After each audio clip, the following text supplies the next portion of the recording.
the sweetest call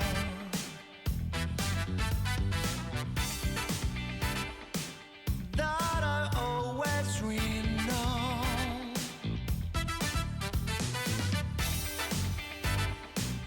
You are like the perfect girl that I ever met before. I'm feeling like quiet to see, 'cause you take my breath away. You are the only one, only love for me. I wanna take you home, that you are the unique for you, and tell me your favorite songs, babe. I'm singing for you.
Yo. What's up, everybody? Welcome to the stream. Thanks for joining. Today, it is actually Friday. I thought it was Friday yesterday. It wasn't. Today, it is. I think. Pretty sure. Fairly confident. Could be wrong again. How's it going, gamers? Now I can actually welcome you to the weekend properly. So welcome to the weekend.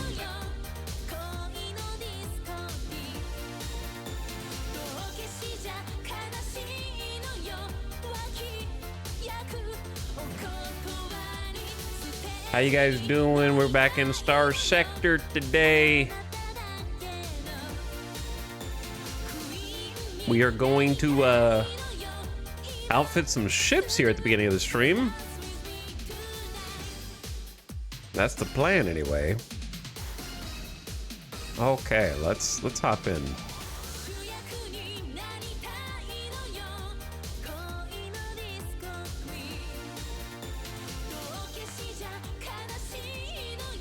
Hey, what's up? There we are.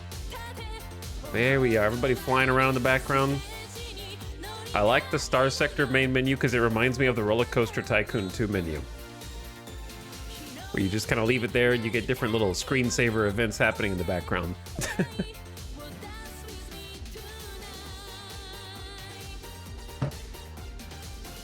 Thank you for the beginning of stream subs. What's up? Narfwhack Coggin in chat for 79 months. Hello, Narfwhack. Thank you for the sub. Another one. That's a lot of subs, though. For the Worlds, there's also a lot of gift subs. 1,012. An infinite number, some say. Thank you for an infinite number of subs. Very much. Ash9292 also subbed before the stream began. Thank you for that pre-stream sub.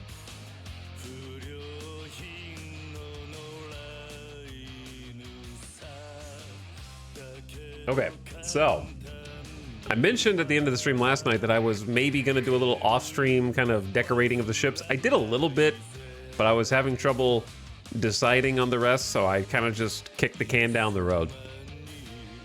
At the time, it was future me's problem. Now it's present me's problem. So I kind of just messing around with the new ships, specifically the Griffin, and was kind of doing a little testing of a variant, a pretty basic variant, I think, with a bunch of anti-shield missiles on the front and like a heavy mauler on the side. But this ended up being a little too micromanagey for me with different missile types that I have to keep track of. So I'm probably going to redo it a bit.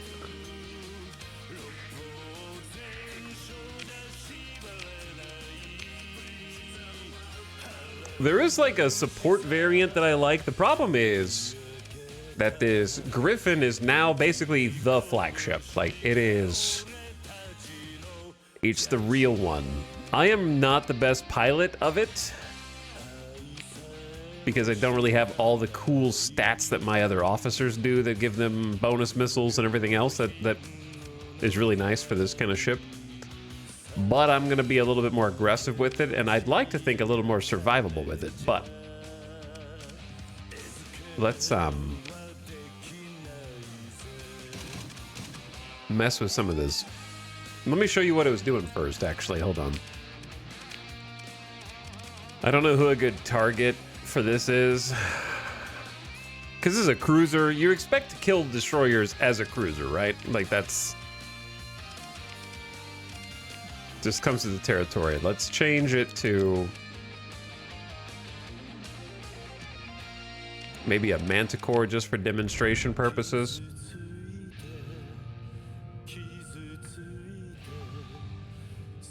Wait, did I accidentally... oh. Okay, hold on. I accidentally spawned a few too many ships. Just one, please.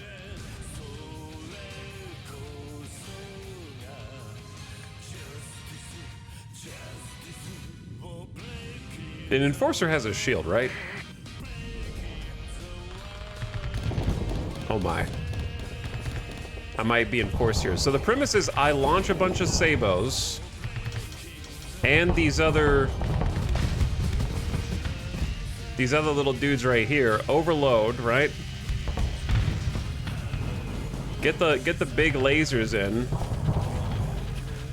Nice job, point defense.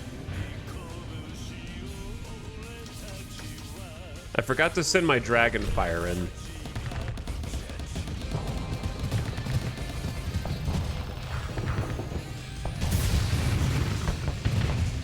So I'm basically just a big, annoying missile boat. We're both overloaded. I'm gonna end up staying overloaded for longer than him.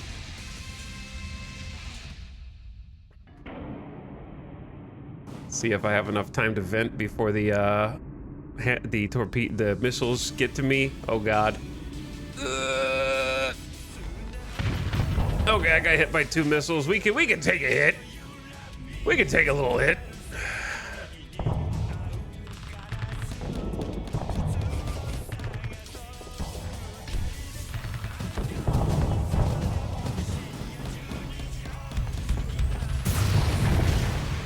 Okay, so not glamorous. It felt a little clunky, is what I'm trying to say. As you can see, it's a little clunky because I gotta like throw some sabos out. I gotta throw some gazers out. I gotta throw some dragon fire out. I gotta remember to click the heavy mauler, and I gotta not overload simultaneously because I only have 10 capacitors and 5 vents. Oh, that's the problem. Yeah, that's the big issue. The big issue is that I kind of need to either not pilot this ship or I need to build in expanded missile racks because it's taking 20 of my limited 140 ordnance points. Expanded missile racks give me twice as many missiles, which is important on a missile ship. But if I put a different pilot in here, other pilots have missile specialization, and they get that extra 100% missile ammo for free without having to use 20 ordnance points.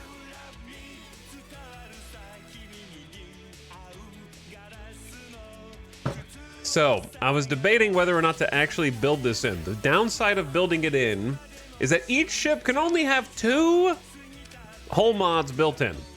So when I choose one, that slot is done forever, right? I can't change it if I decide I don't want it. The second downside is it slows the rate of fire of missiles by 20%, which is a lot. 20% is a good amount. So it's just not going to be spitting missiles quite as fast. So I'm kind of just trying to figure out like what is worth doing with it and what is not worth doing with it at this point. Let's go to, there we go, a little space.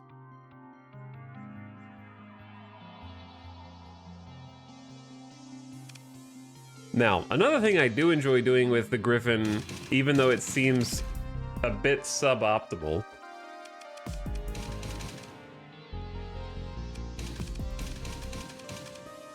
is making it like a Giga support ship.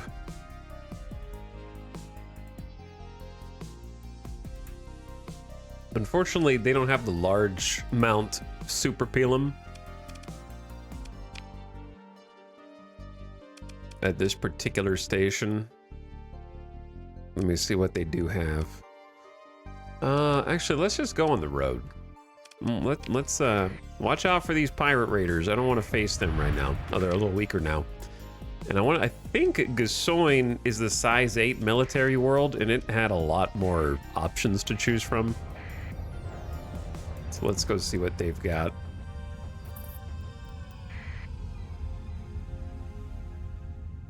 We're running out of supplies rapidly, so I need to buy some supplies while we're over there anyways, because I may have accidentally let us go to 0 supplies yesterday. Whoops.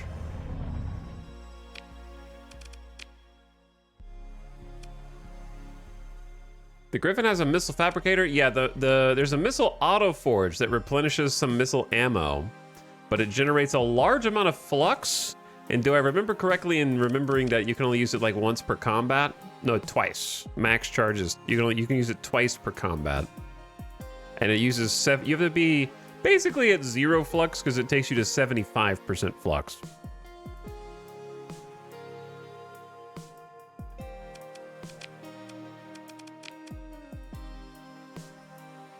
They don't have any large missile weapon mounts are kind of hard to come by.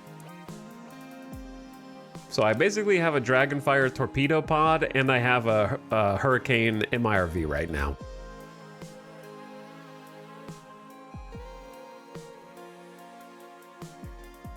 They have some Sabo SRM pods, which are kind of neat for purchase here.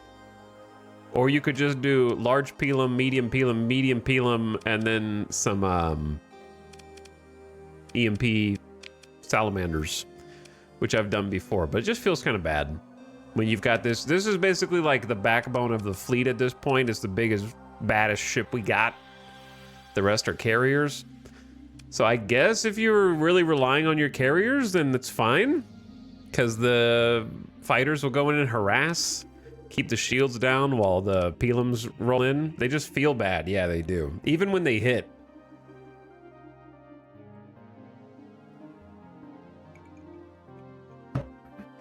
I've sat there and watched Pelums just land on target and still like, that's all you do? Where's the rest of the damage?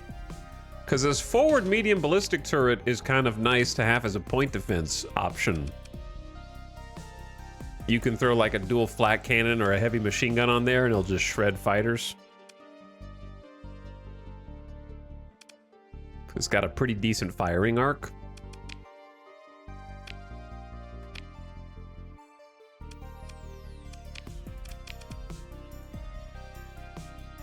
Converted hangar mod spec. I just don't think we're going to use a converted hangar. We're going to use regular hangars, probably. Broadsword LPCs. Might just buy the Pelum anyways. I don't remember how many we have in the storage. And then on the black market, they got the big guns. I assume I've already bought some Harpoon MRM pods. I don't think we have any Sabo. Who's over here? These detachments doing all these scans and whatnot. I might just slink off into the asteroid field and... Oops, my transponder has turned off. How strange.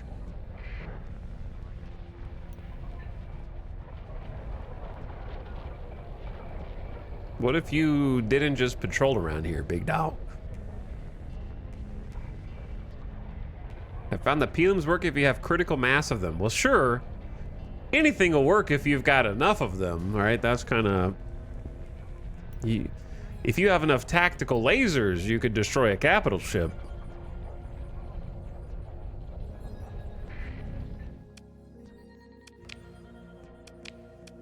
Nelson, what can you do? Ordnance expertise? Okay, bye. We have enough officers. I was just curious. All right, I'm gonna grab a couple heavy machine guns just for my own personal storage. Ooh, I'm definitely gonna buy some more pulse lasers in case I end up with a Tritachian. A couple harpoons. Some Sabos. I'm just gonna invest in the stockpile for the future. All right, that looks good. Oh, they got a Xiphos LPC. These are kind of fun. Burst PD lasers, ion beams. Just like support fighters. Heavily shielded, armed with long-range weapons.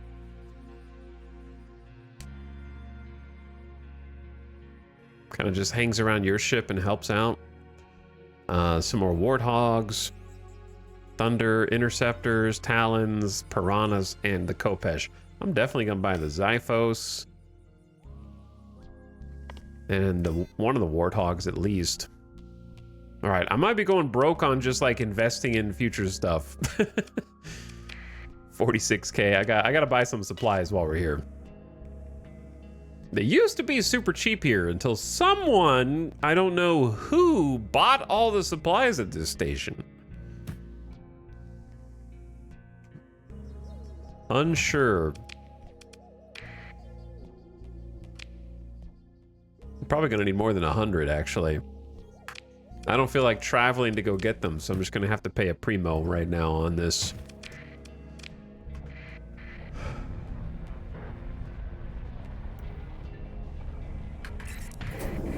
Bonk. Okay, let's go back to our little abandoned station over here and see what we can do.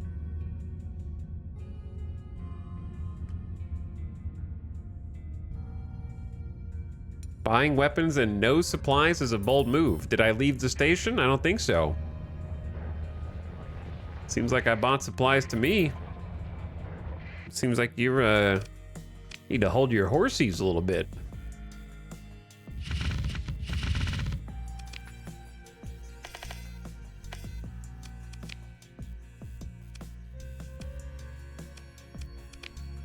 Backseating in the stream 22 minutes in seems like a bold move to me.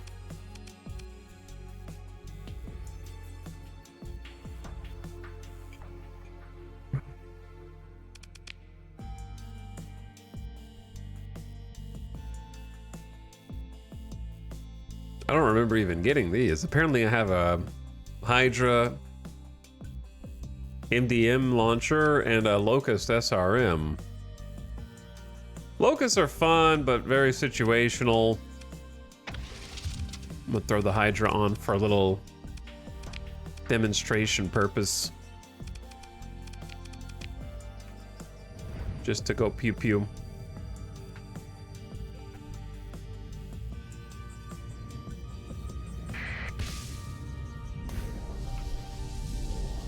Look at all those little baby laser missiles spreading out. Pew. Pew, pew.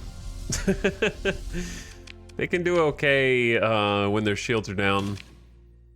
How many 15 ammo? Okay. Comes with 15 shots. So you can spam it.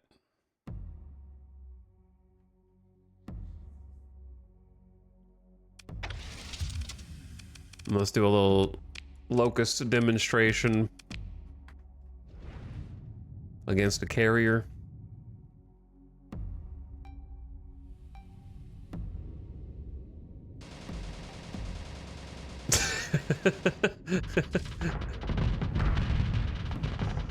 Good luck, boys. What, are you getting bullied or something? Holy. Thought you were gonna sneak some torpedoes in? This thing's got 1,100 rounds. Just destroys fighters. But you have to be facing fighters, otherwise it's not really gonna do much. It can do a little bit against frigates, but it's more there just to overload point defense. Which it does succeed at doing that. I just enjoy seeing all these little baby missiles coming out at the same time.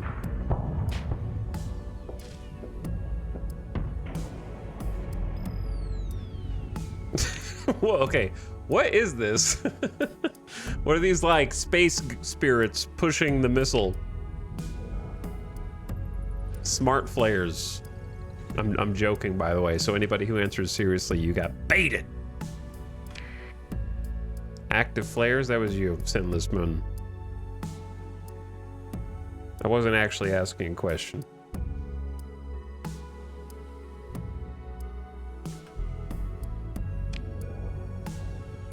It's like you guys don't even watch this stream.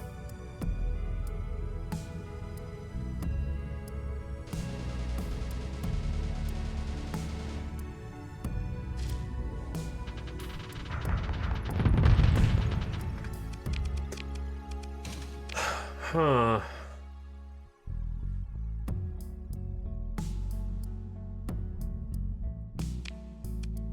Let's throw a classic Sabo SRM side mounted.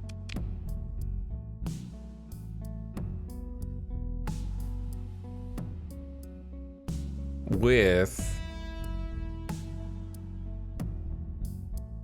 either front mounted Hurricane or Dragonfire.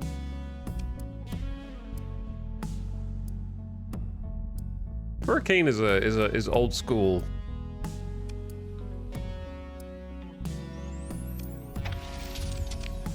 And then for the small missile points on the front,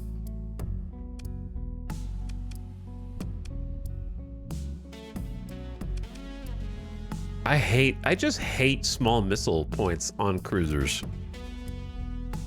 They just feel bad to me.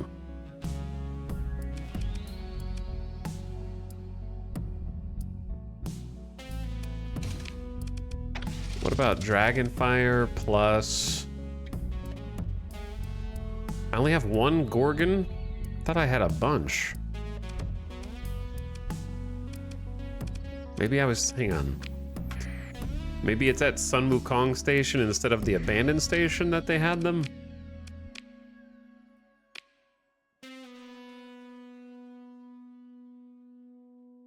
They got a Mark 9 autocannon in here too. Put some pepper, some shields.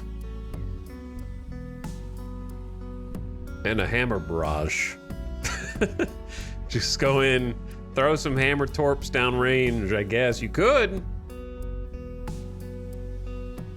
I have to line up the shot.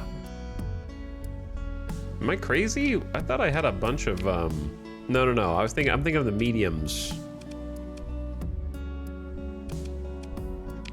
Man, front missile slots are stupid.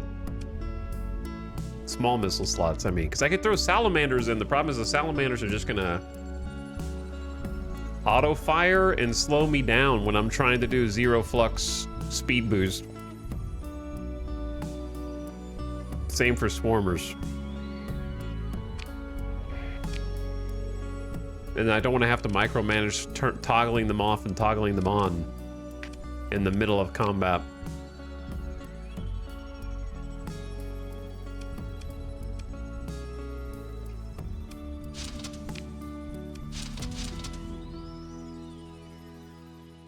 I don't know if the Dragonfire pod by itself is enough. I'm really struggling with this. This is stumping me, and I'm not. I'm ready to move on, but I don't know what to put on these. I do have Salamander MRM pods. Hold up, we could just be giga annoying.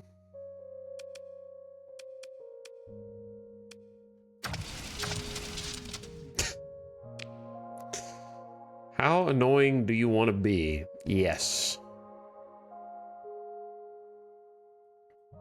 I know I've done this before. Probably did this last year, actually.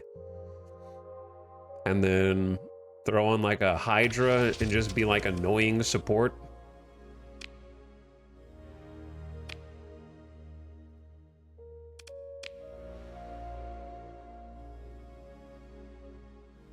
And then just poke with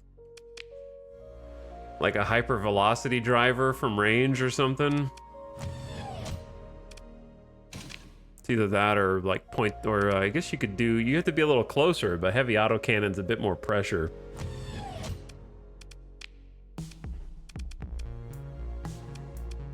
And then just some basic point defense.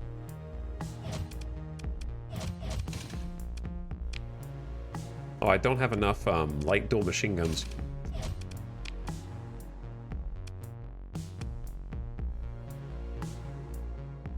That extra 50 units of range does make a big difference. So now I don't need expanded missile racks, but then it feels bad because, well, yeah, now I don't need expanded missile racks. That's true.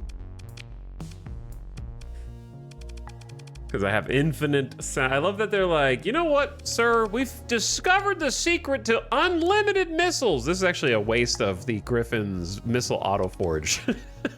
It's a big waste of the autoforge. Just literally never gonna click it. We've discovered how to make infinite missiles. That's great news. Thank you. Go ahead and implement that on our ship. But only if they don't do damage, technically. What do you mean? Well, you see, EMP missiles, we have a secret technology for unlimited EMP missiles. But if we put any kind of warhead that damages armor or hull or even anti-shield, unfortunately, that's a finite resource. We can only take so many in the battle. Oh, okay. Yeah, sure. That makes sense.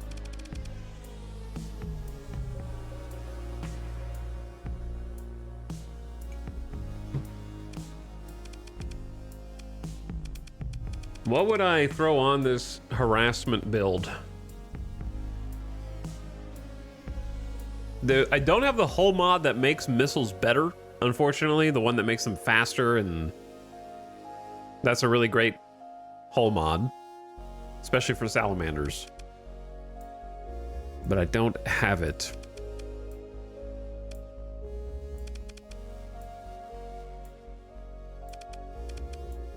How big is the shield on this? 270? It's pretty big.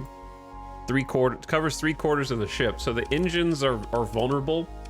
I don't hate using insulated engine assembly. I think that has a lot of value, actually. Basically makes the engine tankier so it doesn't get shot out as often, while also boosting reducing sensor profiles. Integrity of the ship's engines go up 100%, hull integrity up 10%. If you S-mod it, it goes up an extra 100% and increases the sensor profile reduction to 90%. I think it's pretty solid.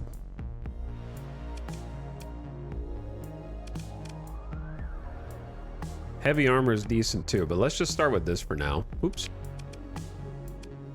Then I can get a lot more capacitors and vents in here. Let's do a little meme test. Put all the salamanders on the same thing and auto fire. Actually, put them on 3. And the Hydra on, actually, autocannon on 1, Hydra on 2.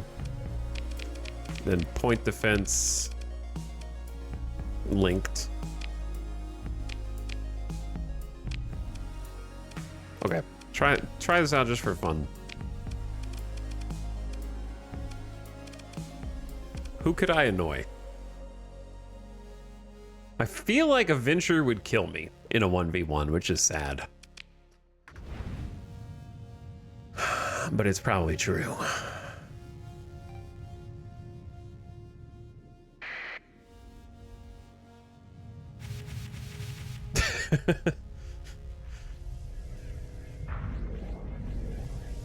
Boop. Boop, boop. Because I gotta get, like, close. Oof, they've got, yeah, I can't even crack through the shields like this. This is sad.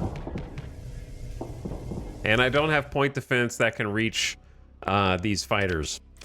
Ay, ay, ay. Why do I waste my time like this? Now, if you replace a few of these salamanders with, like, swarmers, then you could kill them.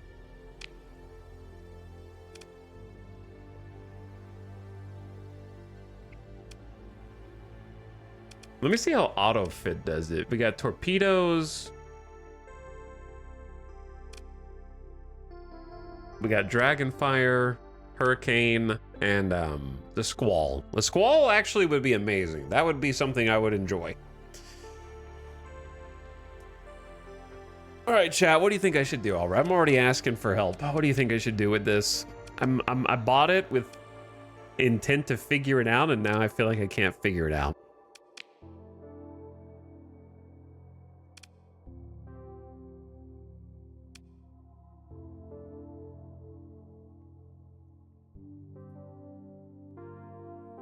Sell it back. Give it back.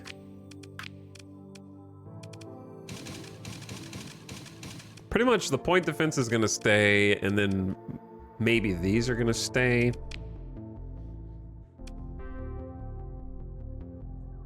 I think the safest thing to do... Sabos, yeah, I was gonna say Sabos and Dragonfire is the safest thing to do.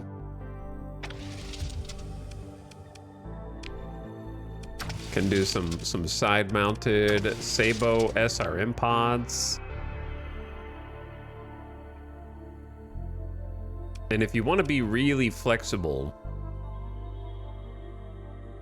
then I think the actual play is to put some swarmers on the front. Am I out of swarmers? Oh, I'm out of ordnance points. Oof. God, I forgot the Dragonfire and the Sabos are so much more expensive than Salamanders, huh?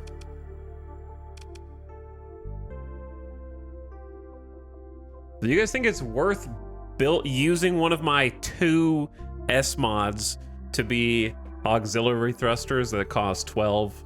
The bonus is decent. Increase the zero flux speed boost by 10 and doubles your zero flux turn rate bonus. So you can just like reposition faster.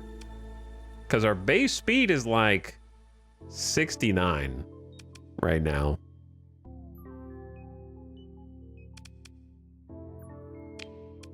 So like if I'm just flying around. Why is it 109? I don't understand where it says 69 speed, but my in combat speed is 119.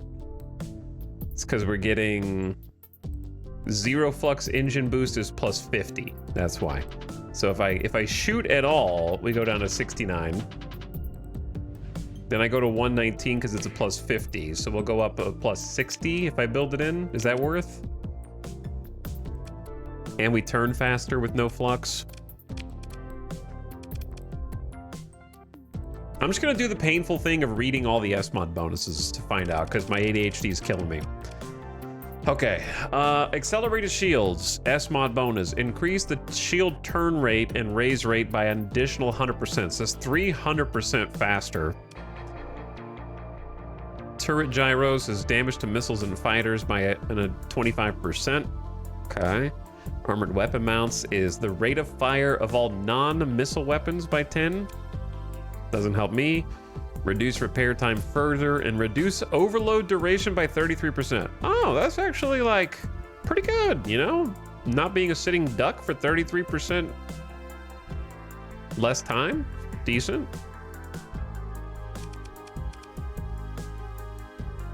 Rangefinder, I don't think does anything when it's S-modded.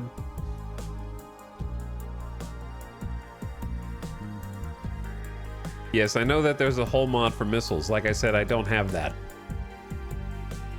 So, we're not going to be picking it because I don't have it. Increase the crew casualty reduction. No. Dedicated targeting core. Range bonus goes up to 40% for cruisers. It's not good for a missile package. Deployed in combat, gain ECM. There's no S-mod bonus. Destroyers. We're not going to be a escort cruiser. We don't need expanded magazines. This is a penalty for building it in. We could have full shield coverage. I don't know if I need that. Super flux capacity and distribution. No S-mod bonus. No S-mod bonus. Reduced maneuverability by 25% if you build it in. So if I didn't explain what this means, every ship has a certain number of ordnance points. You can't go over. So if you want to keep adding cool stuff to it, you need to free up ordnance points by either using worse weapons that aren't as expensive or taking out your capacitors and vents, which are basically like how much your shields can tank and how much your ship can take before it overloads. So if you take those out to put in more stuff, then you might be making yourself weaker in other areas. So it's a balancing act. So there's a feature in the game called building in a mod. So if I wanted to have, say, heavy armor that gives me a ton of extra armor, it's going to cost 20 ordnance points.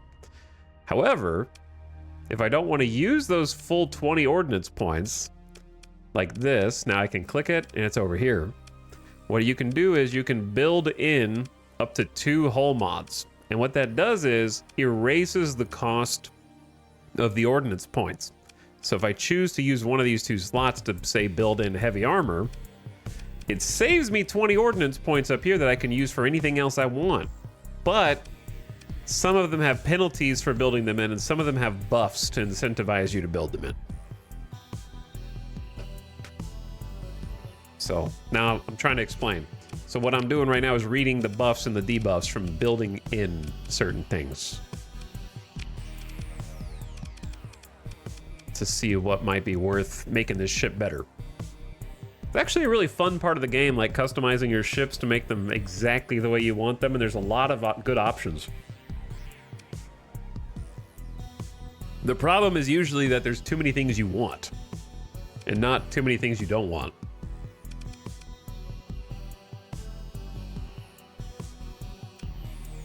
So there's no bonuses, no bonuses. Flux dissipation bonus, no bonus. Convert 10% of hard flux damage taken by shields to soft flux. I'm not even going to attempt to explain that right now. But if I were in combat, I would. Top speed, nothing. Okay. So I definitely do want to save one whole mod build-in for the missile bonus that I don't have yet, right? For sure. Absolutely.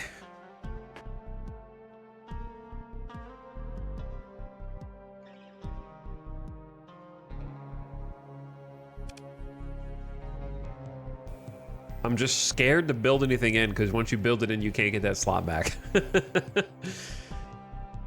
And that is the issue.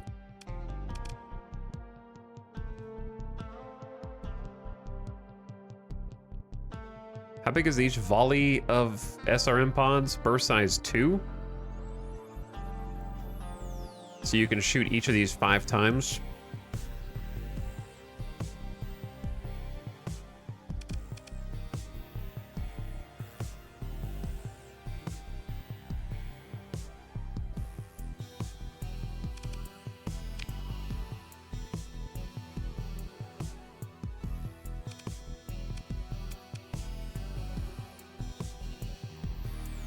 I think what we're going to end up doing is going with heavy machine gun point defense on the front medium. What's its range? 450? Which point defense has the highest range? I want to say it's that. No, flat cannon's 500, but it's a little weaker or a little worse at tracking. Turn rate very fast. No, it's very fast. Heavy machine gun is also very fast. Accuracy good. Flat cannon accuracy medium. I think that's the difference. And instead of swarmers, throw the salamanders on the front. Or I guess just harpoons? Because it don't have enough gorgons. You could just throw some torpedoes.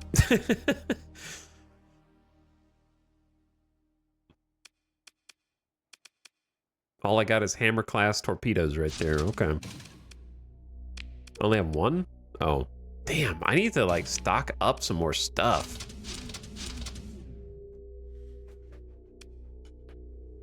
This is also really weak on the capacitors and vents front as well. To the point where I actually might just save 2 ordnance points by swapping to a flat cannon.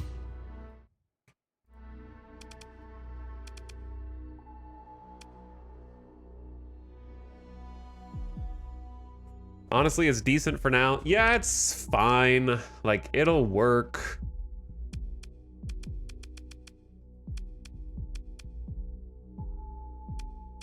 It's just, this is not enough vents for such a fragile beast. 20 capacitors, 11 vents.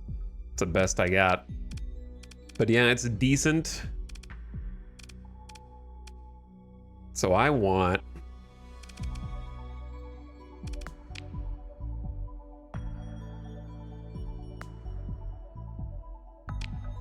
probably sabos on 1. Dragonfire on 2, harpoons on 3, and then point defense on 4 and 5. Okay. So let's give this a test.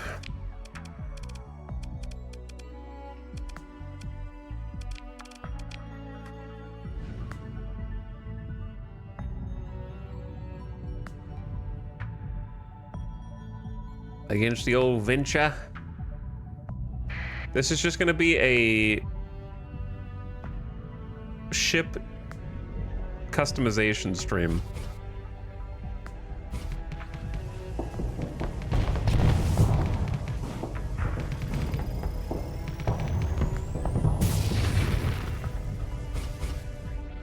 I gotta get better at piloting. This is the other problem. Like I'm already out of harpoons because we don't have any extra missiles. I'm overloaded. Okay. Nah, I'm not a good pilot of this right now, but yeah, I need the extra missiles. So I could put like a different level 5 pilot in here and just let them do it and hope for the best. I think I don't need aux thrusters.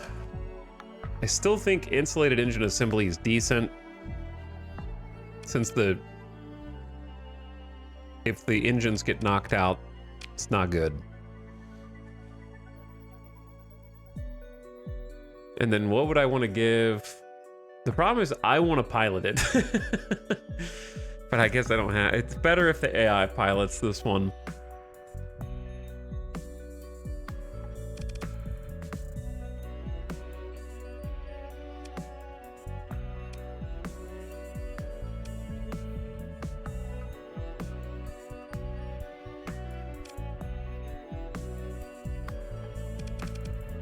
What happened? Starship customization. Yep, that's the one.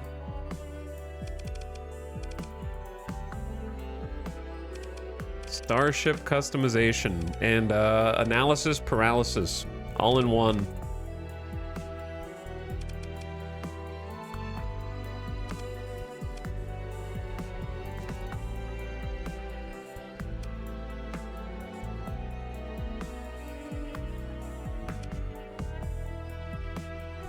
I just don't think advanced turret gyros is doing that much. Is it worth just only doing insulated engine assembly and just putting the rest of the points in capacitors and vents and just letting them have a little bit more overhead of flux? Hey, who's the best pilot for this then?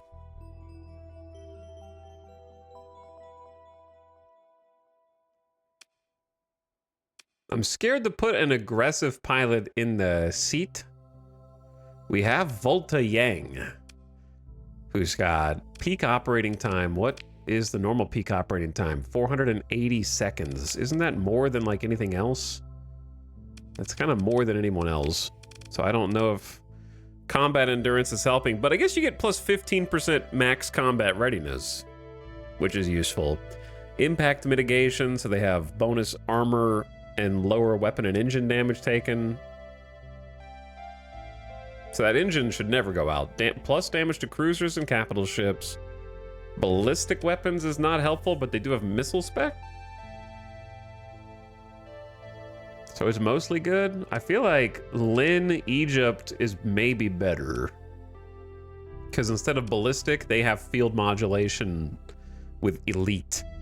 Minus 15% damage taken by shields. And hard flux dissipation while shields are active. Low overload duration. That's gotta be better. And they're steady, so they're not gonna dive in the cruiser. That's kind of, it's not fragile, but it's certainly not like a brute.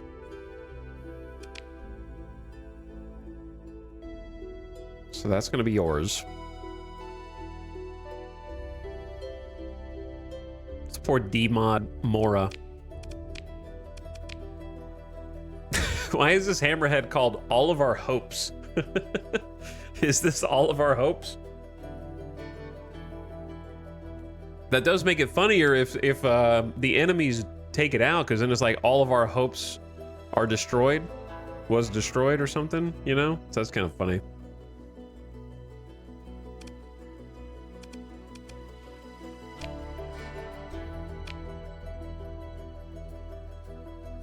There's a lot of ways you can build a hammerhead, but most of them are pretty straightforward. Thankfully. Problem is I only have one of each of these different types of weapons.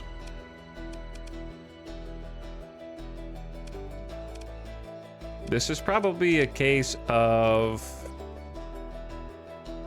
double heavy mauler.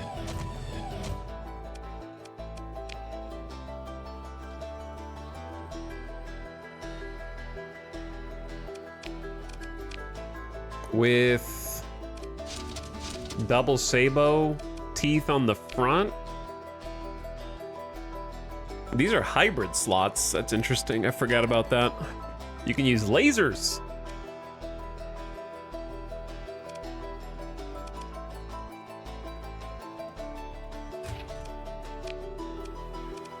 I do like some LRPDs. The 800 range is nice. Flux per second 30.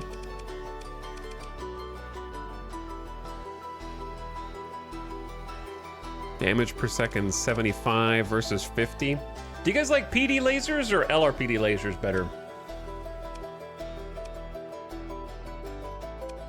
I just realized they don't have enough LRPD lasers here. Bit awkward.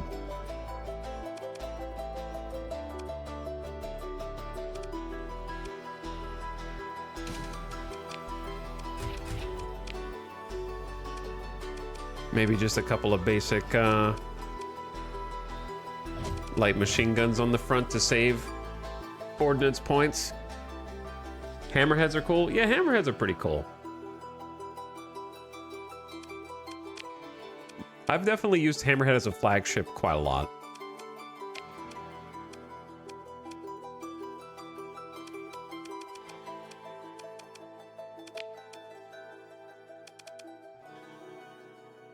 I think hammerhead with hardened shields is pretty decent. Because you just want that to go in and stay in. I think heavy armor on it is also pretty good because it starts with 500 armor and that can be taken up to 800 armor. Just let it be tanky.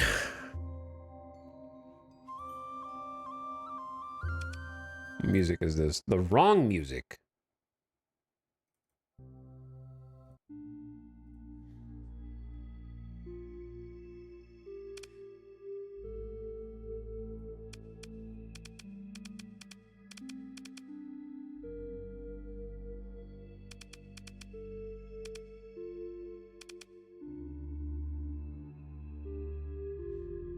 Hammerheads are my favorite destroyer type.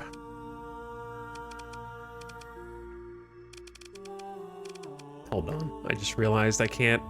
It's annoying that the abandoned station does not count as a dock when customizing hull features and mods. So there's a handful of subsystems that I'm not allowed to do unless I go over to the other port.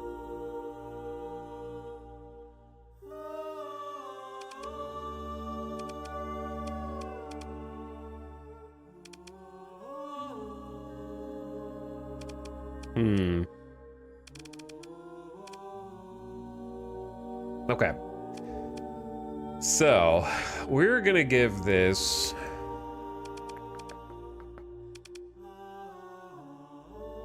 Trying to figure out how I can do both things.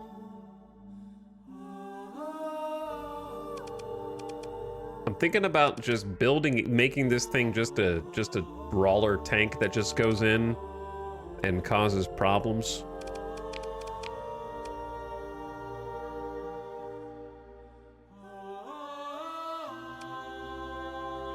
The range on heavy maulers is 1,000.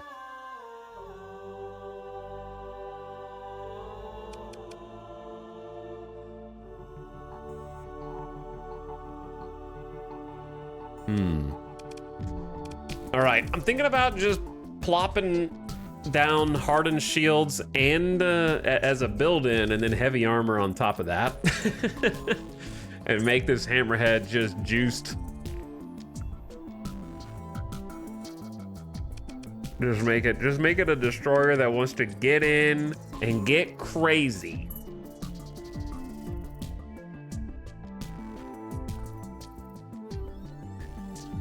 Sure, why not? Let's do it.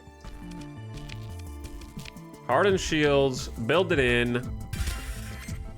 We'll just do one for now, okay? Then heavy armor.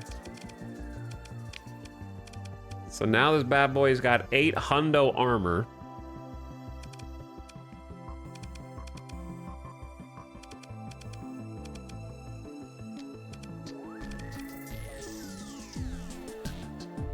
And then, is that it? Just leave it at 20 capacitors, 14 vents, and let it do its thing for now until I feel like building in another mod. Okay, let's do a little test. The problem is I don't have expanded missile racks, and I'm gonna have someone else pilot this.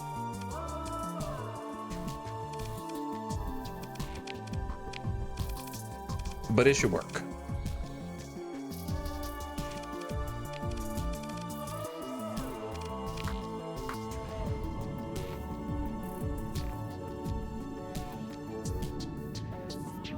So I'm not really taking it. Well, I guess I am taking advantage of accelerated ammo. Oh, God.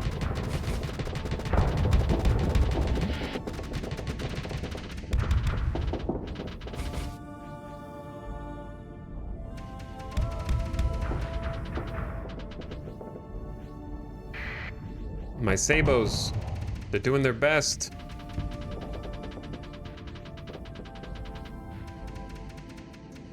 I can't catch this overdriven destroyer. It's too fast.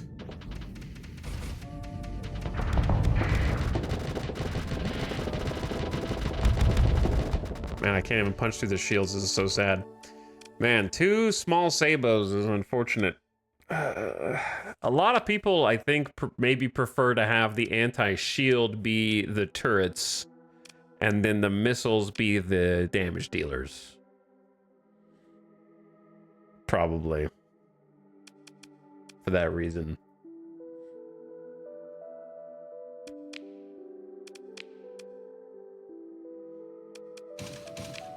The problem is I only have 1 heavy autocannon. Needlers are very expensive.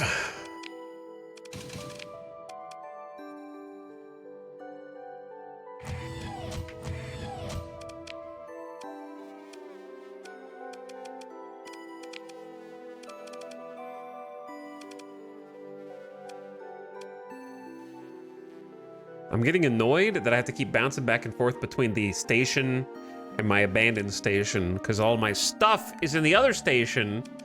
All of my stuff is over there, man.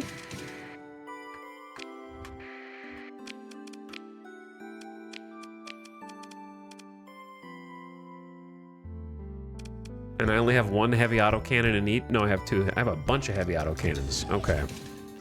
I don't know why they're in different categories.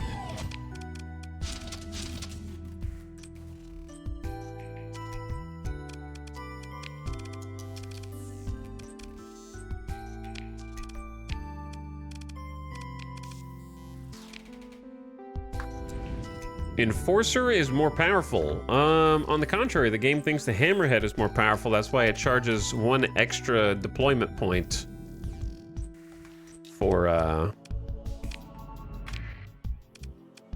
reinforcements. Hammerhead, Balanced Destroyer is 10 cost. All Enforcers are 9 cost.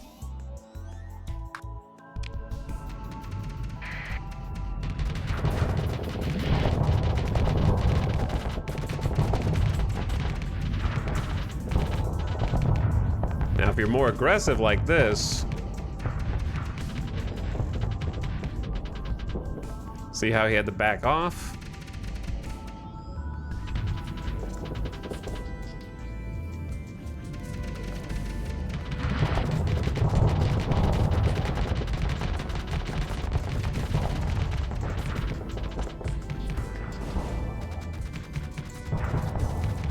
Problem is his point defense can get through my harpoons. All right, I don't know what kind of build this should be. Fan of knives. For some reason, Bribe, I thought you were saying that you were a big fan of Knives Out. And I was like, you know what? I do like Daniel Craig in that. It's true. With a Hammerhead, I feel like I always default to just sitting back with dual hypervelocity drivers with some expanded range modules on here.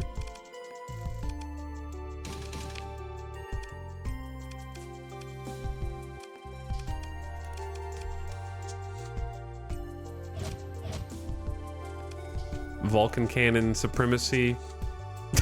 I don't even think Vulcans are that good. Dual chain gun is a classic. Do I have, or dual thumpers? Do I have either of those?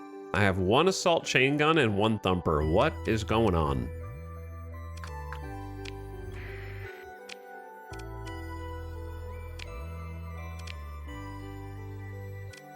They don't have any for sale either. It's killing me. I'm ready to go, dude. I'm ready. I still have one more ship I need to customize. Ay. Thumper only costs 7. Single assault chain gun with 2 sabos. I guess you could just do. You could be weird and do 1 assault chain gun, 1 thumper. It's a little strange, but you could do it.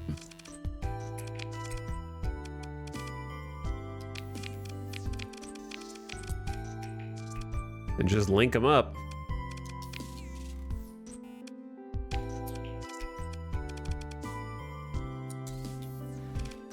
I gotta fight a weaker enemy. Man, the range difference on the assault chain gun. I forgot. That's a good visual representation of the difference. Feels like I'm trying to run a marathon and one of my legs is bad.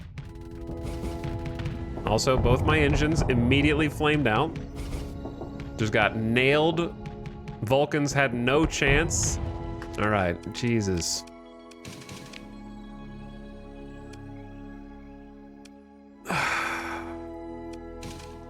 All right, I know it's only been an hour. I'm gonna let chat go ahead and play. You guys wanna take over? You just pick for me. I'm tired of being indecisive here.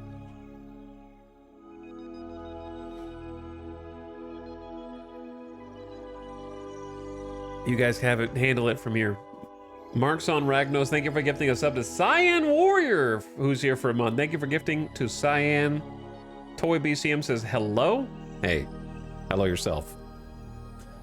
I'm gonna come back to this. Let me fix this drover.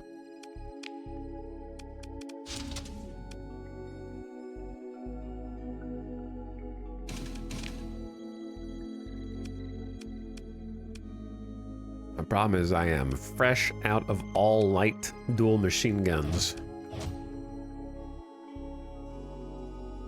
First, we need an onslaught. I don't know about that. I don't even remember buying this drover last night, but apparently I bought it.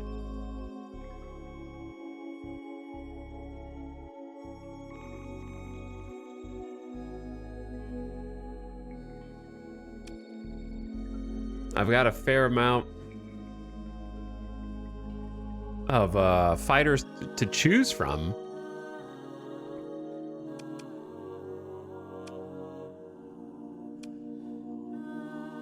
I think the max engagement range of 4,000 maybe is worth contemplating with the drover.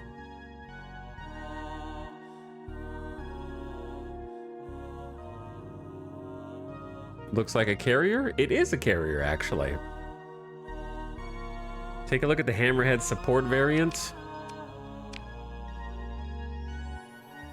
Yeah. I would definitely replace the Annihilator rocket launcher on there. But one Mauler, one hypervelocity driver with the same range. And just link them up. Something. I don't know if I like it, but it's something.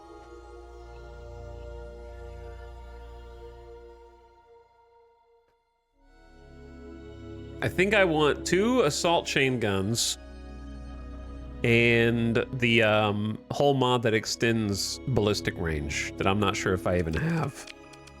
There's 2 of them, right? There's ballistic rangefinder, but remember, which one is better? There's one that's like strictly better for some reason for most things, and I don't remember who's who.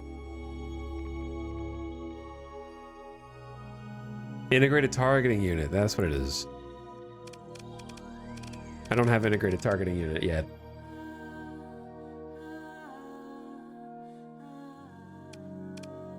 Because ballistic rangefinder extends the base range of typical ballistics to match similar but larger weapons, greatly benefits hybrid weapons. Point defense is unaffected based on the size of the largest ballistic slot.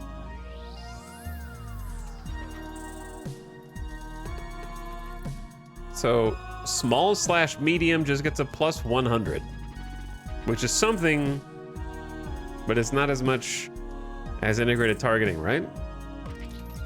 And then hybrids get plus 200.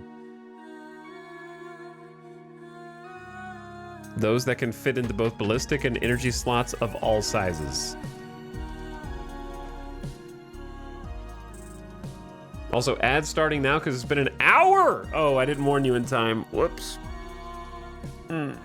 How's it been an hour of just staring at this screen? Because that's the Starsector experience, to be honest.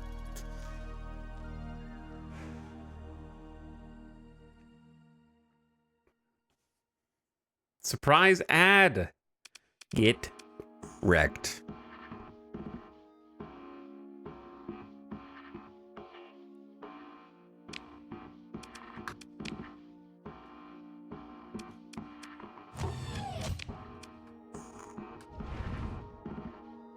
I mean, that's tiny. Holy. Did it even go up?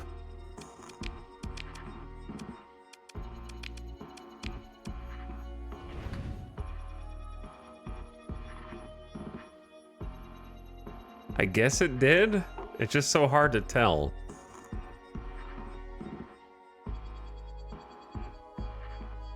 Yeah, it must have.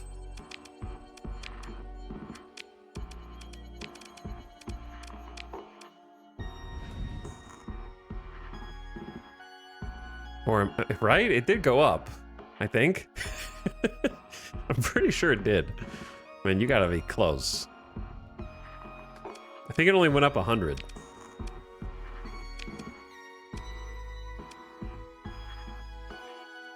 I'm sure it did. It boosts medium weapon range only if you have a large ballistic slot. Do I just not understand how this works? Oh yeah, dude, we've had this same conversation before. This is the convoluted... This is probably the most convoluted hull mod in the game. Yeah, we've had this conversation before.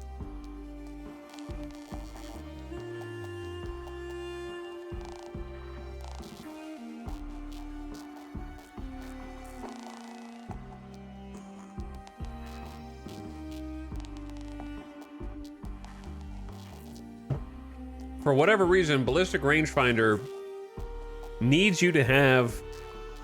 so for example, since I have a medium ballistic weapon slot on this, it would affect the range of small weapon slots, right? If I had a large weapon slot, it would affect the range of medium and small? Or at least medium in that case. Based on the range of your largest weapon slot. And it does the same for hybrids. So it's really confusing. Welcome back from the ad. It took me 3 full minutes to figure out that ballistic rangefinder does nothing for me.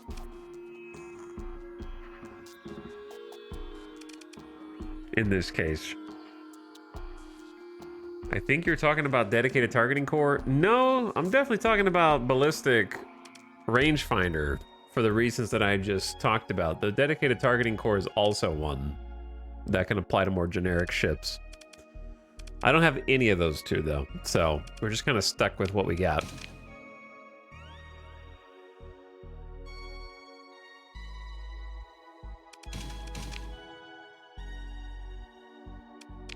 Okay, that made it more difficult, not easier to figure out. I think I'm just gonna go with...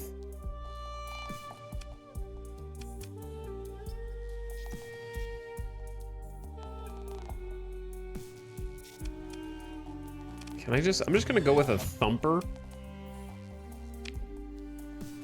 for now. And then I just need to acquire another thumper. I know it's sad, but that's what we're gonna do.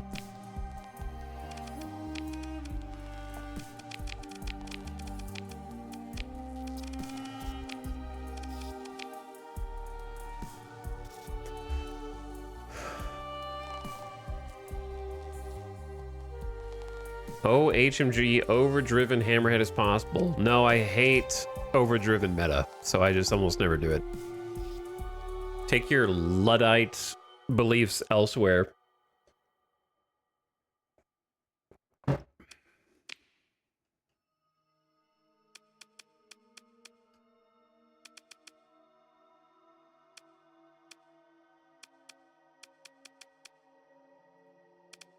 Okay, I'm just gonna stay like this. What kind of fighters for this dude?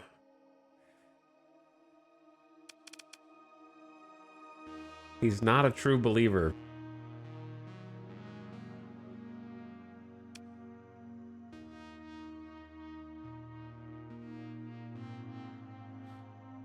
Okay, I'm gonna go with this ship, since our other carrier has like Warthog assault heavy fighters and dual broadsword heavy fighters to take down shields and do some damage to their face. And then this poor Gemini just has, I don't know why it has a thunder heavy interceptor, but it does.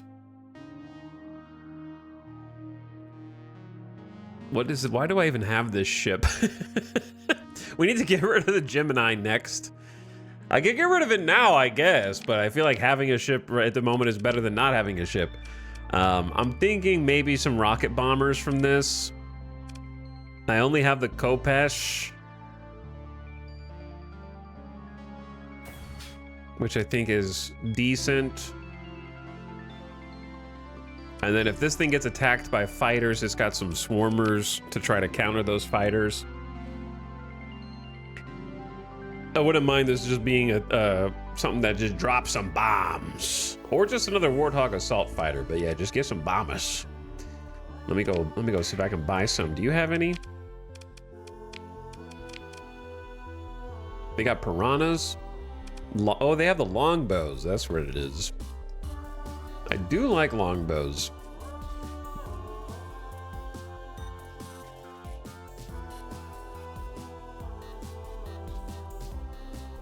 Fast and equipped with a shield generator, they deploy kinetic Sabo missiles from range and return to the carrier to rearm. Effective when its shield-breaking kinetic damage is combined with heavy damage dealers. 10k credits. I'm gonna buy this.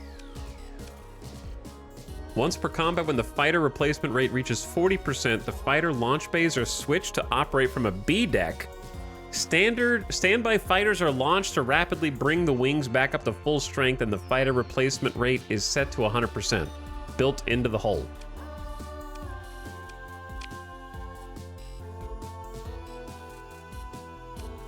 Okay, what can you take? I don't know if we need recovery shuttles, because I just took the fleet-wide carrier buff that reduces casualties, but maybe.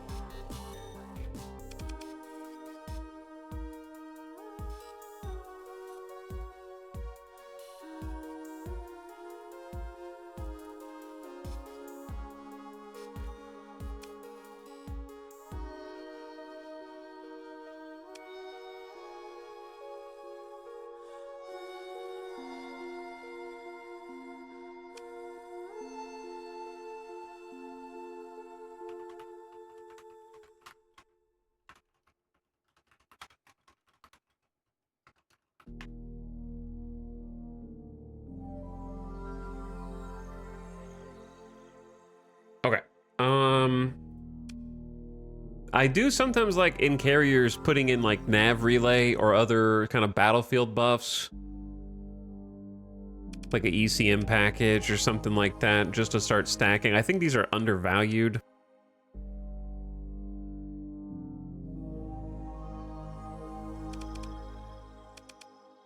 When you can put them on enough ships to get that advantage in combat, like a nav speed advantage in combat, for example, I think is pretty sweet.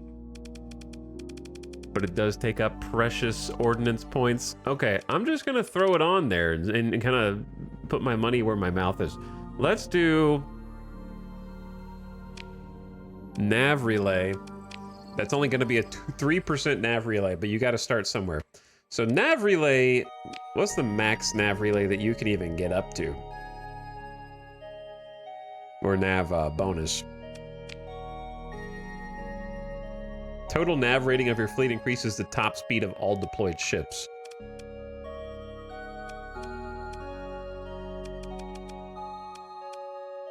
Though, that being said, the capacitor is an invent problem here. Because I'm using two 12-cost bombers. It's a little overcosted. I'm scared.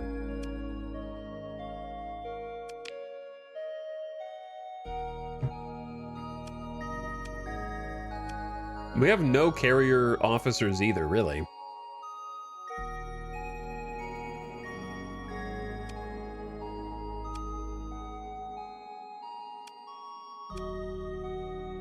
So I don't even know if it's worth putting an officer in this.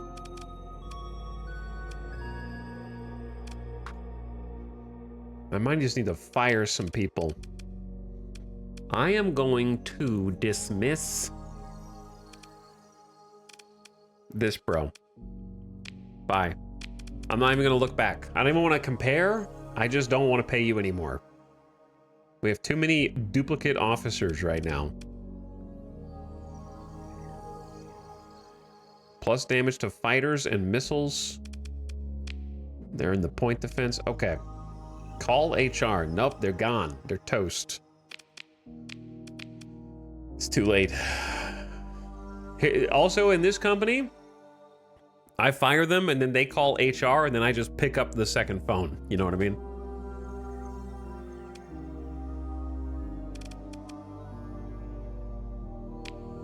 Let's do ECM package, actually, so that way I can get a few more points. Like 10 in defense here. All right, that's a little more reasonable.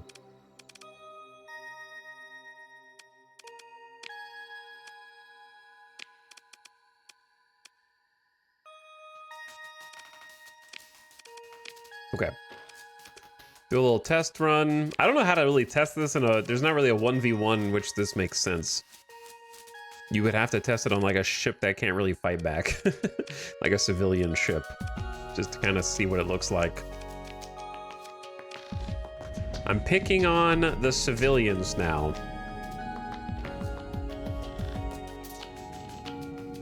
Oh yeah, this ship does have a flare launcher.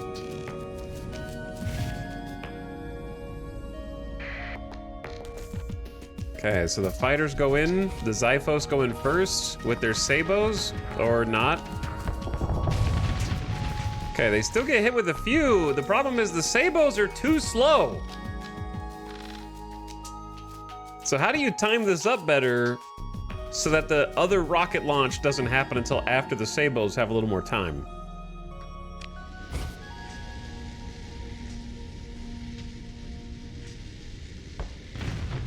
The Xiphos rearm fast.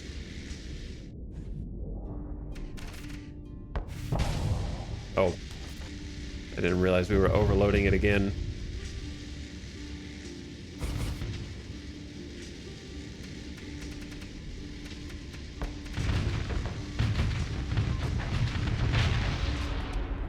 Picking on the civilians here. Okay.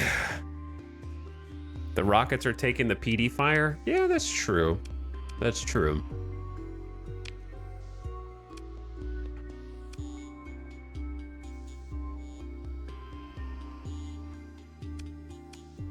We'll give it a try and see how they do. You could try carrier v carrier. Well, I would lose because I don't have any interceptors. These are like anti-ship fighters. I guess the burst PD laser from the longbow would still hit them, but yeah, I would lose a carrier v carrier fight, or cancel each other out for the most part.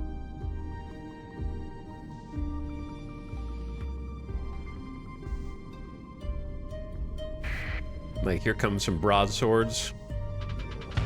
Bonk.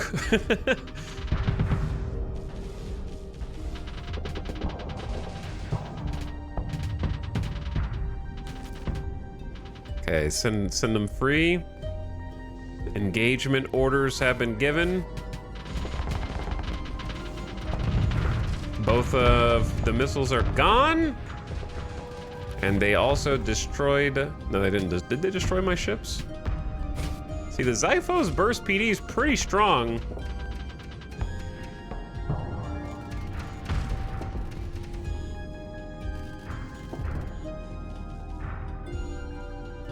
It's cool to watch, if nothing else.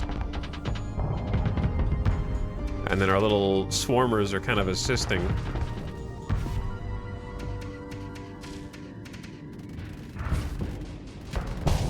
And then we got an overload.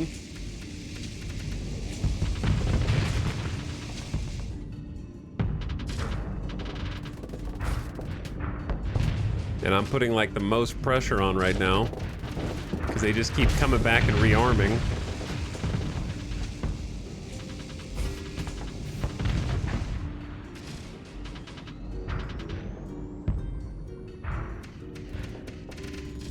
My flux is actually great right now.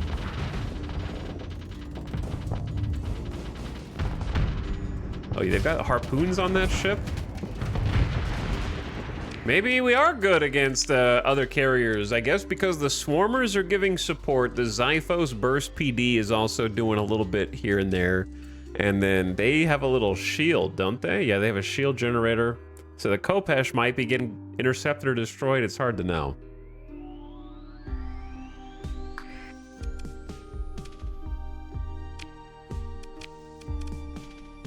I still have 20. Oh yeah, I'm looking for another hard point here. And some rear point defense. Thing's naked. Okay, I'm pretty happy with this. I don't know if I can have a pilot in there though. That's the issue. I need to look for another pilot. All right, I'm leaving. I gotta go back to the other military hotspot. My ships are very half-baked right now, but we're getting there.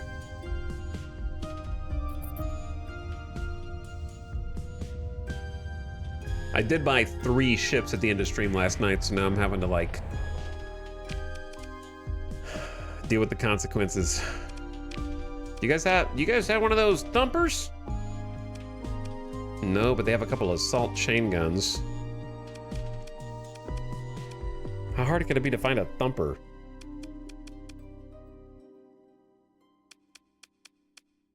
No light dual machine guns either.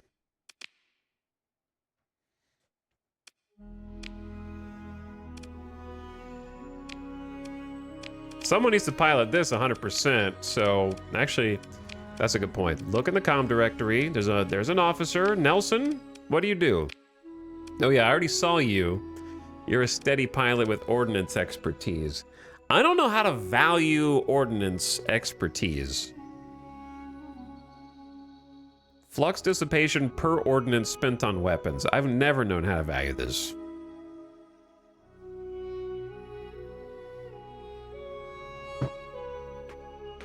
Heavy Mauler plus assault chain guns. Yeah, but one's 1,000 range and one's 700 range. I guess the AI can handle that. But it feels weird. I think thumpers are a little underrated. They're like good budget picks.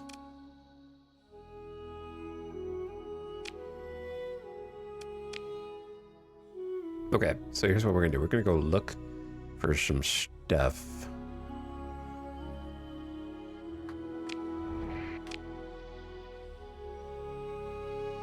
Specifically, well, we may as well check the other bases that are here, even though they're small, before I go to some other systems and look for weapons.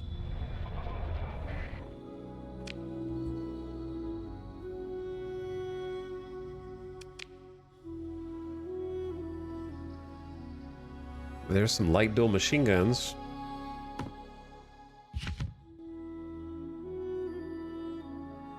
I think I already have breach SRMs. I need the medium slot ones though. Okay, buy those. 4 guns, minimal suspicion. I'm not too concerned. Okay, so I wanted the light dual machine guns for the back of this. Because it just... the Vulcans did not have the range, and protecting the engine of the Hammerhead, I think, is very important because it wants to get in close and be able to retreat. So maybe the dual machine guns to give it a little more protection there. And we need to leave 7 for this. So we actually have 9. So if I have 9, then I could put a couple more on the front.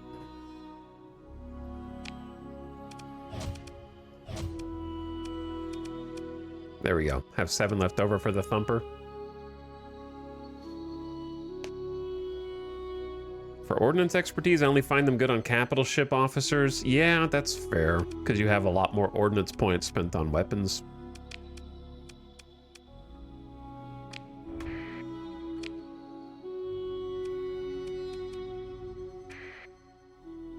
Okay, I don't know if I want to go check all the way over here, but I'm going to. Tune Up Pickup, thank you for 86 months of sub. Hello. Happy Friday. I've been like, it's been the first hour of this stream just in the shipbuilder. Sindri and Dikta out here. But I might do even more because I kind of want to go buy some Tritakian frigates. I forgot to look for an officer at the last place, I think. Whoops. I'll have no supplies. Imagine having no supplies. Now we just ran out.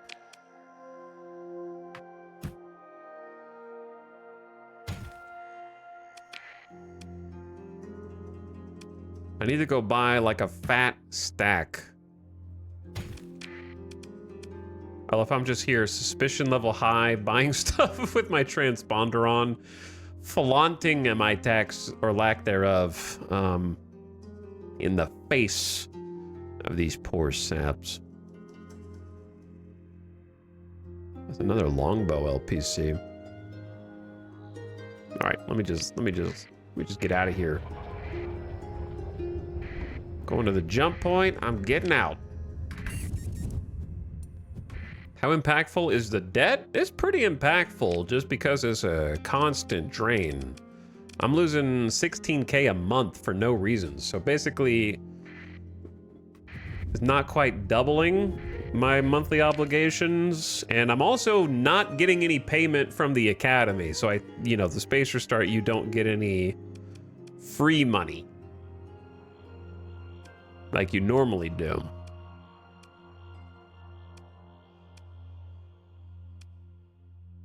So it's kind of a double whammy if you think about it from that side. Not only am I having to pay money, but I'm not getting any money back either.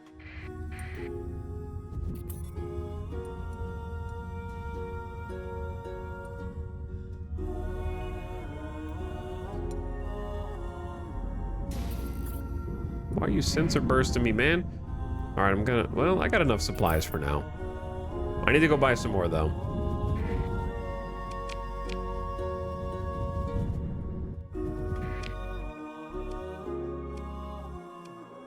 A couple of size 7 spots here.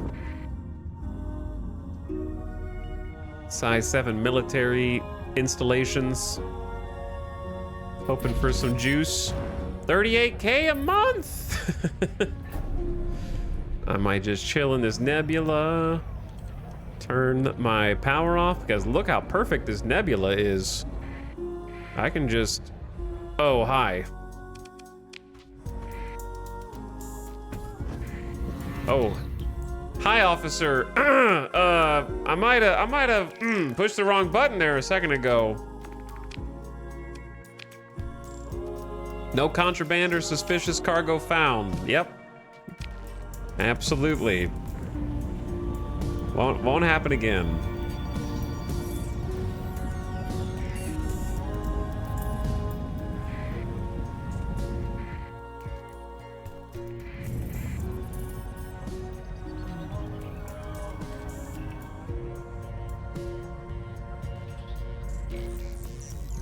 What if you guys weren't so annoying?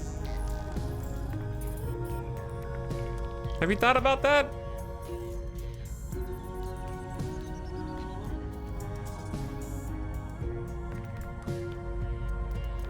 If I just waited 3 seconds, this whole area would have drifted into the full nebula.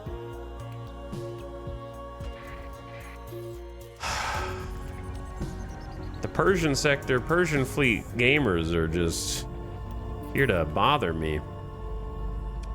I'm even getting the help of the nebula. Reduce the range at which fleets inside can be detected by 50%. So I'm even getting some bonus. All right, let me in.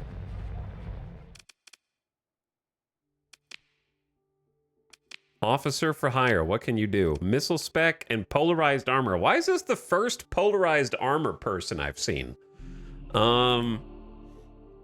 Sure, I guess. I don't know how many missile spec people we really need, but we can make this work. You are hired. That's a good pilot, I think, for the Hammerhead. Though we might want to make them more aggressive. I just don't want all my pilots to be aggressive. I guess I have 3 steady pilots for now. I got room for 2 more officers. Vittoria Hygia? Maximum damage reduction by armor increased to 90%. Up to 50% armor for damage reduction calculations. EMP damage taken reduced. And they get bonus missiles. I want to mentor, like, see, here's the thing. I need to mentor them, but do I make them, do we just want everyone to be aggressive and just dive, dive, dive? And then I'm going to complain about it later. Because it's damned either way. Either they're steady and they never attack and they're always behind me when I'm fighting, or they make them aggressive and then they're always like holding W and diving on every single enemy. So I need an in-between steady and aggressive setting, please. Cautious is like they're going on vacation and they're going to wave to you from the other side of the world. And then reckless is like they've hit the self-destruct button in their ship already as soon as the battle starts. They're already gone. Don't expect to see them come back in one piece. Reckless is witness me. Pretty much. So your choices are steady or aggressive. And that's it. I'll do aggressive. I think if you have polarized armor and that kind of stuff, you're probably better off doing aggressive.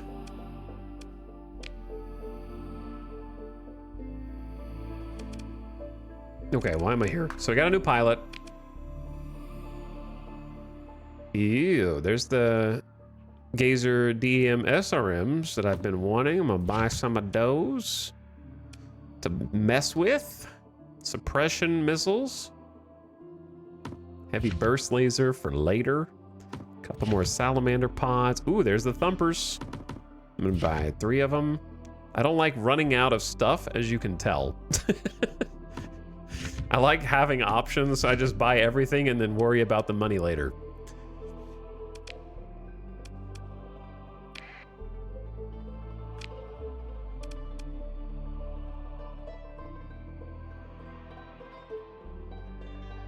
It's a good song, but now it's on random soundtracks. Hold on. Start here. Okay. Hammerhead, you are complete. You have both of your thumpers now.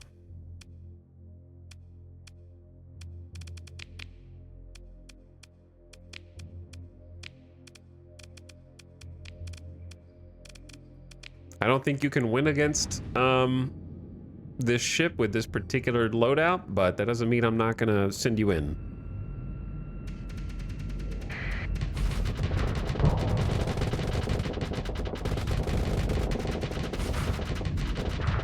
My missiles get shredded by their missiles.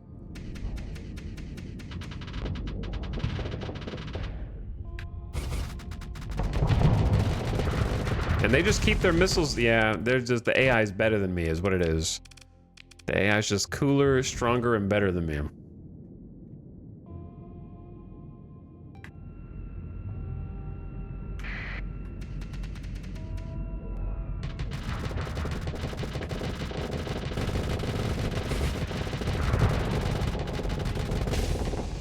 AI is just cooler, stronger, and better.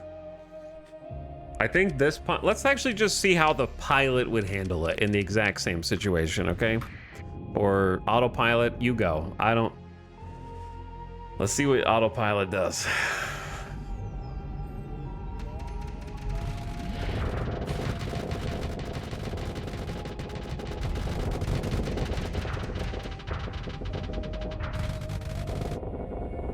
How does it feel to get replaced by a machine?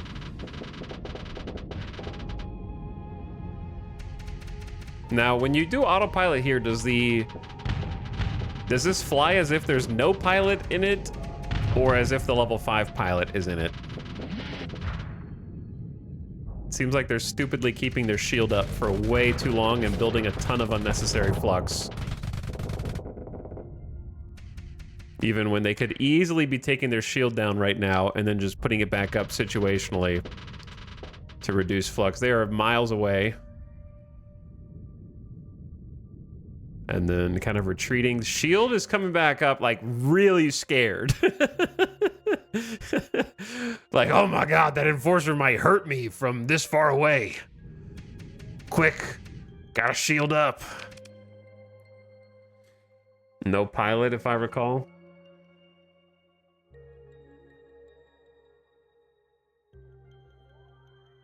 Well, I put a pilot in here, so I don't know if it takes them or not. We're gonna find out. And I have them at aggressive.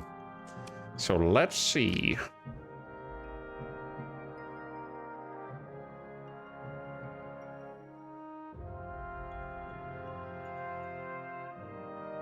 Okay, then what?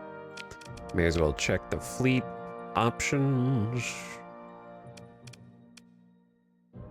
I don't know what kind of frigates I want to support this fleet. I don't hate a Centurion, actually. That would be kind of fun. I don't usually use Centurions. Solid heavy combat frigate, the Centurion can be counted upon to fill and hold gaps in the line, as per the domain era doctrine practiced by the successor state of the 14th Battle Group. Hammerhead, always a good choice. I already have one of that. We just decked out one of those. I don't really want to. I'm going Centurion. Do something I don't normally get to play with. Autofit only has one option. Annihilator rocket launcher, ion cannon, light assault gun. Interesting. I can't say that would be my default choice. These are hybrid turrets as well. That's cool.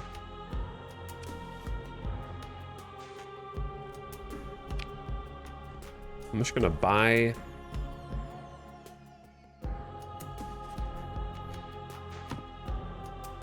the IR pulse laser and the auto lance for later.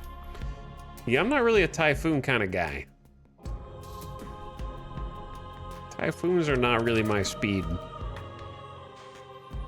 We're gonna need to make some money here in a second. I do need to make some money. Where can we do a little heavy armament trade? Persian League, Alconomia. Okay, Alconomia is a big trade for heavy arms. So we can swing by Libertas on the way.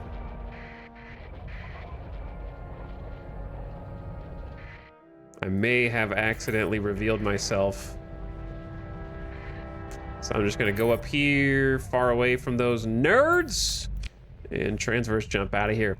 Hegemony and Sindri and Deek to join the war against Tritakian. That is so sad. Oh, I'm out of supplies. That's also sad. Hang on, we need to buy some supplies. You know what's funny? Whenever I run out of supplies and I go like, where are the cheapest supplies? And I go to look at my inventory and I'm like, wouldn't it be nice to have a supply so I can figure that out? Is there like, how do you check like the market? If I open Codex, click supplies, I don't know if you can you see the market entries without having it in your inventory somehow?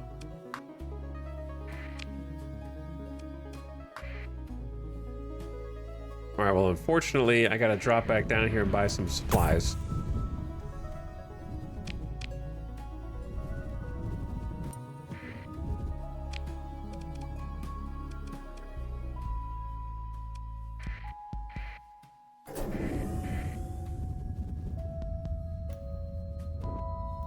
Or else we are going to be in trouble.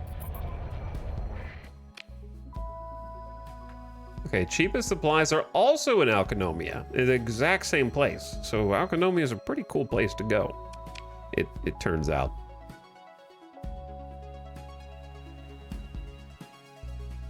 Now, Flamma actually has like the best buy for heavy armaments.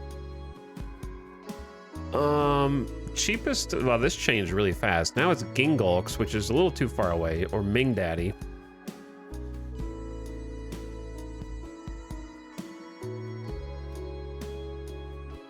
I'm gonna need to do a little trading in order to get some cash money, or else I'm gonna be in danger.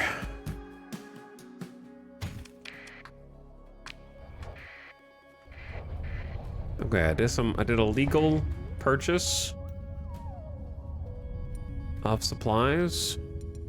We are losing these supplies fast. Okay, it should go down to like manageable levels. Pirate Raiders. We could take those guys. I'm a little busy though.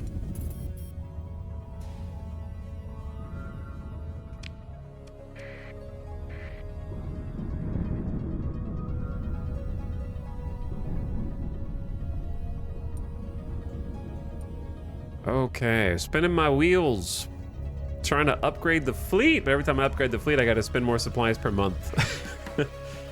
And that's kind of the problem.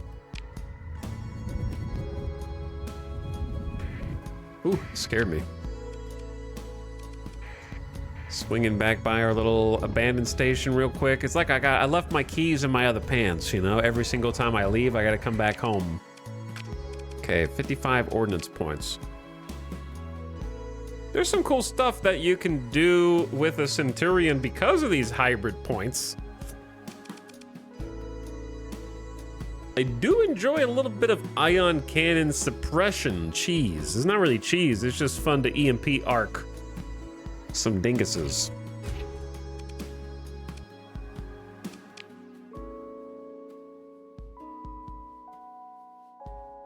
What do you do with this front missile pod, though?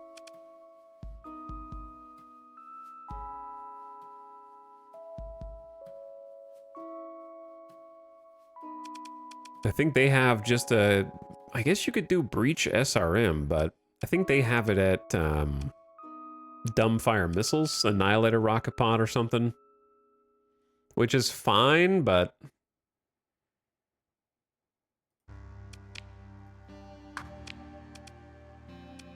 They do have one little suppression on the side here. What's the range on these? 500? I do like the idea of like one suppressor on the side. I think that's a good one. And then find some other 500 range goodies for parity. IR pulse laser is kind of mid. Unless you have enough volume, I guess.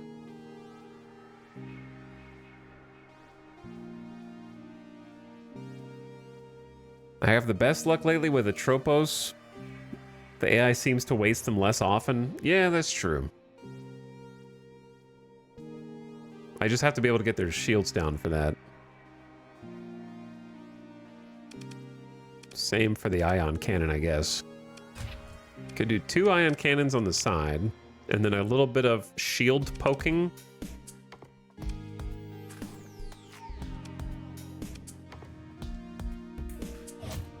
Couple of light dual autocannons just to poke shields, ion cannon for EMPs, and then EMP their ship. I actually don't have the rack of a Tropos.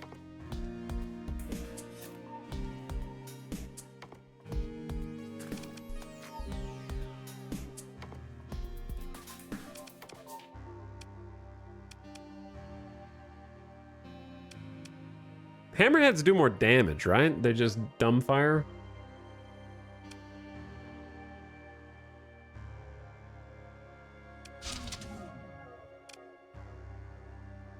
There's only 2 shots on this. If you put the Gorgon, there's 4 shots. This is kind of a interesting mix right here. And then throw like, how big is the shield on this thing? 180. So what if you just put some basic light not auto cannons, light machine guns on here, and then add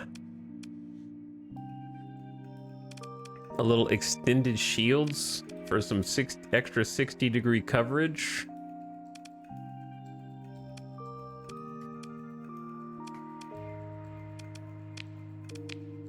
What does it do for the auto fit? Hull mods blast doors? Just because it's about to get hit, you don't want people to die? Fewer casualties in combat? I don't know about that.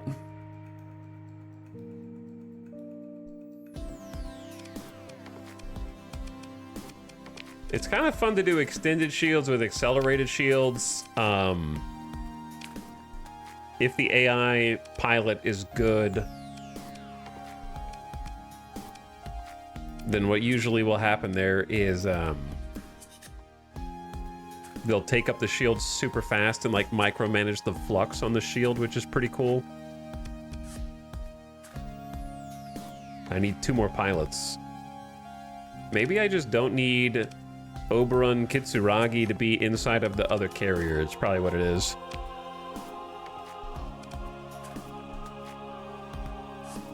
The problem is their ballistic mastery is not really helping that much.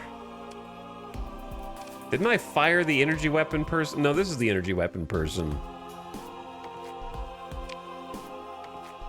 Gabra Niazi has super helmsmanship, bonus top speed, combat endurance, peak operating time, damage to cruisers and capitals, energy weapons. Is this an... I assume this is energy weapon. Yes. That is an energy weapon.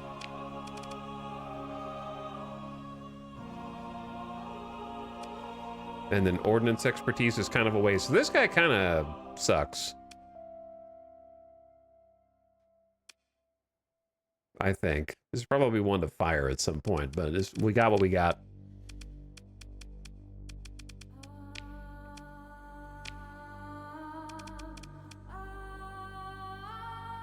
Ballistic mastery inside of this energy ship also kind of sucks. Maybe it was better the way that I had it.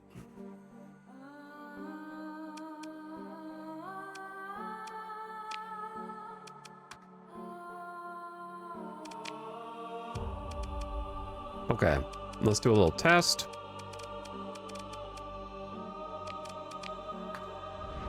Oh wait, I didn't change the weapon groups at all? They seem to be decent, actually.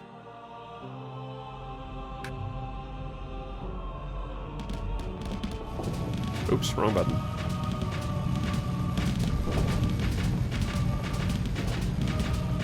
Okay, you're doing great. I can do that too.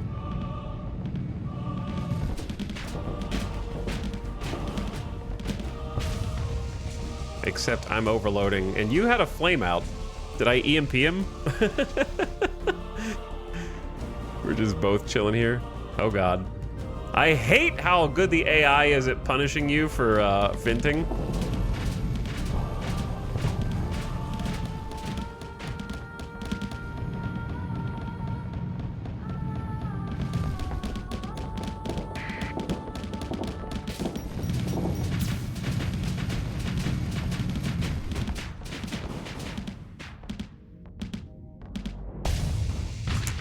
Okay, the biggest problem, as you can see, is that ion cannons are expensive, and if you have light dual autocannons and ion cannons both firing at the same time, you end up with a huge drain on capacitors is the biggest issue.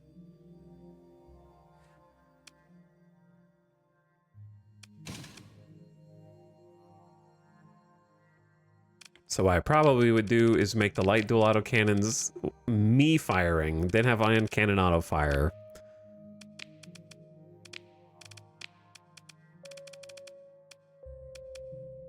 Okay. Then change this leftmost weapon slot to what? Just more little point defense on the side or something. I guess you could do a third light dual auto cannon and just put a bunch of pressure on them. See, maybe overkill. It's kind of an annoying fight to try and test out. How much does it cost to deploy a Centurion?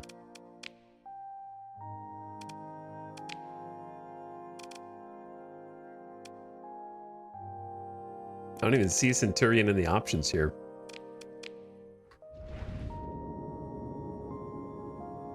Look at these overlapping fields of fire. Oh, this is... I picked like the easiest frigate that I could possibly pick for this. Unfortunately. The recoil on these is kind of strong. I say easiest and then I'm just like getting wrecked actually.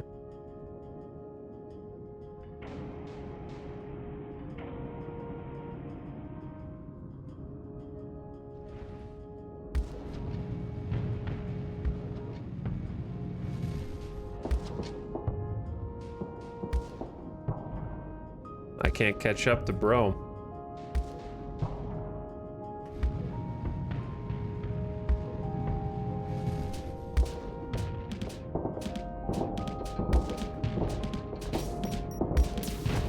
There we go.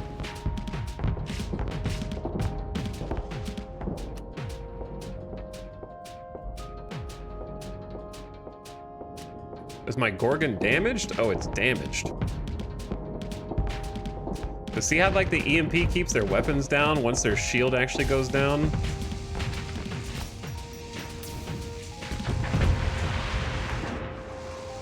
I'm not sure if the Gorgon's worth it, but it's interesting. Maybe just give them Annihilator rocket pod to spam or something. Because they don't actually have bonus missiles. All right, you take it from here, cowboy. I'll trust in you. Do your thing.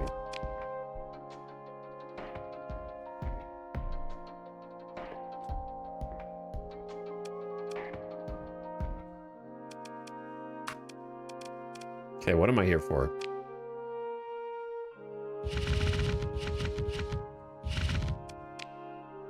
Drop some stuff off.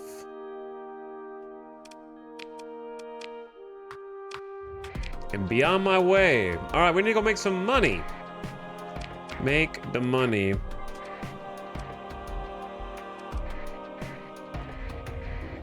Or I'm gonna go broke. And I want to get into some combat with our new ships. Our fleet is like unrecognizable from yesterday. Is more or less completely different. So let's head out.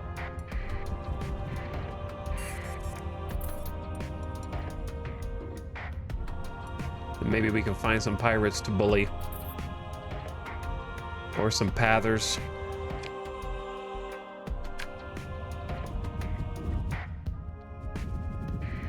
Time goes by too fast when you're just decking out ships. Smugglers chilling here. Understood. Me too. 37K a month! I'm going to the edge of their comms range. Going dark. Circling back in. Hopefully hiding from this fast picket.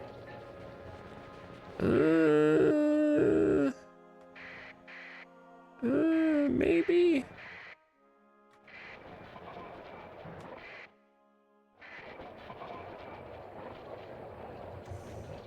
Ooh.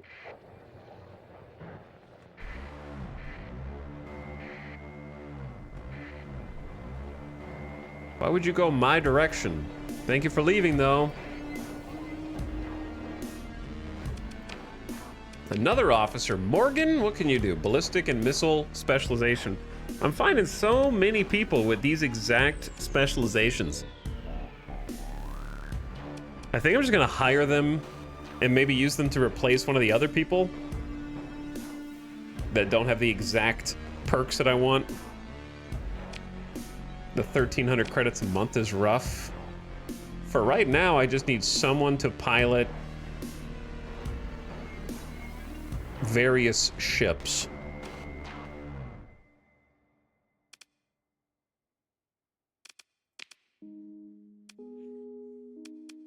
You won't get a very complicated job.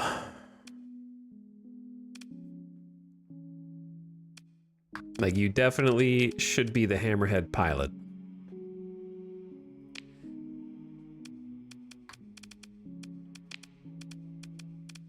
I'm not sure about putting the aggressive pilot into a carrier, though. That's the one I'm less sure of.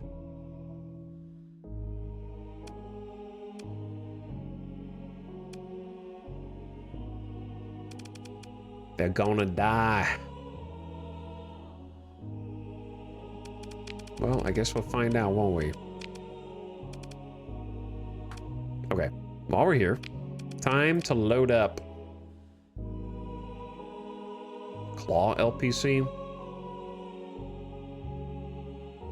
A support fighter with ion cannons, EMP damage. Claws are pretty cool. They're a little squishy, but they can be nice to just disable ships and be annoying. I'll buy some tactical lasers.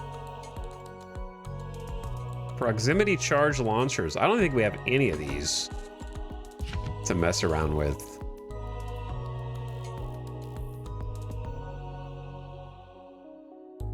I do like heavy burst lasers. Some Annihilator rocket pods just to have.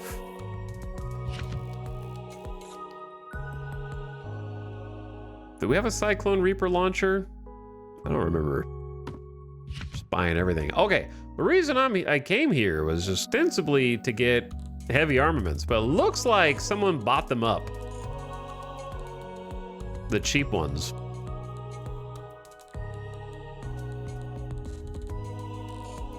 No, it's still worth it.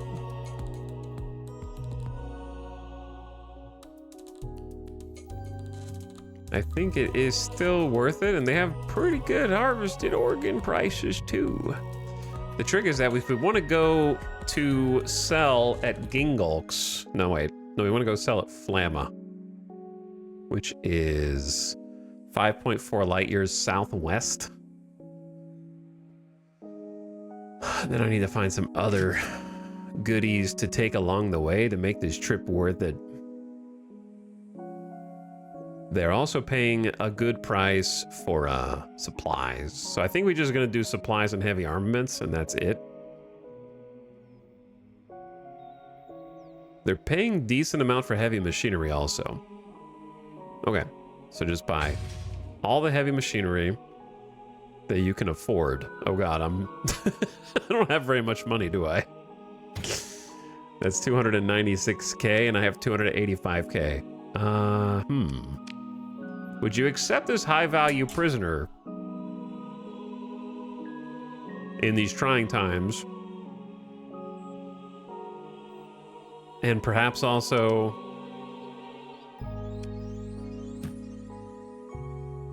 maybe I just give up the gamma cores. I could make more money going to Tritakian.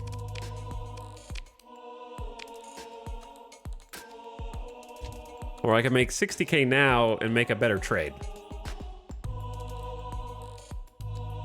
1,500 is an insane price. It is an insane price. I don't know if I'll get there in time before someone else meets the demand. They're just gamma cores. I think just sell them. Don't be greedy. Bye. Get some rep with the Persian League, who sells a bunch of the midline type of ships that I like anyways. You're welcome. Don't worry about the fact that I turned those in without a ship that has a transponder turned on in your headquarters here. They have good fuel price here too. At Tamarat. Where's Tamarat? All right, let's go get fuel first.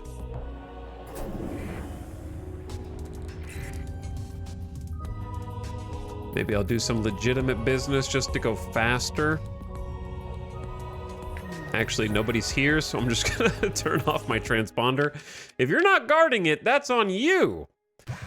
And then we're gonna have these are only 13 credits a unit, so it's like the cheapest anywhere. So I'm just gonna get a full tank of gas.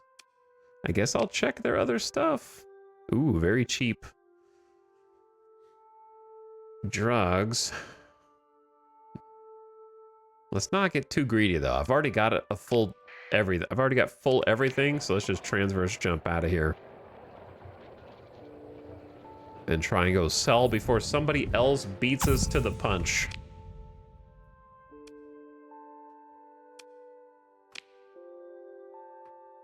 So it's Flamma HQ, the Luddic Church.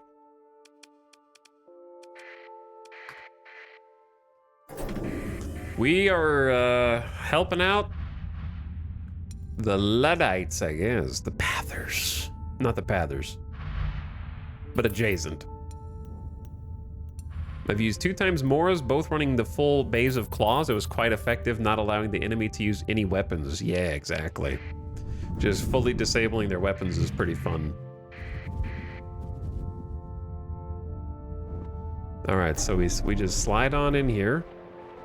There's an invasion fleet who I don't think is gonna mess with us. I don't even think they'll even see us. We just slide on in. Man, the bases that are inside the asteroid belts are the best ones. Oh my God, the price went up to 1,763 per unit. This is some of that's the highest payday I've seen for heavy armaments. That stack is worth 450K right there.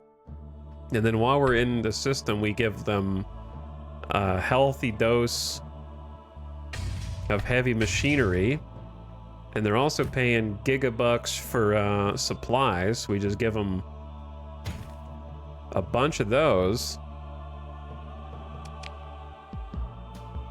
And then we're sitting on 753,000 in cash. No problem. Also, destabilizing the Luddic Church, don't mind if I do. I'm fine with that, actually. I guess while I'm here, I should look for officers. No ships, really.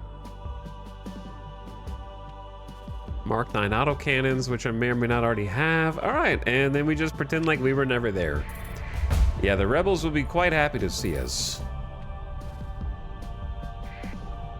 All right, we're good to go. 800 grand in the bank. We can go explore. We could go look for some fights. We could kit out with another hauler. Or we can just leave. I think what I wanted to do was go get another, like, Tritakian frigate. We do have, like, 4 frigates. Our fleet is looking a little bit more balanced now. For sure. But the Gemini kind of needs to get replaced.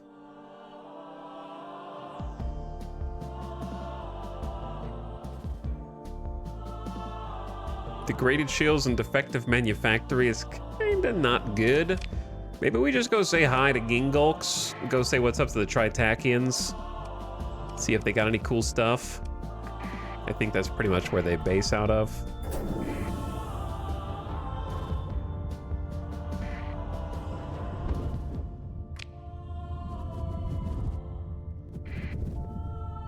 We don't really make our way out there too often. But yeah, I want to get into some fights.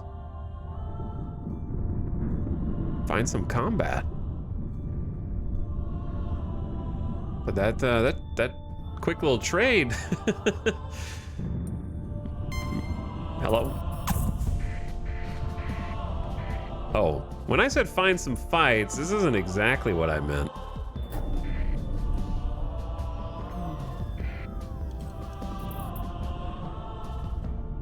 Hiding out in here. Luckily, I can just go dark.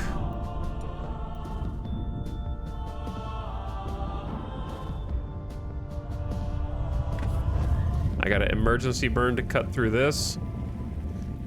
We're kind of like we're burning fuel really fast to the point where I'm actually thinking we're gonna need another tanker. Just a single dram is not enough for how big this fleet is. I almost sneezed, but then I didn't. But I'm going to in a second. Give me a sec. We need to upgrade our fuel capacity. Because like, I've barely been out and about. And I'm already losing 40 fuel per day like this.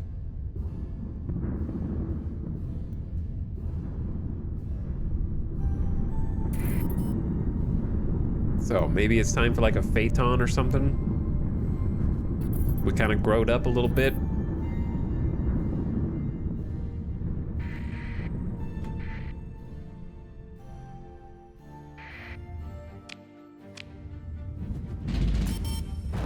My money!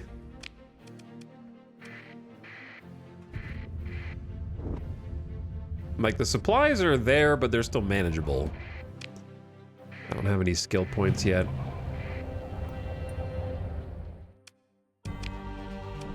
Officer for hire. Field modulation? I do like some good damage taken by shields, and they're steady. You're hired. I don't really have a ship for you to pilot yet, so you just pilot the outdated carrier. Now we're maxed on officers for now. I'm really most interested here in what kind of ships they're offering. Not much. Cool Aurora, Falcon P, the Tempest.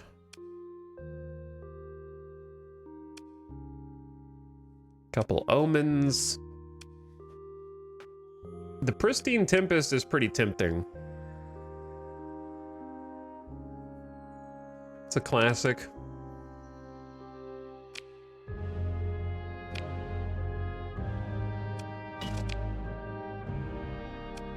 They got the Tachyon Lances, the Autopulse lasers, the high intensity lasers, and the Squalls. Oh yeah, I gotta buy the Squalls. This might raise some suspicion. But you gotta buy them while they're there.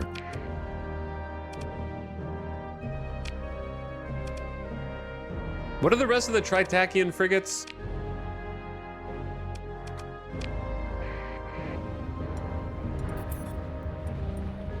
I'm gonna go look at the other place first. Isn't there another level 7 here or not? Maybe that's the only one. Wait, what's this? Well, well, well. A memorial beacon for those that have fallen. Just drop me a classic Atlas super freighter in the mix. Desecrate the graves. Oh, it's got 4D mods. Never mind. Bye.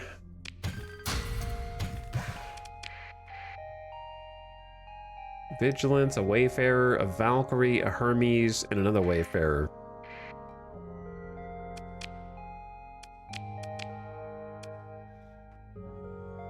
Compromised storage is really not bad if we want. I think I'm actually gonna take this Valkyrie. Having a couple Valkyries for when we start doing marine ops is gonna be good. Take some Marines, do a little ground battles and whatnot. Gonna recover that for sure. Mothball it for now.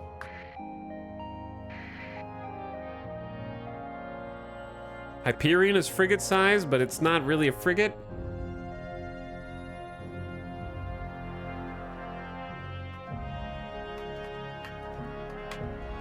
Well, let's look. Let's take a look.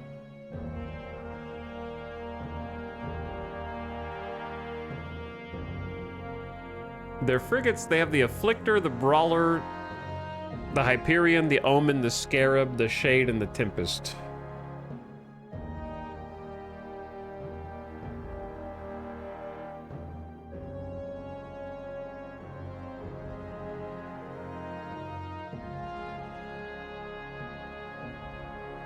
I don't think I want to work with the phase ships.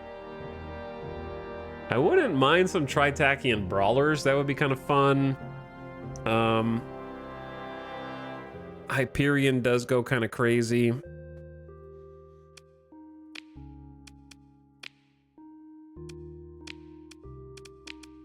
I don't think I want a Vigilance.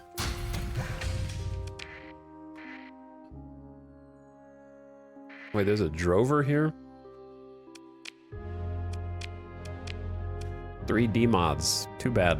Degraded engines, faulty systems. Also, ads starting right now. I'm gonna take a BRB during the ad break. So turn your volume down. Ad watcher. Oh, too late. It already started. Everybody give it up for domestic goods. All right, I'll be right back while the ad is playing. Hang tight. Thanks for watching.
Yo, where's the music?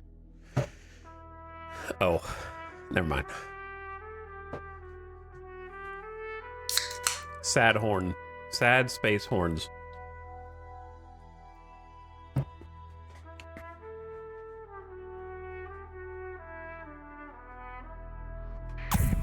Pulse.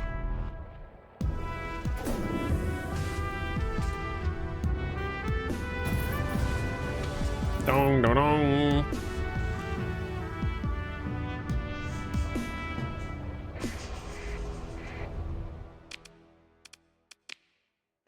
Dong, dong, dong, dong, dong.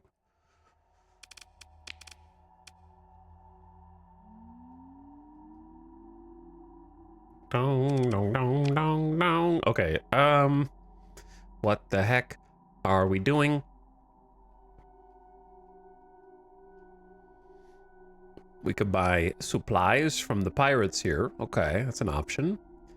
We could buy... Ooh, fuel is really cheap here, actually. At the place where I just was.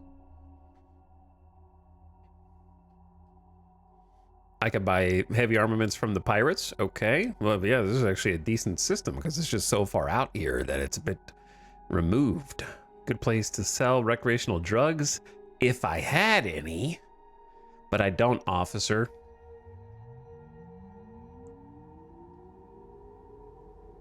Okay. So here's what we're gonna... Well, let's do this. Comm directory, no one's home. I already checked the ships. I think I'm gonna go buy that Tempest.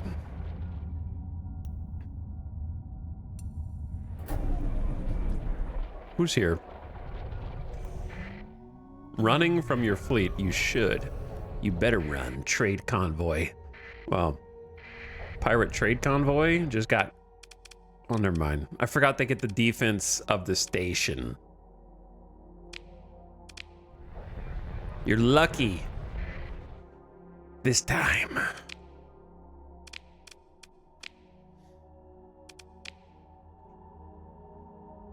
So, from the pirates, we want to buy all of the heavy arms. Yes, all of them. 158k. And also super cheap supplies. Do I want 991? Yes. Okay, sure, I guess. Just buy them all. You'll use them eventually. What if we just go and explore? We could go do some surveying. You know what? That's a great idea. Which of these ships should get the survey module thing? I guess you put that on the salvage rig, right? Because who needs capacitors or vents? If this is ever under fire, it's dead. No amount of capacitors or vents are gonna save it in that event. So you may as well throw the surveying equipment on there. This is a destroyer size, so it'll reduce the amount of supplies we need for surveys by 10, down to a minimum of 5.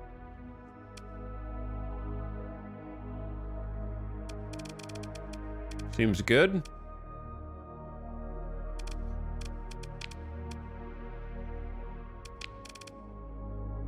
They normally put unstable. Why does the auto fit put unstable injector on the salvage ship?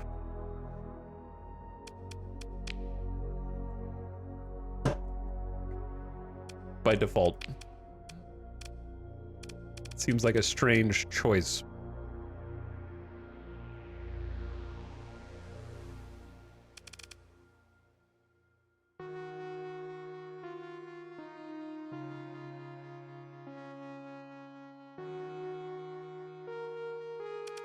Okay, why not just give it high-res sensors as well?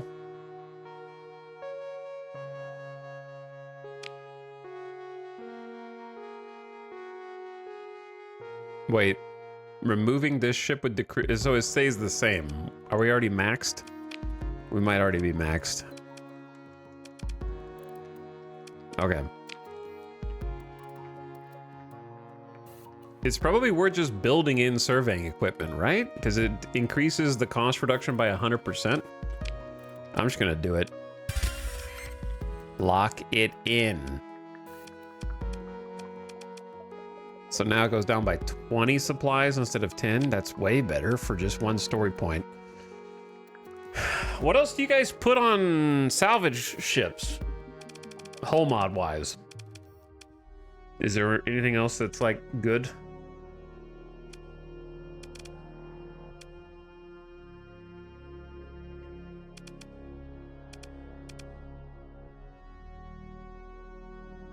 Storage space? Yeah, I guess storage space, but the problem is it's got a civilian grade hull, so I guess militarized subsystems.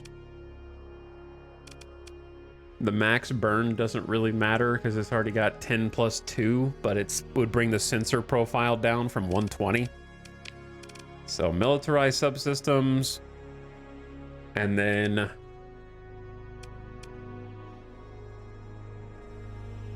I usually put augmented field drive. I think it's like,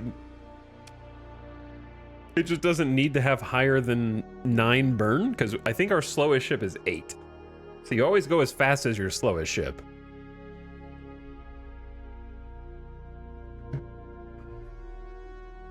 So I'd have to put that on my cruisers. If you put high-res sensors on it, you could remove it from something else. Yeah, that's true. I just gotta figure out what that something else is.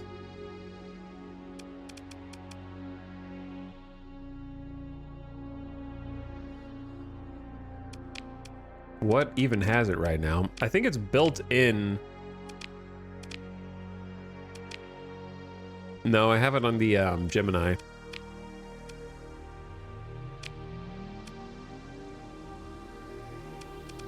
Which I'm planning on getting rid of anyway.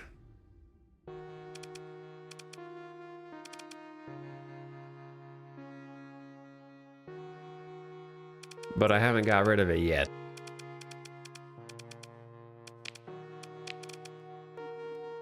Expanded missile racks. Integrated targeting unit. Reinforced bulkheads. I don't have integrated targeting unit, buddy.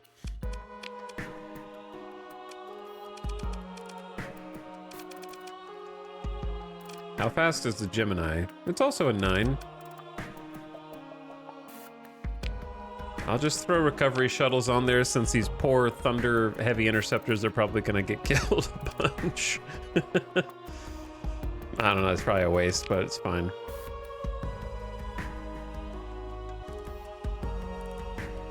I don't love ECM package on the Drover.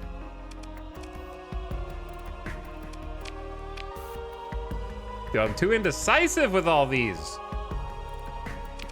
I'll never have the perfect fleet. We're gonna spend 7 hours today just changing these things over and over again. That's it.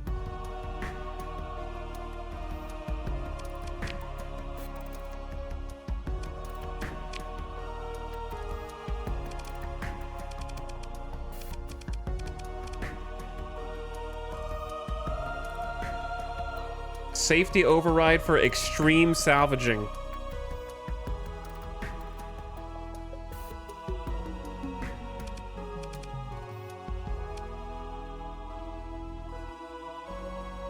I don't hate reinforced bulkheads, just because I feel like these types of ships are definitely the kind to get overwhelmed.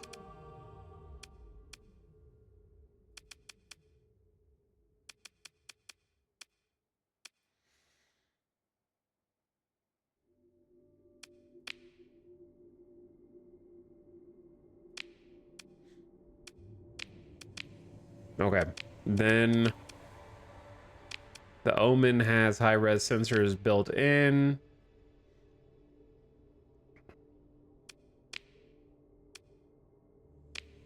Yeah, I'm good with this for now. Where am I? I'm at the pirate. Okay, I'm at the pirate base.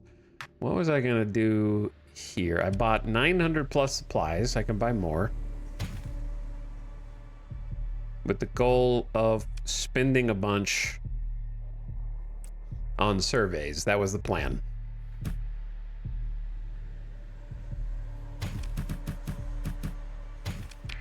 Do some surveys. I like solar shielding because I don't like going slow through nebula storms. Does one ship with solar shielding make the whole fleet go faster through? those are just that you're talking. Are you talking about in combat, or are we talking about like in the overworld?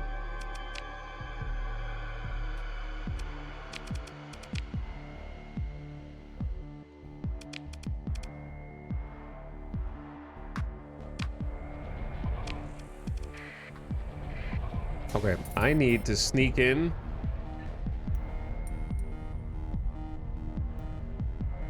To oh.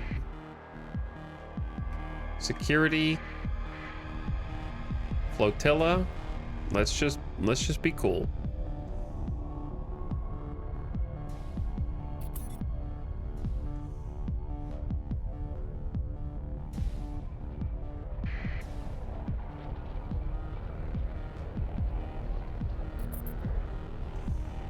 Corporate trader is gonna leave us alone.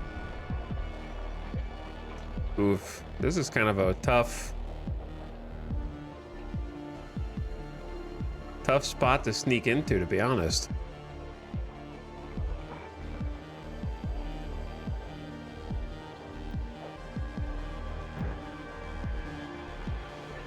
How am I down to 484k already? What did I buy? Oh, I bought 400 heavy armaments. It's true. I forgot about that. Kind of need to go dump those before we go surveying. Oh, I forgot I could just access this from here. So, I'm sneaking in to do a little purchasing. I do love the Aurora, but I'm not going to get it this time. I'm here for the Tempest. I don't really want a bunch of omens. I like one of each ship. I like to have a little variety. Okay. Hook up the Tempest. It's almost 50k. There's really only a handful of ways to build a Tempest. You know, there's not a lot of, in my opinion, effective ways. The Heavy Blaster is so demanding. I think Tempest with classic Pulse Laser combo is my pick. Just dual pew pew. I do love the default attack variant. Pulse Laser, Graviton, and Sabos. Just don't mess with perfection.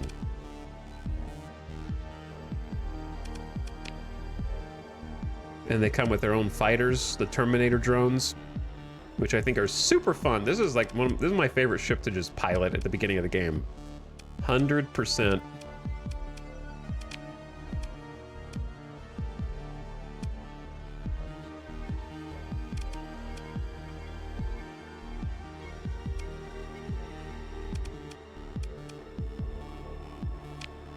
Give them expanded missile racks.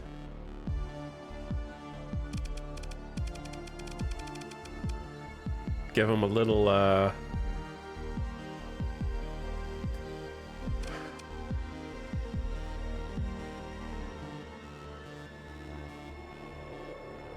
safety overrides with this also does go pretty crazy. But I don't have any... I don't think you can build in safety overrides. Yeah, you'd have to build in something else. I don't have any weapons on this yet. It's kind of an important thing. Heavy Blaster on it, like, can work. It's just draining.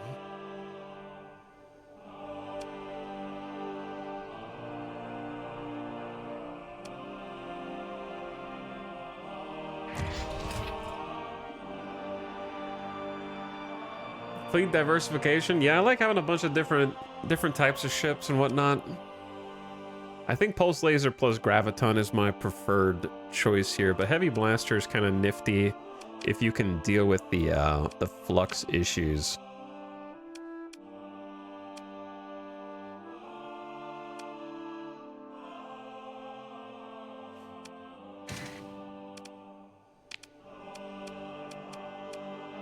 There's really no good options here. Okay, let's be on our way.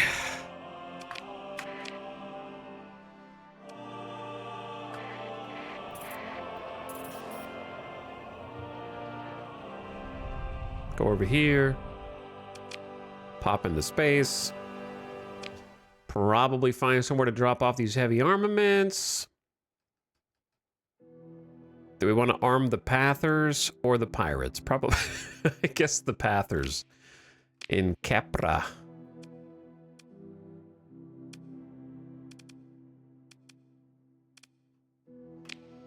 Which one was it? It was Samar.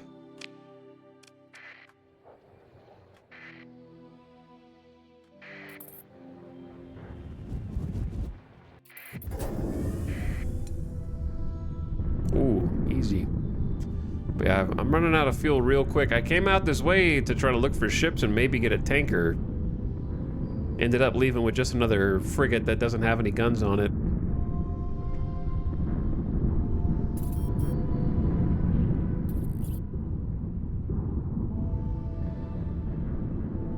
Storm is loud.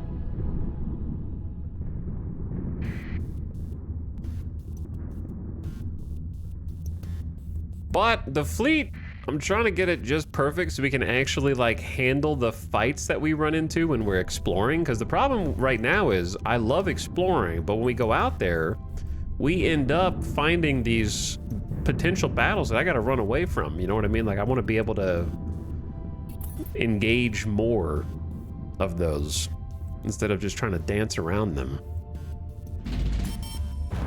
I'm losing 40 grand a month. Unsustainable income loss.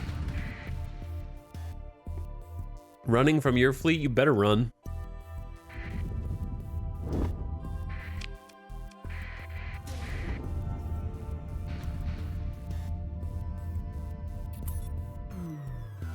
Turn the transponder off here. Sneak on in.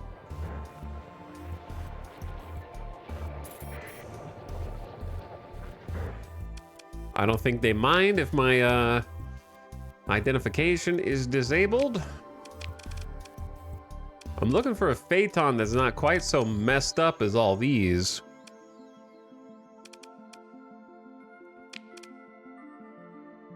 Something that can hold some gasoline. Not a lot of options. Okay, well,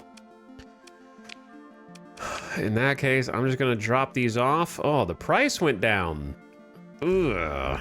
Yeah, the price went way down. Maybe we don't sell these now. I'm taking a kind of a big loss here. Some trader got here first. That is unfortunate.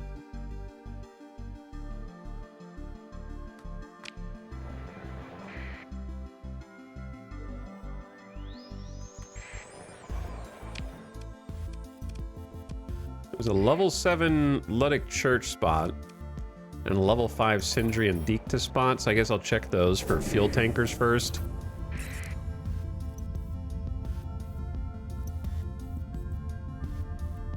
The thing about the heavy armaments is they will always become valuable if given enough time, so you just kind of have to hold on to them sometimes. Starliner. A couple busted up Phaetons. Some Vanguards.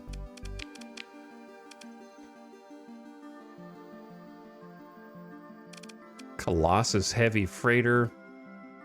That's for regular storage, not really for fuel. Random Pristine Tempest here too? Okay.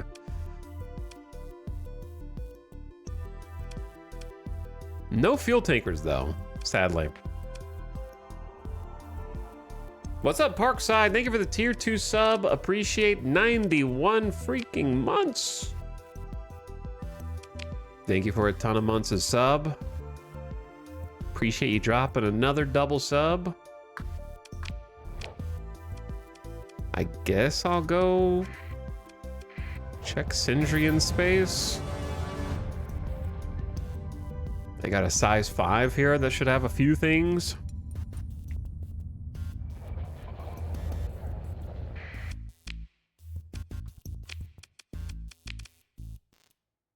Okay. Or not.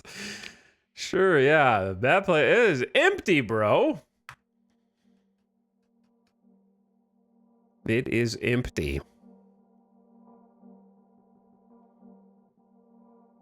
So if I'm going to Fearsome Engine, then I guess I'll just check there.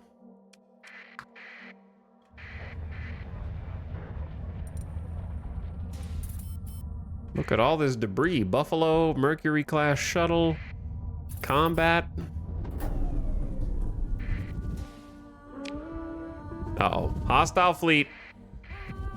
Was it that one?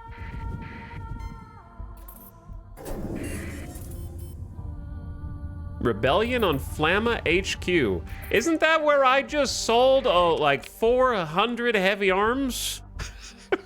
And like a bunch of other stuff just instantly manifested. Widespread rebellion has broken out against the Luddic Church government of Flamma HQ. If you deliver supplies, marines, and arms to a base official or sell them on the black market, could influence the outcome of this rebellion. You lack complete information on this rebellion. The suppression fleet has arrived and reinforced the government. Pro-rebel smugglers of the Sindrian Dicta are reinforcing. So basically we're helping those rebels. Wasn't me! Wasn't me.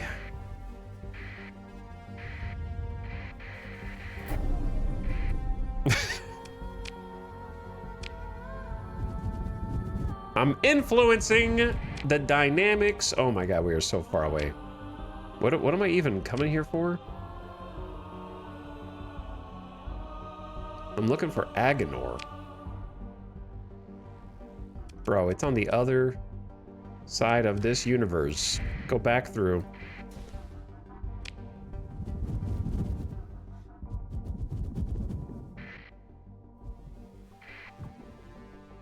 Take the fuel tax shortcut here. Okay, speaking of fuel, where can I get some cheap fuel? Not here, that's for sure. Okay, so look at this pirate fleet. Hold up, engaged in battle with Hoost. Oh, the station. How are they engaged in battle while floating away? Stop, I'm not clicking on that. I'm trying to just move in here. Relationship with the Luddic Church reduced by 13. They know. Minus 15? Is that from selling all those wares? Rebellion at Flamma HQ was successful, is what it said.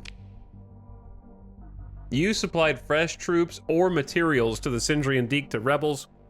The interference has not gone unnoticed by the Luddic Church authorities if they were in power at the time of that trade. Whoops. Well, you know what? Screw the Luddic Church. I'd rather Sindrian Dicta win anyway, so. Should be safe for me to just roll on out here. Why do these crates of captured weapons say from Etal? That's a great question. Another polarized armor, but they're reckless. I could bring them back to aggressive. Who am I firing of the level 5s?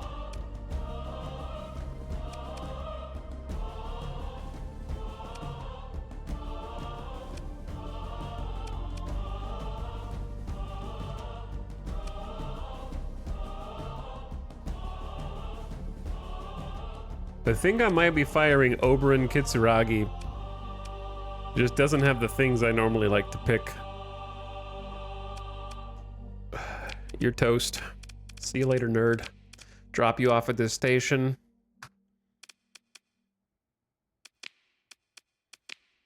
Rosemary, would you like to join us? I will take you under my wing and make you aggressive instead of reckless and give you bonus XP. I like polarized armor anyways for the type of fleet that I'm building. I need someone to pilot this Tempest. Probably the person who's currently in the monitor. That's a good choice. Though their point defense skills are kind of wasted on this.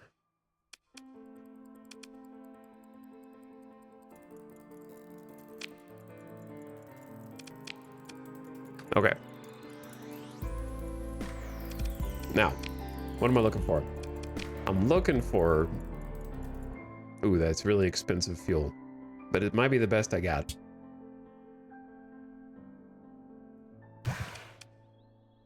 I'm gonna buy a little bit of that. Actually, no, we can sell. No, I came here to sell the heavy armaments. That's what it is. All 400. Just play both sides, so I always come out on top. I sell to Sindri and Dikta rebels over there, then I sell to Ludic Church rebels over here. It's just that easy.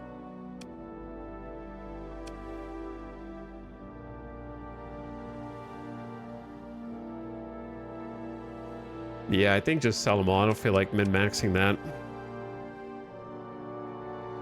Well, they're paying a ton for supplies. Holy, 326? The average price of these is like 80. That's a 4x. The unit price is going down, but like, still worth. Guess what, chat? I'm a millionaire. I know you all knew that because I'm a streamer, therefore I am rich, but now I am a space millionaire also. 1,012,000 credits to my name. Okay. Now I want to go. Now I want to leave.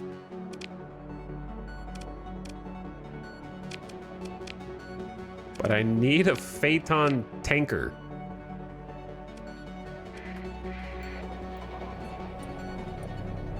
I'm gonna head over here. Turn my transponder on inside of the magnetic field where they can't see me, and then just leave.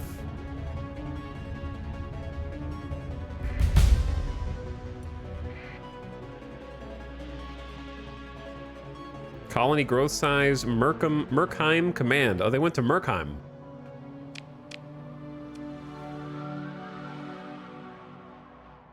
Where is Merkheim?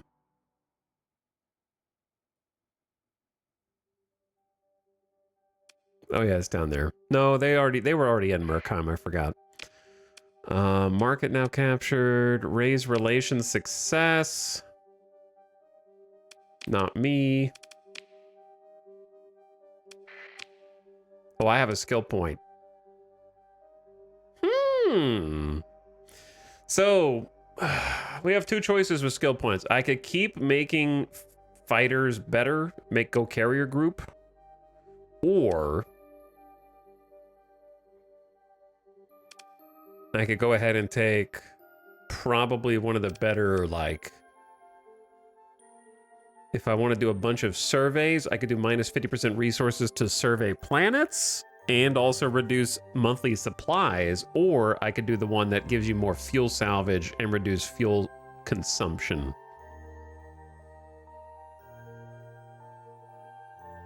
I think the fuel consumption one is better. I tend to get more supplies. I don't know. What do you guys think?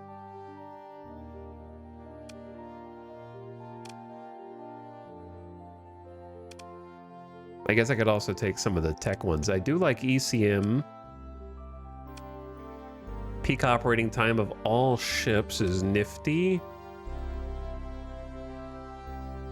I've never used Neuralink. It's interesting, but I just haven't used it. It lets you control 2 ships at the same time, which is a little too much for me. Get the colony perk and then never make one. It's a good deal. I think I'd rather just get more fuel. I think we're having fuel problems right now. Also reduces crew loss due to hull damage in combat. Emergency burn no longer reduces combat readiness. I think I'm running out of fuel way faster than I'm running out of supplies.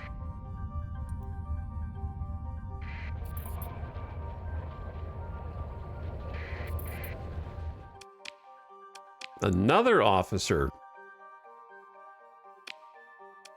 with field modulation, reckless.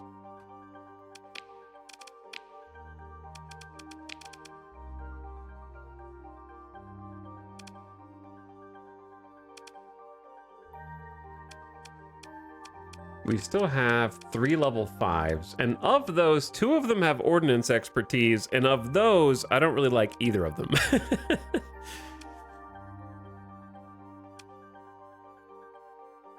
In fact, I'm gonna fire Gabra Niazi. We're just purging all of the officer ranks.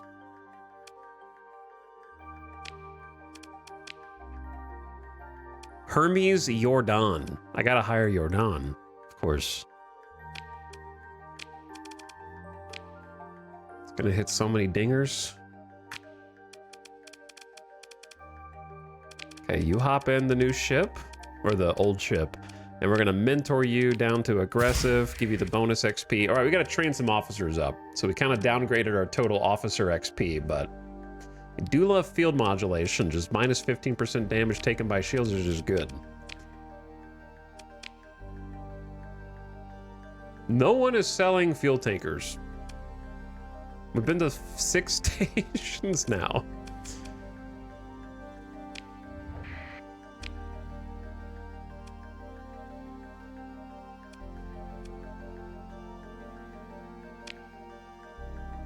Okay, we need to go buy some fuel. We can go to Libertas and get both supplies and fuel. Home sweet home. And then I'm going out. I don't know when I'll be coming back.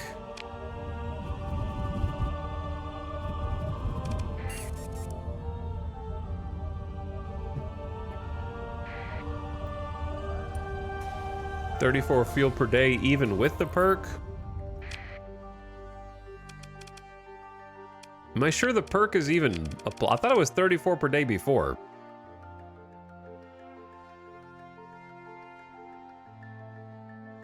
Reduces fuel consumption by 25% or 25 units, whichever is lower.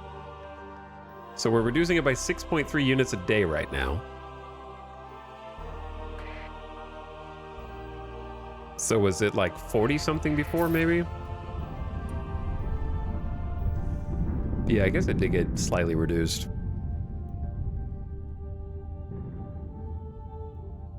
$34 per day is crazy, though.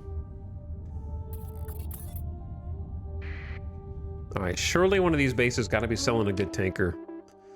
Hostile fleet.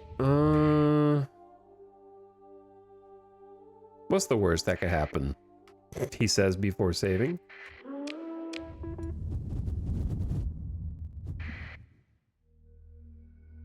We could take them. We could take these dudes. Right? Sure. Oh, well, they dodged me and started a different fight, so never mind. Holy pirates! Look how many random rogue pirate fleets there are here. What is going on?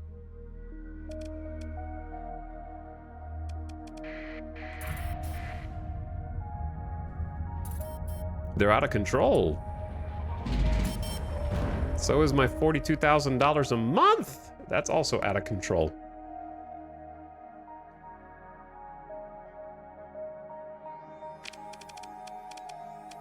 I just need to get a couple guns on this. I'm going with the classic graviton beam.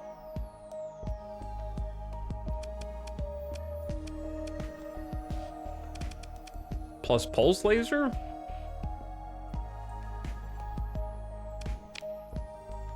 Yeah, it's classic. Pulse laser is 10. Safety overrides is making this cost a lot.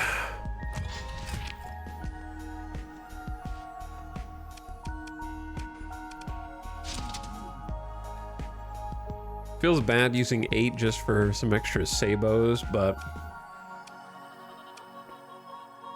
lost millionaire status. Well, I was a million. It's a permanent title, you know. Once you're a millionaire, even if you lose the money, it's wrapped up in investments, non-liquid. That's just my liquid money, not including my assets, you know.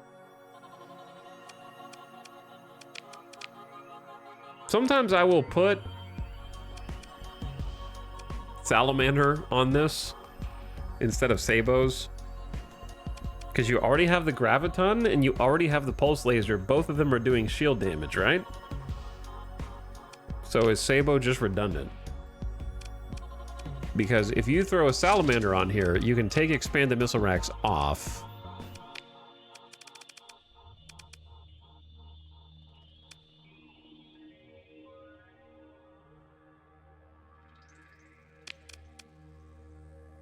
Peak performance is 59 seconds. I'd have a pilot in here that can handle that.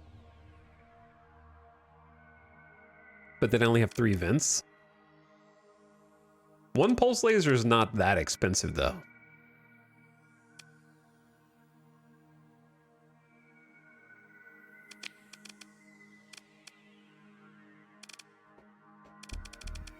I gotta have, like, more hull mods. I just don't have enough to do all the things that I want to do to kit these ships out.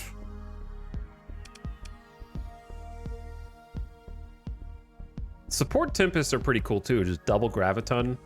Just put shield pressure on. Put a steady pilot in there. They hang back. They just shoot salamanders and do gravitons. It's not crazy, but it does help. Or you can put an aggressive one in there and give them double pulse lasers with lots of flux capacity, and then they just go pew pew pew pew. That can be fun as well.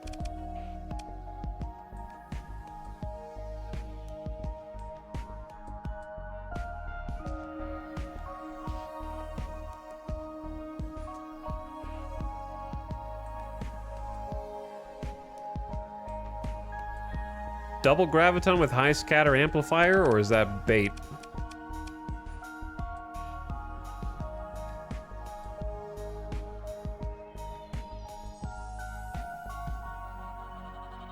Okay, let's just put in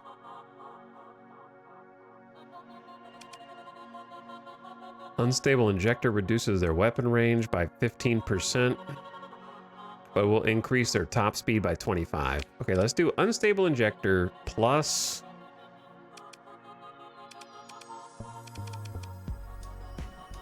hardened shields.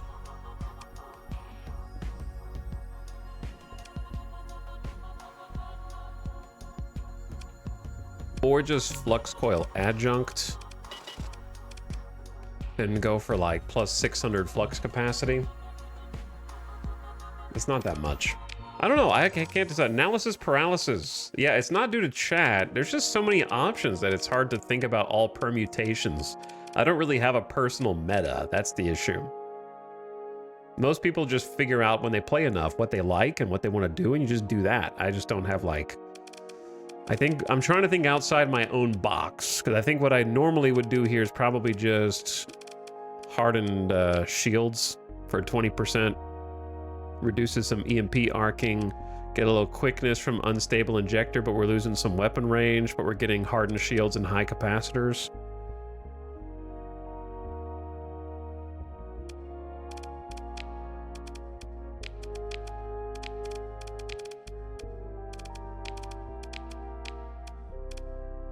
There's a fun little ship though, because you got these 2 little Terminator drones. And you're nimble.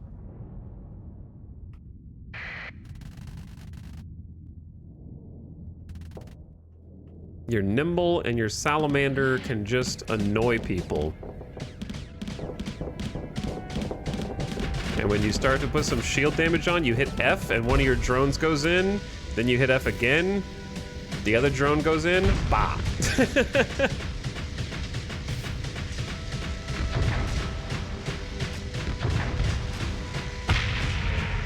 And it can just bully. It bullies other frigates. The Terminator drones are called Terminator drones because, well, they terminate. They attack. They do not... They do a little defend, I guess, but mostly they attack.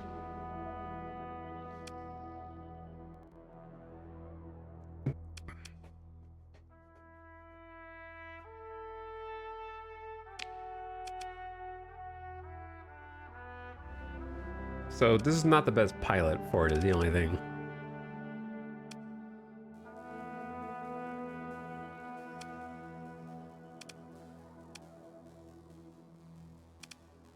I don't have any pilots that know how to do energy weapons, unfortunately. All right, I gotta mentor the new pilot also. Do I want them to stay steady? Yeah, I have aggressive, aggressive, aggressive, aggressive, aggressive.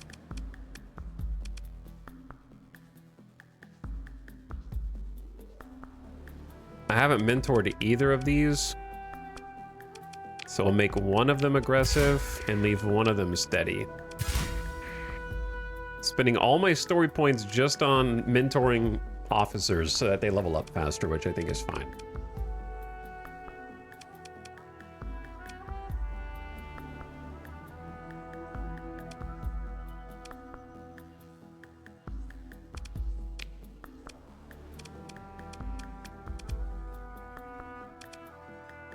Okay, there we go.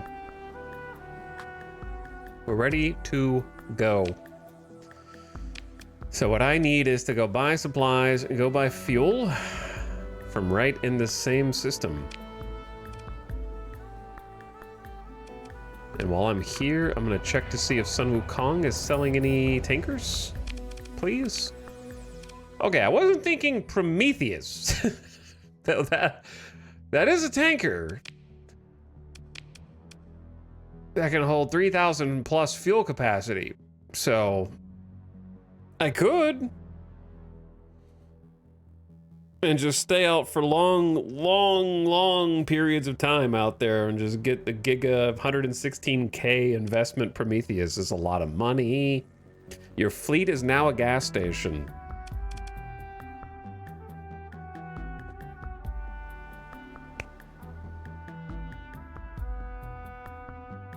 A tanker of vast capacity used to shift strategic quantities of fuel between worlds. Has a reasonable defensive arsenal to protect its valuable and volatile cargo. I don't know about that. 6 small ballistics and a medium ballistic? I don't know if I would call that reasonable for such a large chunk. Are there any other field tankers besides low-tech tankers?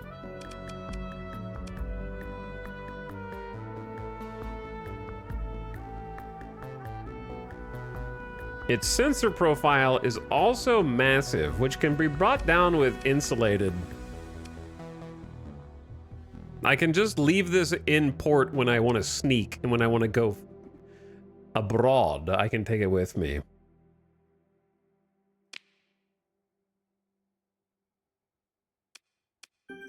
I'm going in. I did it. Oh yeah, I forgot about this mothball ship too, which I need to get rid of. It's also got 300 cargo capacity. So a few things. Number one, the civilian grade hull is a problem. So we need to militarize those subsystems to get rid of the increased sensor profile and reduce sensor strength. We need to go beyond that to insulated engine assembly to reduce the profile even more.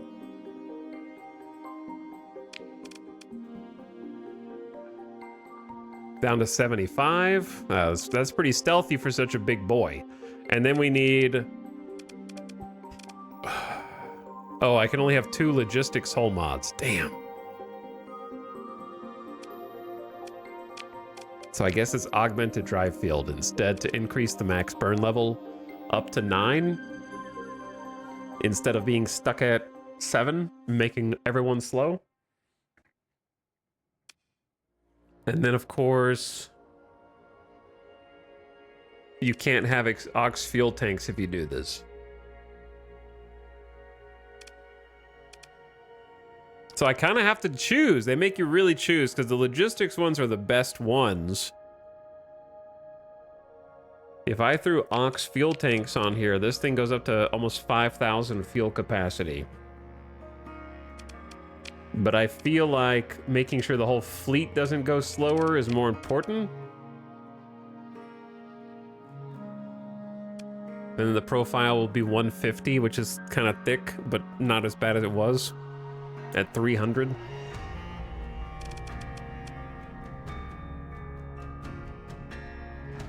So if you don't militarize the subsystems,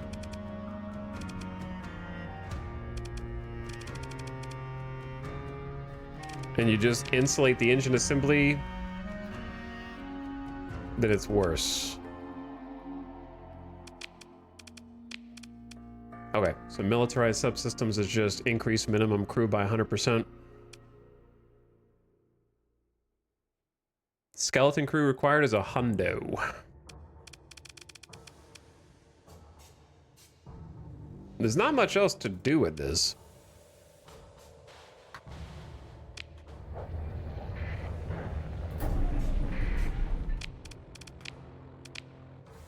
The medium ballistic turret is probably just a flak cannon. And then the small ballistic is just whatever point defense you got. I actually only have one. I only have 2 light machine guns. It's so sad.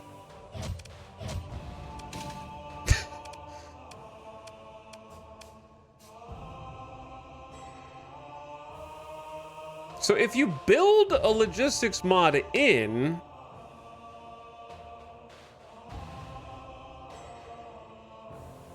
does it still count as a logistics mod? Against the rest of the choices, or does it stop counting as a logistics mod?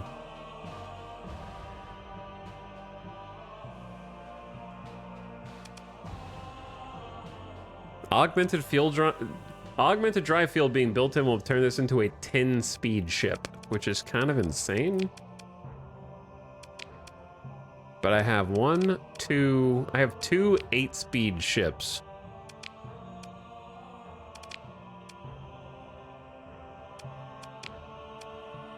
How can I get them faster without ruining their builds?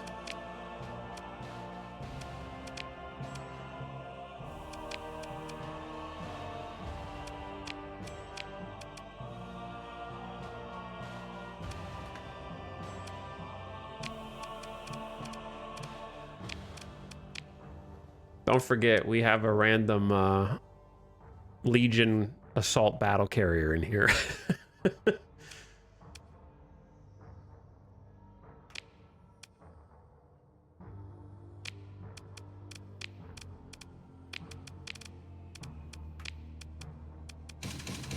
Also this cruiser for some reason.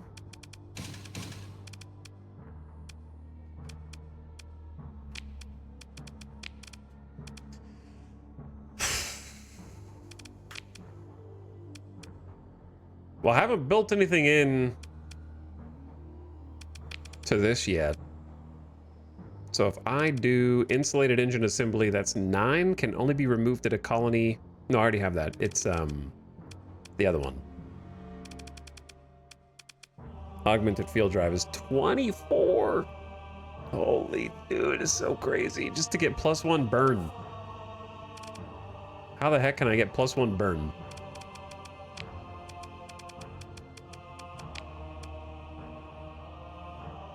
If I can just get +1 burn on like all my ships.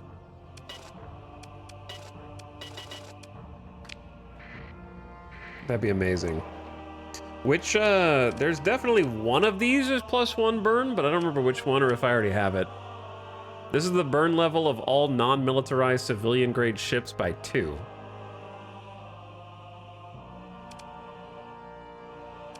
So maybe I'm just thinking of that.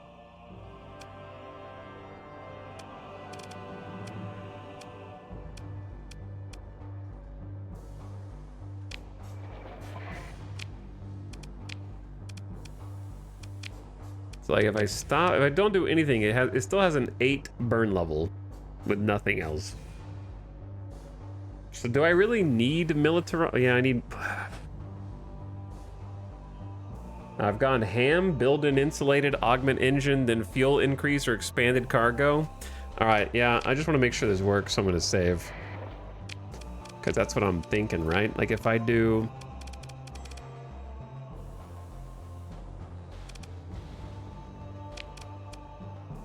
That takes it up to a 10 max burn without militarized. My problem is my ADHD, I keep forgetting what I'm clicking or what I want. I think it was insulated engine assembly, possibly. Sensor profile reduction to 90%.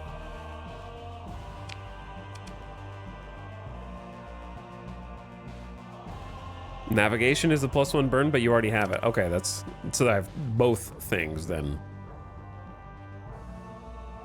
Like, what if I don't militarize the subsystems at all?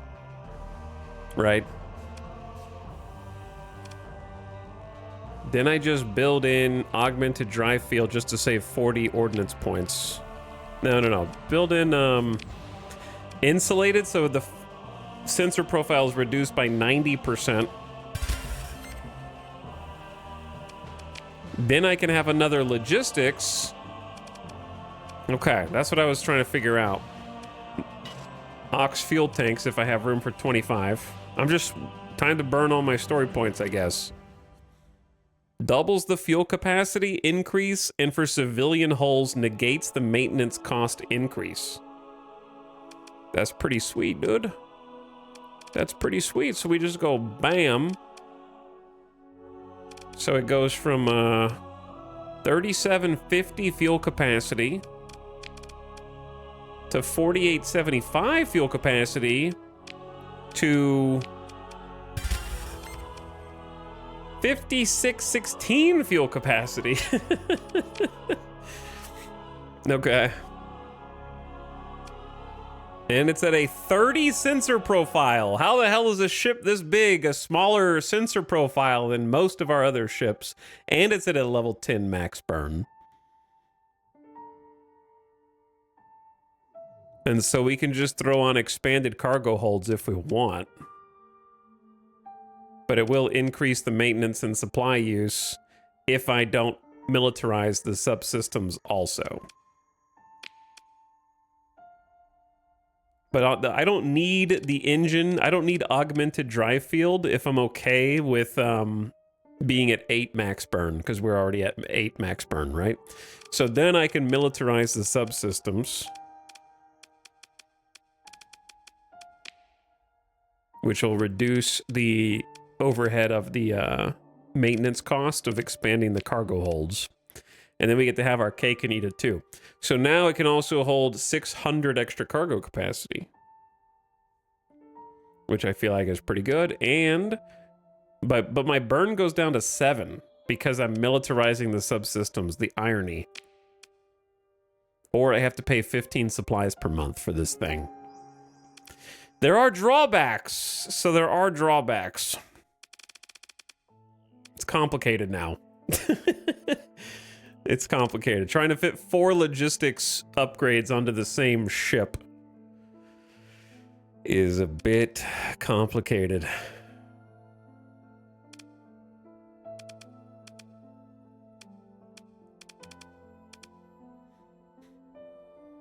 Joke's on you. Throw surveying equipment onto it. They'll never expect it. And reduce the cost. Is this a capital size? So that's going to be a 40 supply reduction for all surveys. So we're at 60 supply reduction and 60 heavy machinery. That seems good, right? If we're about to go do a bunch of surveys, that'll save us a bunch of supplies. I'm down. I am down for this. Then we just buy some basic light machine guns that we hope we never have to use.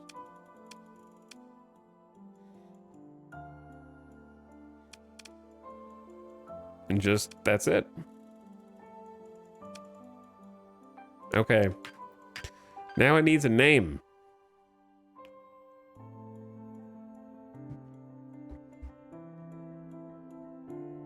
I feel like I've had a Phaeton or a Prometheus before and probably named it Bertha because that's just what it is. But this is gonna be the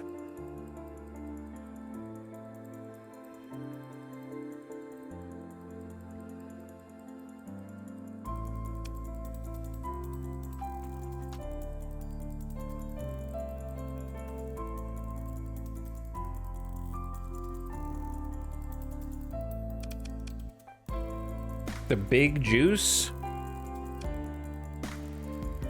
I was gonna name it like Sloshed.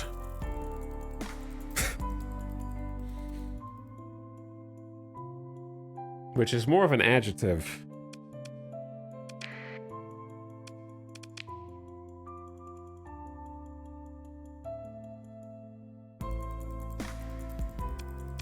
Put a pilot in there. Just kidding. All right, now how are we gonna fill this thing up? I love how the the Prometheus class tanker has more story points invested into it than any other ship. I have 9 left though. Okay, now we have to go buy fuel, which is actually at Gusoin.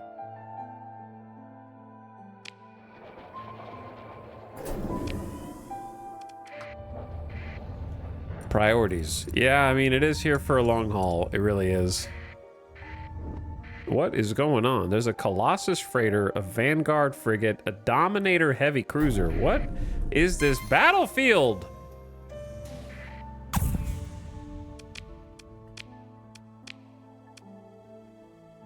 Damaged weapon mounts and structural damage. Kind of become a salvager for a minute.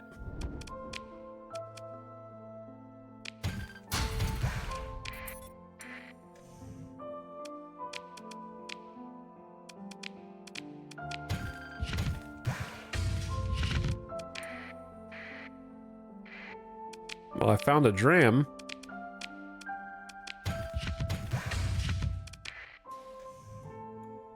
Mudskipper, Buffalo, a Venture.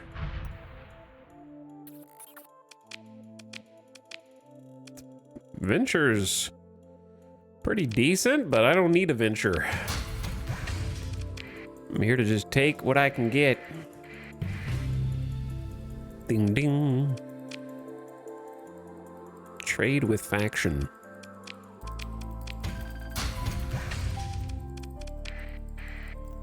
Take some freebies, I guess. Get some handouts.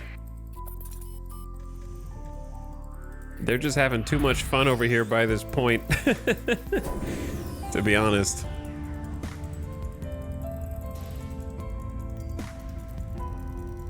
Okay, I don't think I really want to try sneaking in here. It's a little busy.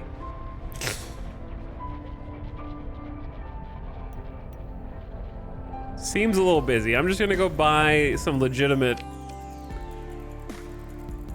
resources.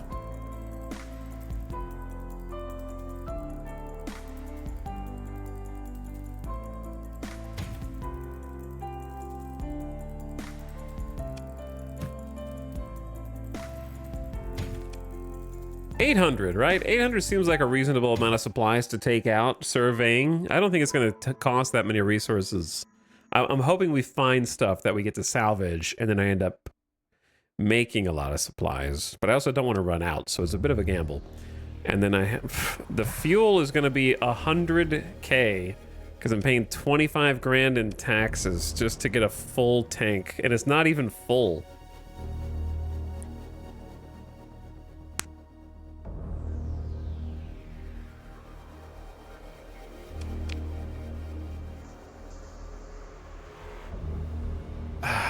It's tough.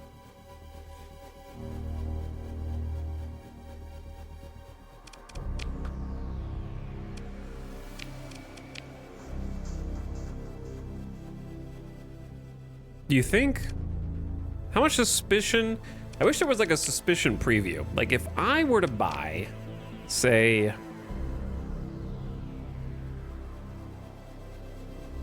all the fuel and supplies here for 77, there's no way I'd erase that suspicion. It's gonna go to extreme.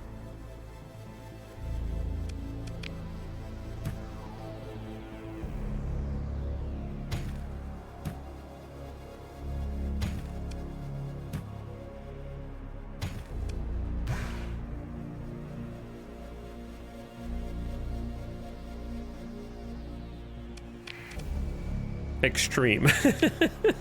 But then I buy 112K worth of fuel out here.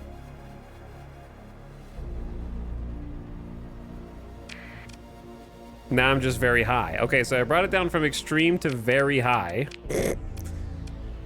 Are you guys ready to buy an Atlas super freighter too? Just go crazy.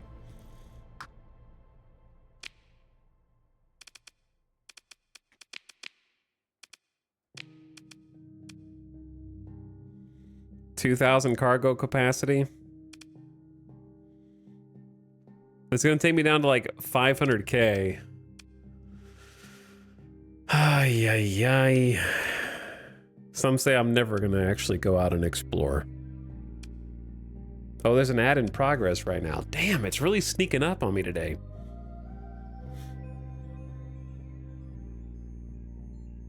I'm losing so much time. Yeah, S-mod it. It's probably worth the investment, isn't it?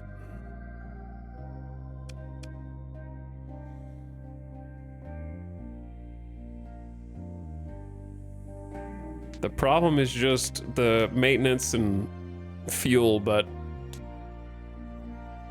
if I take a super freighter out there, then I can hold all sorts of goodies that we salvage.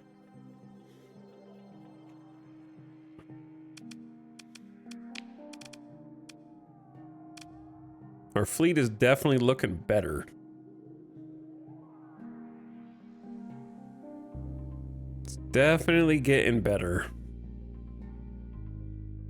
To the point where I think we go out, do some exploration, bring what we can home, and then probably include the capital ship into the fleet. Like, get the big carrier ready. Ditch the Gemini after that.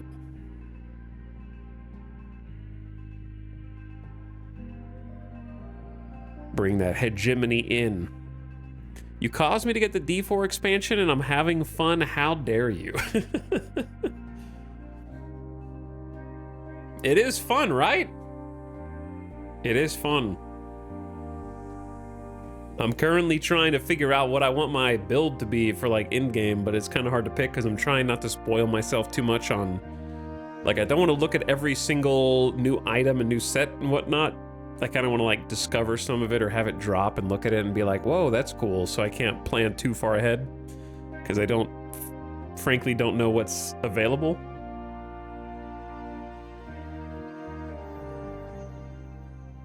I just assume they're going to have like some basic support for multiple different play styles. But I'm glad you're having fun. Titan Nav, thank you for 23 months of sub, who says impossible to have enough months. Thanks for the Prime. And almost 2 years, Titan Nav. How's it going? I didn't even realize there was a level cap increase. Yeah. I think the level cap increase is there regardless of if you have the expansion. I could be wrong. But you can only use the set bonuses on the talisman. The talisman sets, I think, are specific to the DLC. Welcome back from the ad. I waited for you. Money is burning a hole in my pocket. I'm getting a super freighter. Add it to the list.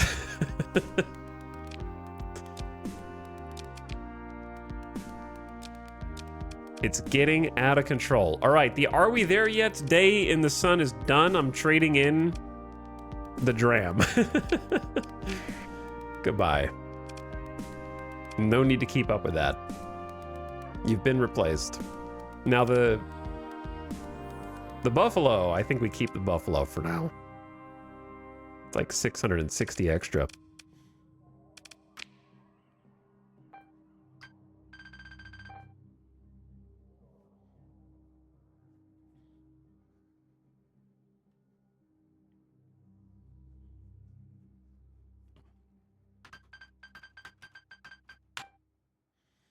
Okay, so similar deal here in that we got a max burn of 8 because we're getting +2 from our perk. That's really nice, but I got to get that sensor profile down. And the best way to do that is insulated engine assembly. So I think I'm just going to keep building it in.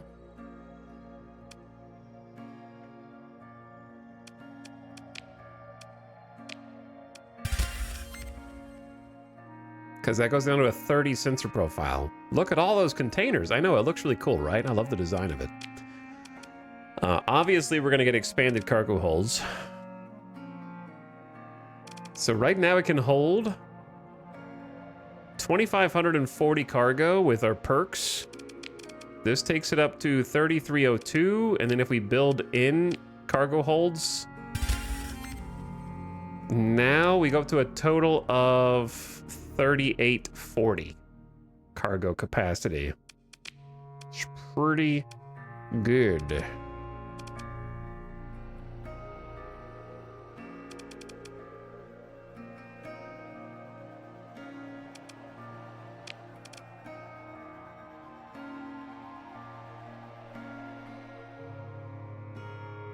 So maybe some high-res sensors and survey equipment, or what?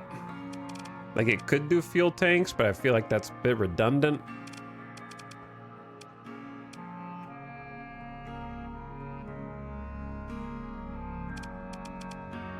Don't need militarized subsystems for this. Don't really need it to go faster because we're stuck at 8 burn level.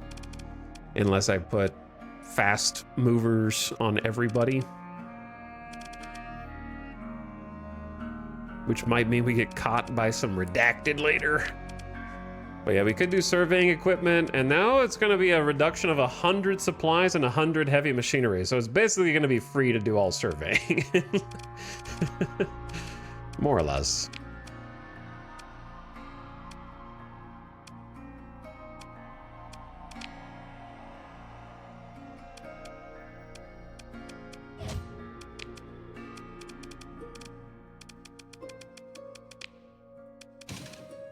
What? There we go. Okay.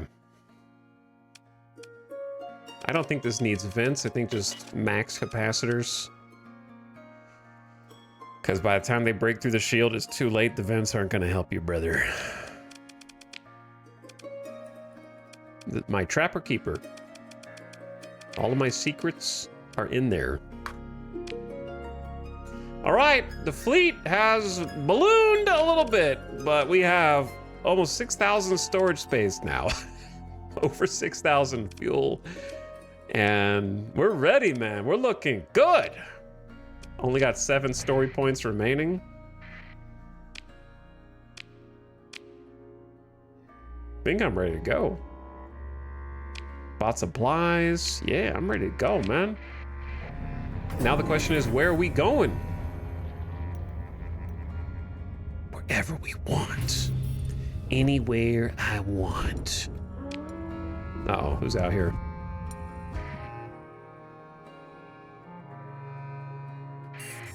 This pirate attack fleet is pretty tough. Not really, I guess. We could take them.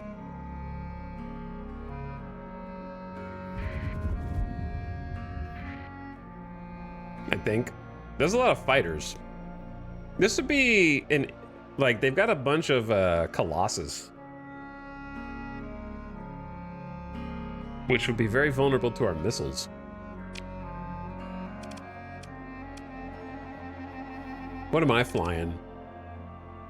I'm flying the carrier.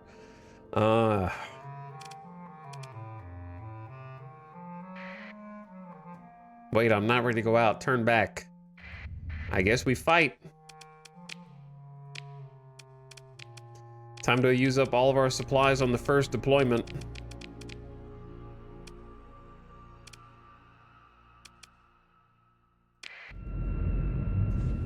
You wanted a battle?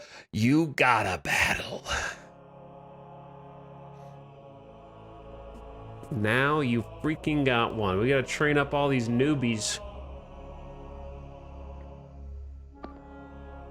So we want to basically create an escort order on us.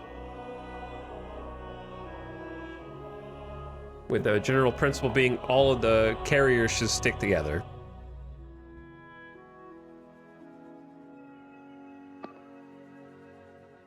Then I would say the monitor go with us, and the omen go with the griffin, right? That seems like a pretty good mix, and then everyone else just kind of do their thing.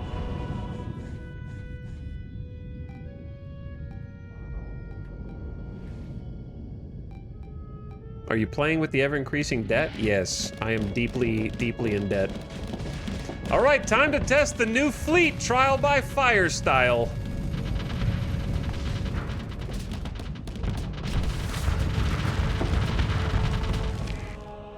Holy. What do I even... We gotta watch out for this guy. Everything else is kind of there. Oh, there's a phase frigate over here too. Why they're sending in their fighters to get murked?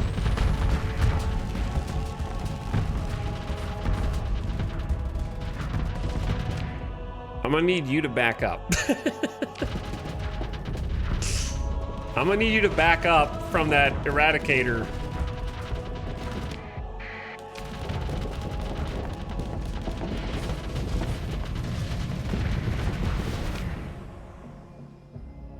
Buffalo is dead.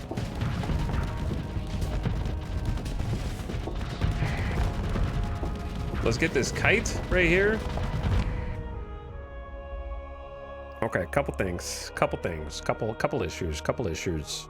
Some small issues. This guy's gonna die because he's a dingus.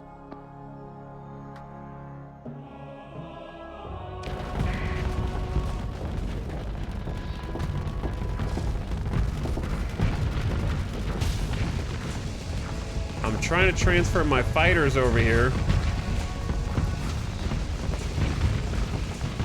Is there an aggressive pilot in there? I gotta get rid of this dumbass Gemini, man.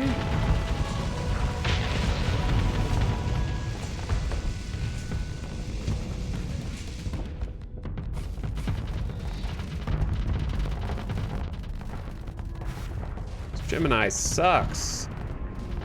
It's got one fighter bay.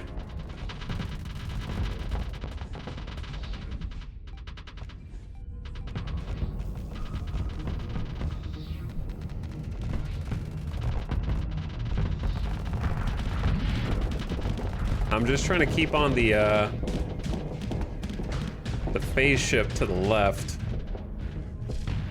and let these guys handle everything else, because the fighters will destroy him on the left. Give him a little bit of time. He's dead. All right, regroup.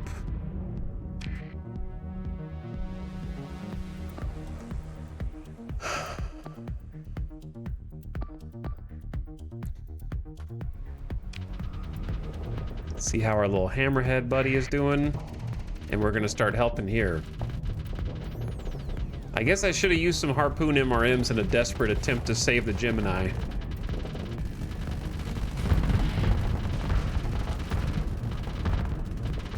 All right, sending the fighters in, giving them some fire support. Got a little overload, bought him some time. Got some more harpoons rolling deep. Hell yeah.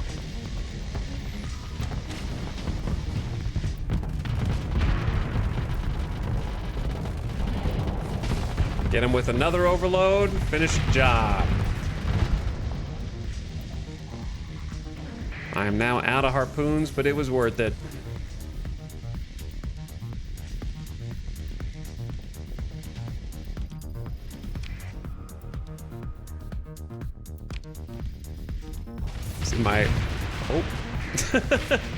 Nice job.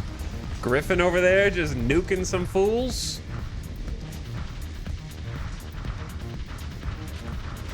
Why would you turn your engine to be hit by the bombers at the end there? Who's left? Oh.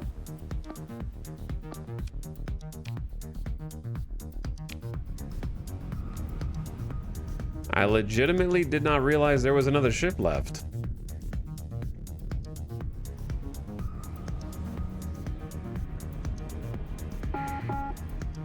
I might, yeah. I'm gonna have to check the pilot of the Gemini after this, I guess. I might have put an aggressive pilot in there, which apparently just means hold the accelerator down. Get a little camera feed of what's happening up here.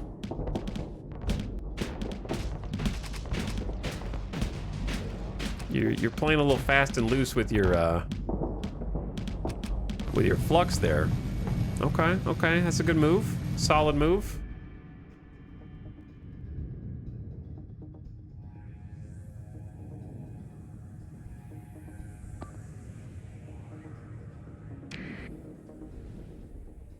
Is he gonna escape?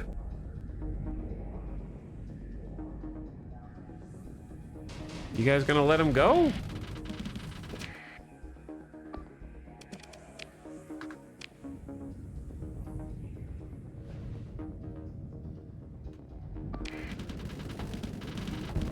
Get in there.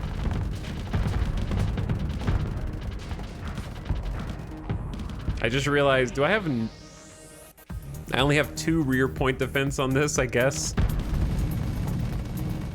Oh, he's turning around to escape. Unless you disabled. Guys, come on, man. Why are we so slow? That's why we need high-tech ships, not these midliners. Rip 60 crew from the Gemini. Oh, that's what I was forgetting. I might need more crew. I could pursue these dudes to try to wipe them out. But we're running a bit low on combat readiness. My Omen is especially bad because I had somebody in here who had like peak operating time. I think I'm just gonna let him go. Oof. The Gemini's got a 3rd D-mod, degraded shields. It's probably time to say goodbye, you know? Bye, thank you for helping. I don't think I want to recover you anymore. Trade it for an Aurora. Trade a Gemini for an Aurora? Do you know anyone who would make that deal? Why stop there? Why not trade a Gemini for an Astral? Oh, it's a good deal, right?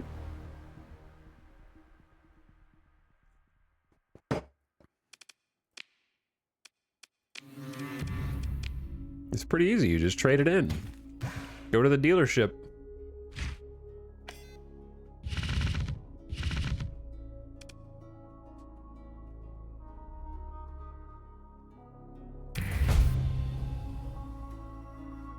Take a little story point. We got 37K for a system bounty. So that's not bad. All right, what pilot was that? No, it was a steady pilot with field modulation. They were just being a dingus.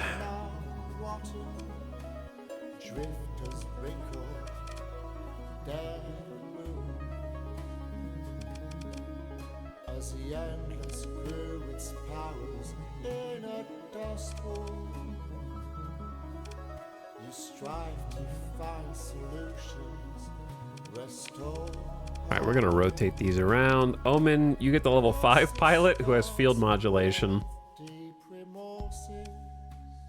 Sorry, not field modulation. Combat endurance for peak operating time.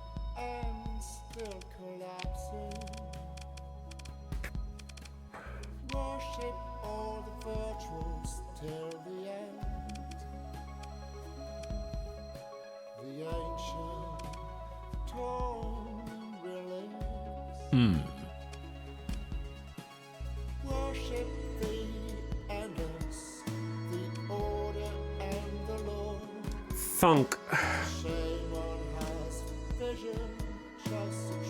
And then we're gonna swap the Hammerhead pilot with the Lasher pilot. Because the helmsmanship inside of with the S mod bonus in the Hammerhead make it go faster. It's got more ballistic weapons. It's got missile specialization. Point defense will be a little stronger. Ordnance expertise is whatever. And you still get to keep the missiles. Okay. Who do I want in the Griffin, though?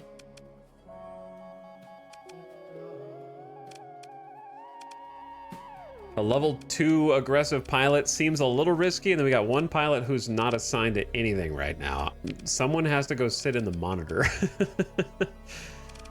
Which feels bad.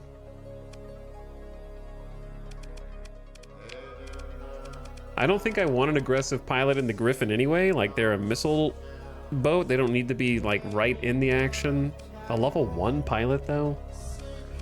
They have to learn sometime, you know? They just train them up.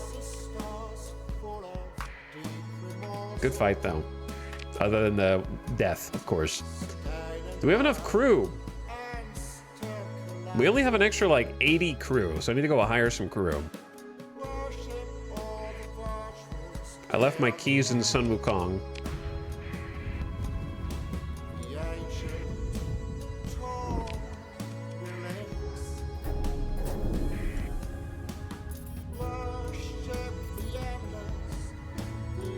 Am I still wanted here?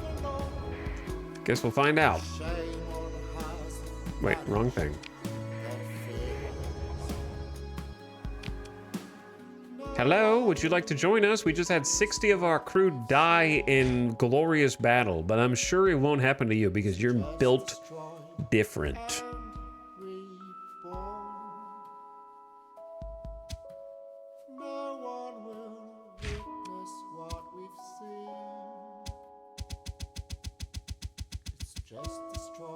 Okay, 1,100 crew, that'll put us up over 250 above our skeleton crew, which allows for us to have some casualties in conflict and still replace them. I'm just gonna have to pay them that much more money, unfortunately.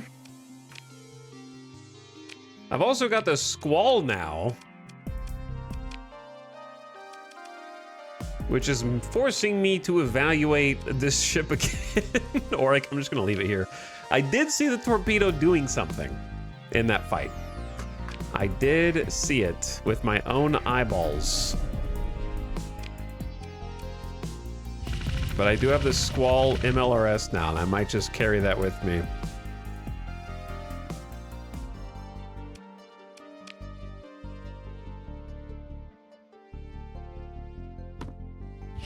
Because it's pretty cool.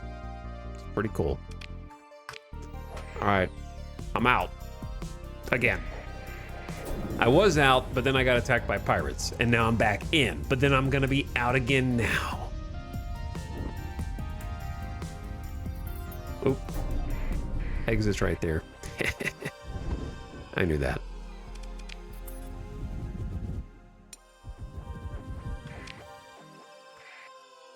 So, let's take a look and see what is available.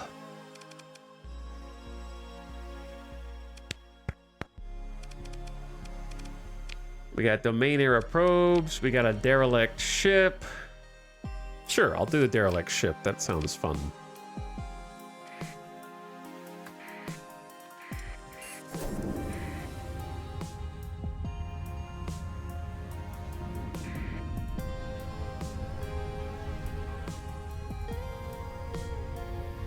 Going on a trip. This time, I'm really going. I just found a Legion 14 with no D-mods and expanded missile racks already built in. Well, there you go. You found your new flagship. It's a fun one. There was a rebellion on Agenor. Didn't I help with that? I think I sold a bunch of things on the black market of Agenor. I am creating mini issues for the factions in my campaign.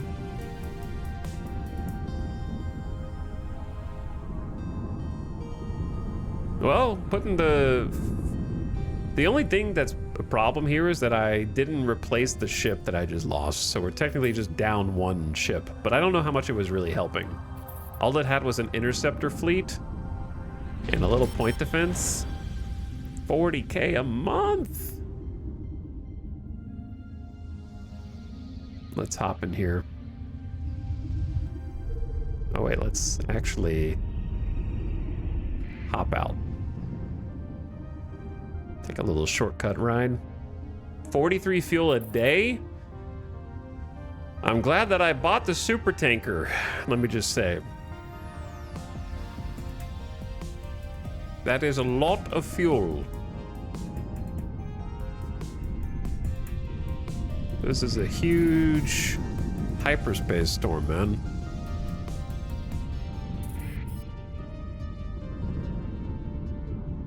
Gemini, you were good. maybe even the best. It's pretty good early game. Like it was our first carrier, I think. So just having a fleet for the small scale, when you're fighting just a few frigates, even just one little fighter wing is a big difference, you know? But then you start fighting larger fleets and it's like, what are you here for, really?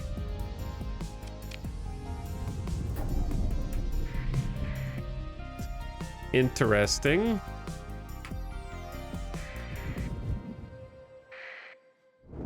Found a domain era probe with fearsome radiation scarring, and there's a pretty, should be very doable automated defense here. However, there are level 3 AI, so, and I mean AI. Redacted. There are redacted pilots inside of some of these. We should still have no trouble with it. The question is, how much do you want to deploy? I don't know if we need the missile cruiser. Probably everything else.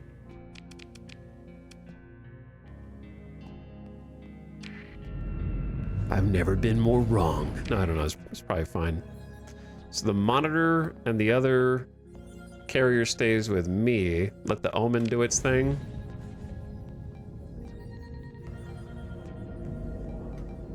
Okay, we don't want to be going too far because we're just going to sit back.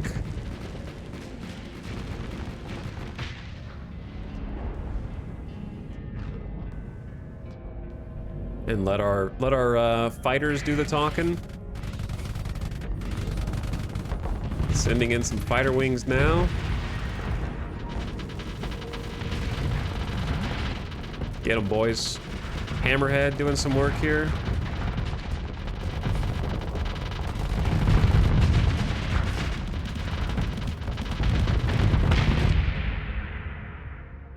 Get them. Probably want to go for the larger ones to the right.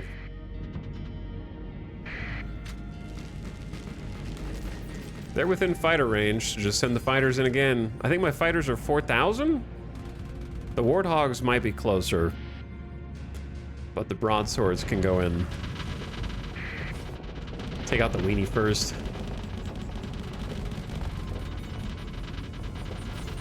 The AI pilot's trying to escape, but it's not working. What's the Warthog's range? 2K? I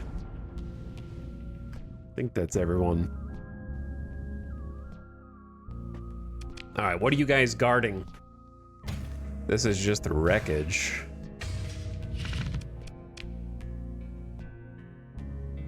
Got some bonus XP for everyone, mopping up the automated defenses, and let's hit up the salvage.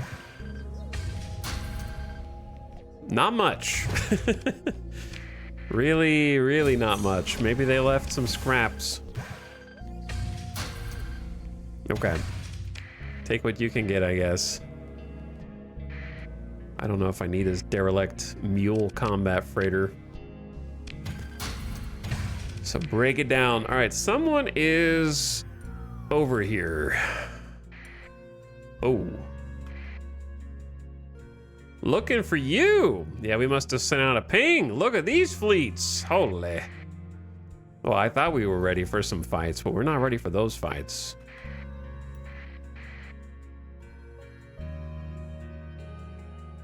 No, we are not.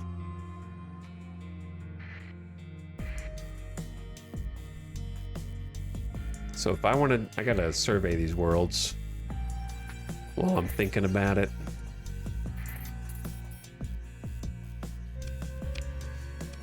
Look at this. 5 supplies.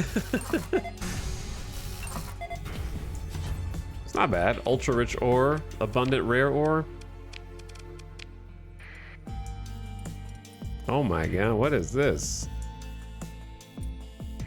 A ship graveyard? There's a Colossus, Buffalo, a Sunder Destroyer, Eradicator, a Secret Cache, a Prometheus. No shot that I just bought a Prometheus and you're gonna potentially give me one. Please have 5D mods. Please have 5D mods. 3D mods. Okay. Makes you feel a little better.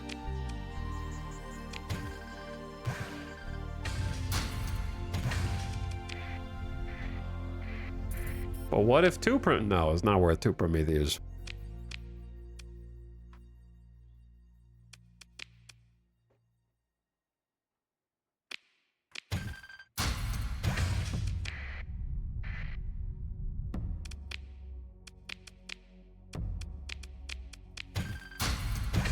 Just salvage them for free stuff.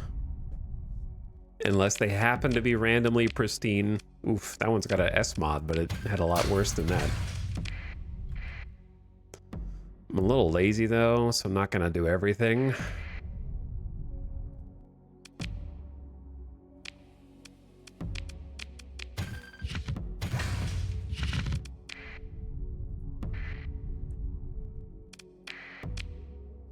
Domain era probe location found. I guess that's the reason why you should check all of them, just in case they drop some locations, but...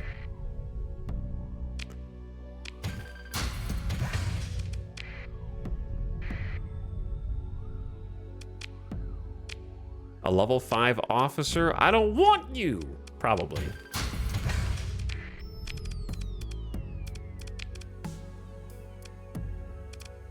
Helmsmanship, combat endurance, field modulation, gunnery implants, and polarized armor. Honestly, they're not bad.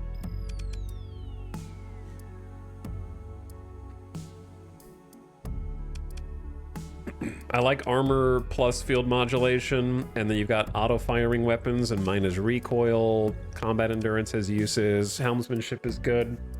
It's honestly not a bad pilot. I just don't know if I want to pay them $2,500 a month and not be used.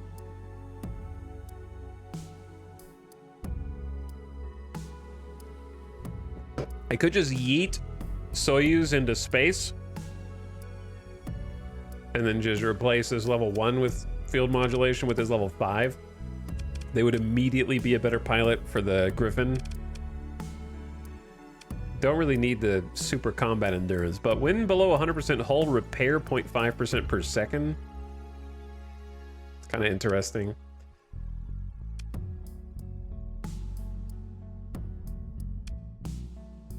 Okay, bye. I wasted a story point on you, but bye.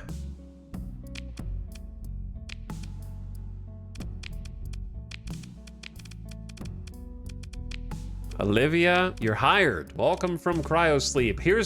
Here, officer I just found in the trash. Would you like to command my strongest cruiser? I trust you implicitly because I rescued you from the recycler.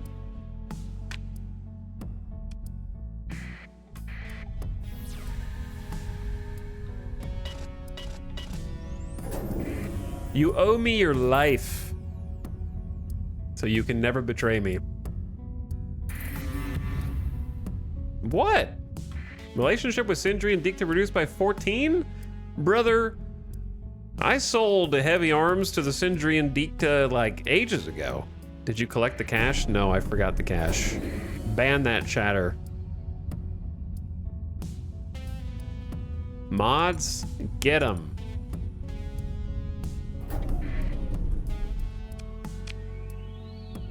Nor will I be collecting the cash, actually.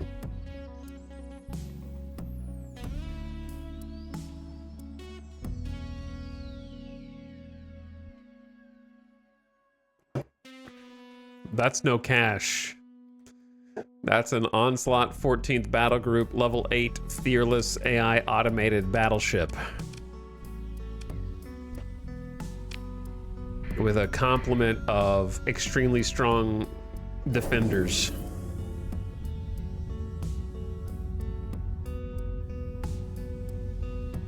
That's no ordinary supply cache.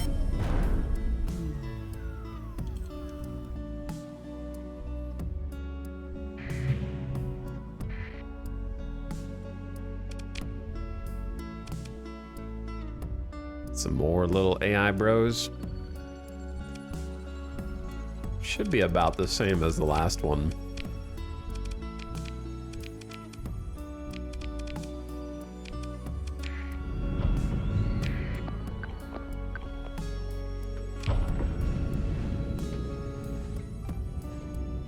That's a return here later moment? No, that's I'm gonna forget that that's their moment. What's up, Socks on the Lawn? How's the fleet doing? We spent a long time at the beginning of stream customizing it, but it's in an okay spot now. We can't win everything, but we're more formidable and a little less made out of tissue paper.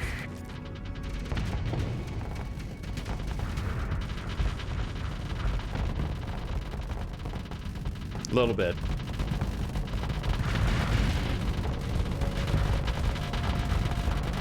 Man, they're so tanky. Oh yeah, I have harpoons.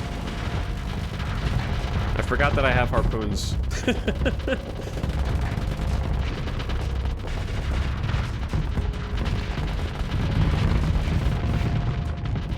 So tanky, man. I like how everyone ignored this little dude until the larger one died. Hey, you guys just keep kiting. We need to regroup.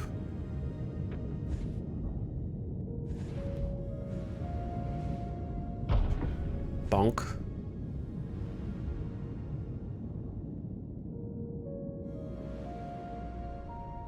Don't bully my Centurion.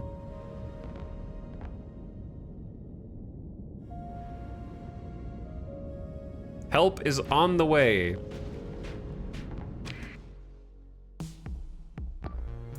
Meanwhile, this Lasher and this Tempest are just soloing siege drone destroyer up there.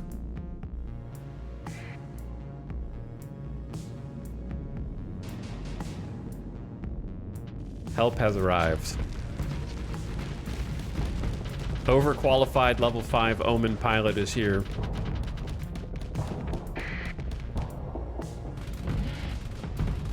And a destroyer with a little thump.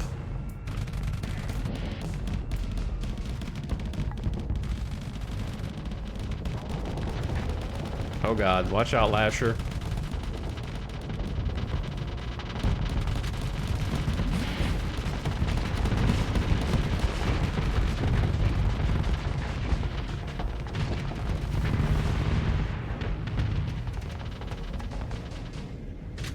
Anyone left?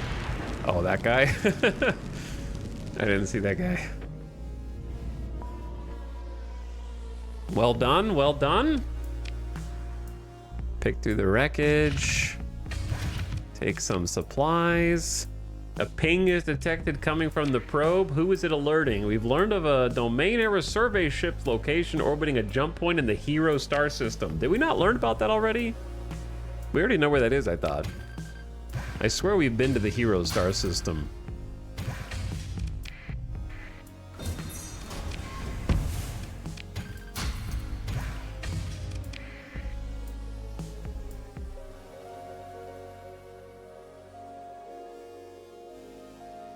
So we got an unsurveyed world up here. Leave before they find us. Sentinel gantries, an orbital dockyard with enormous gantries and equipment required for ship construction or extensive modification. This one bears signs of hasty temporary constructions, largely open to space. Well, I'm just gonna sneak in here and survey this world. The bitterly cold surface of Sentinel rolls beneath you, the poles locked into endless winter. Only lucky arrangements of weather produce marginal habitability in small regions. Indeed, there is a weak radio signal detectable in the midst of just such a conjunction.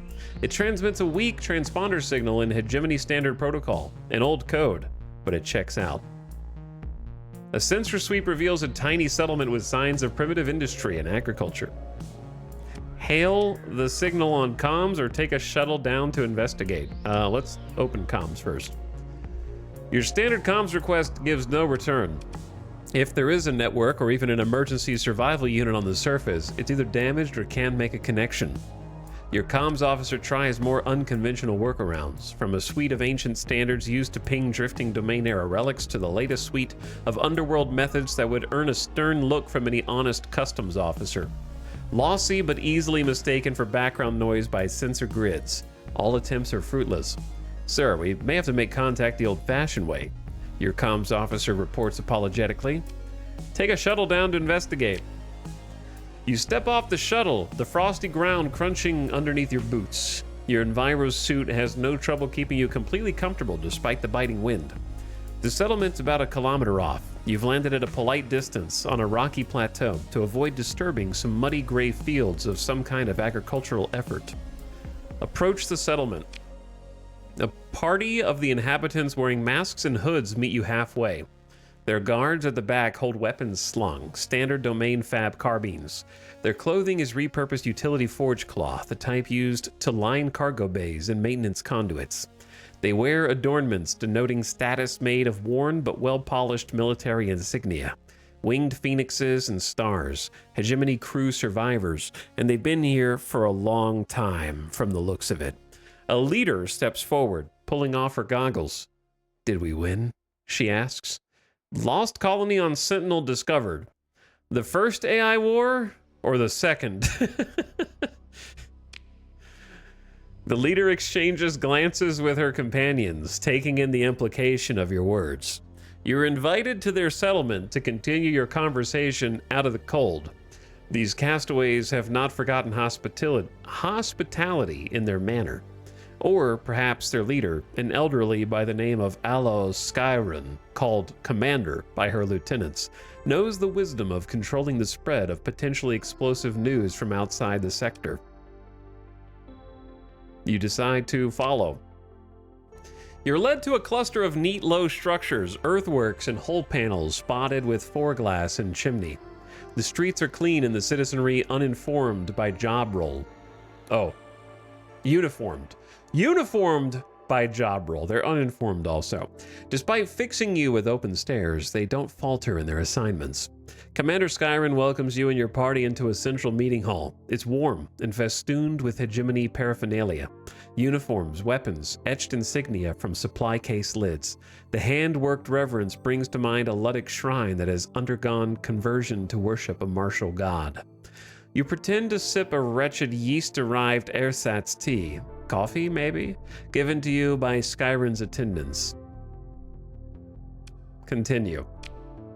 You come from the core worlds, yes? Skyren asks. We must get back in contact with our proper chain of command. Protocols commanded. Behind her, attendants and guards all mumble something in unison. You think you catch the word protocols. Will you bring word of us to the Persian hegemony of the 14th Battle Group? They must have survived, yes? The protocols promise you'll be rewarded, and we saved. Behind her in unison, you hear the words reward and salvation, and not quite the sing-song of group prayer. Now you can see the strange gleam in Skyren's eyes, as if she is looking up at the unwitting savior from her religion, and at the same time, something like fear or even panic under the mania. You're an outsider. They don't have outsiders here. Catch her up on the current history of the sector. I'd like to ask you some questions. Confront Skyren with something you know or leave. I'd like to ask you some questions. Skyren's face is impassive. The protocols prohibit sharing intel without strategic purpose, she says. But you may ask, tell me about the protocols. How did your people come to live in this place? What happened to your starships? What happened to your starships? Skyren's face goes into a blank, just following orders expression you know very well. Protocol forbids me from discussing strategic matters in a time of war. I need authorization. We must reestablish contact with command. Command is salvation, they say together behind her. How did you come to live in this place? Commander Skyren considers her answer before speaking. We are descended from the crews of a hegemony flotilla active during the Great AI War. None of the original crew survive, for it's been over 100 cycles since planetfall. We have maintained continuity of command. She touches the crest attached to her uniform. As per hegemony cutoff protocols, the protocols are survival. The protocols are life, they intone behind Skyren. Moving delicately away from the subject of protocols, you inquire about the details of their survival. Skyrim speaks in general terms about building infrastructure to survive elements, the hardships they faced, long winters, shortfalls of food, and maintaining discipline. Though she expands on few of the details, citing tactical concerns, it's clear that this is the sort of story which is the grist of countless genre holodramas. You definitely get the feeling she's holding something back.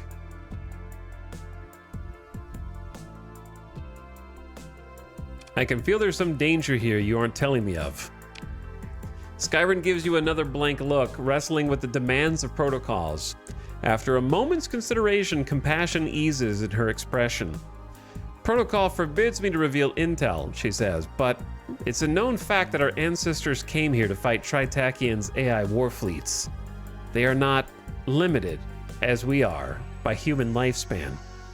Her gaze goes upward for a moment toward fearful skies. One of her lieutenants uses the lull to speak up. A cycle ago, the lights in the sky.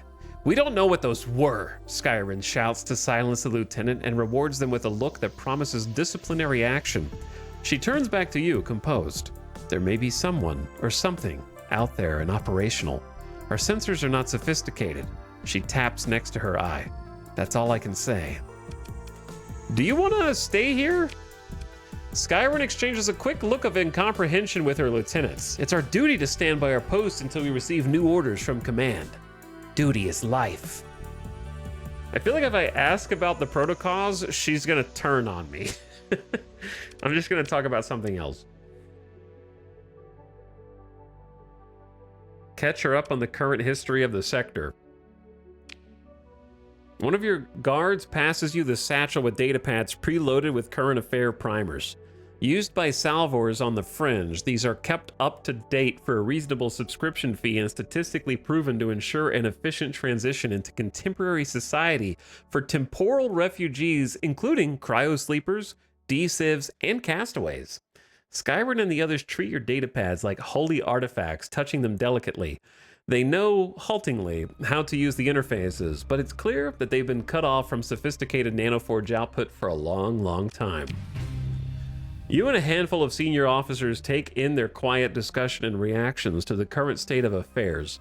Their linguistic drift is no worse than any cryo case you've met before. We thank you for this intel, Captain, Skyrim says, handing a datapad back. Much has changed, but it brings me great satisfaction to know that command awaits us.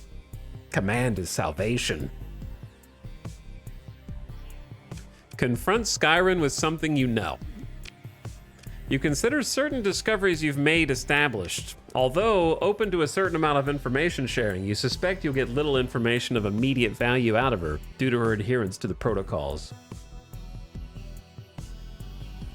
Oh, that's their fleet. Oh, so the fleet guarding the weapons cache is a bunch of hegemony ships governed by AI. So we're about to inform her that the fleet they've descended from is now being completely controlled by the artificial intelligence they've are sworn enemies with. I cannot confirm or deny any fact or inference you may suggest, sir, Skyrim says. As you can see, we do not have spacefaring capabilities here, and I am forbidden from discussing even historical operations until such a time as they have been declassified by command. I suggest we speak of other matters. Okay. You were escorted to the rim of the rocky plateau where your shuttle awaits. Skyrim reminds you again to return to hegemony space and tell command, quote-unquote, about Sentinel.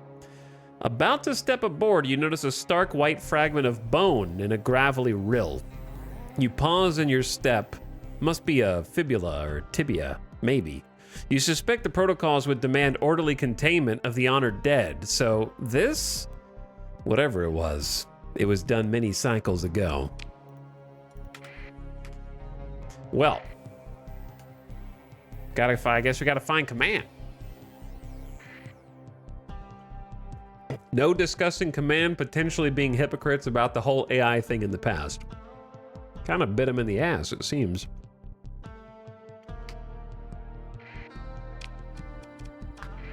I still didn't survey, I can't survey the planet. Okay. What's this? Oh, sorry, I may have accidentally brought the AI back to your planet. Hey, the derelict Apex class heavy drone ship? I'm sorry? That's the mission? How did the hegemony... Wait a second, this is a setup. The hegemony told us to go scan a derelict ship, and it just happens to be an Apex. They have a Nova class drone battle cruiser here. Holy, there's just everything. Scintilla drone ship carrier, a Fulgent drone ship, Glimmer, Fulgent, another Scintilla, a Brilliant.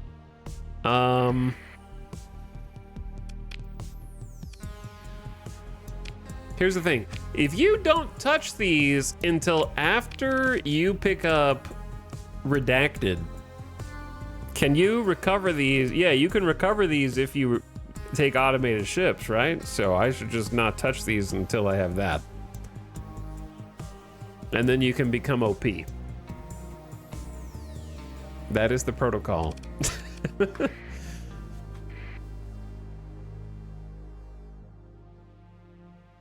Well, this is kind of cracked.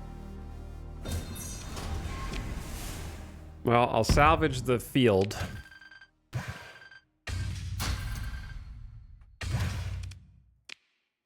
And I guess I'll do the quest. Run the sensor package. Presumably it'll transmit the scan on a secure line. You get 80K.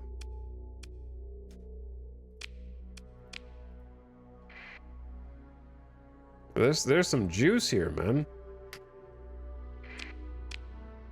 How am I gonna remember that? I guess it is marked. 13 derelict ships and a salvers tally. The survey ship is over there. I think we've already been to these. No, we haven't. These are new. 2 unsurveyed. So what am I missing? This one?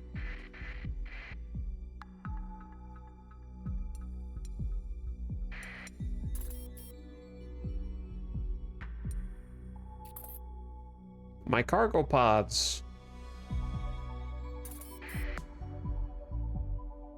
Lots of rebellions going on right now.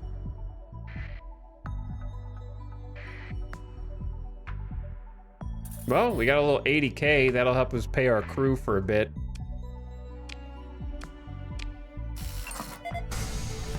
Ultra rich regular ore. Okay, time to go. Alpha Curie. Surely if I just start a transverse jump, they won't know I'm here. I suppose there could be more stuff to find here. But I'm scared to pulse because there's a lot of AI fleets roaming around. Quite a few.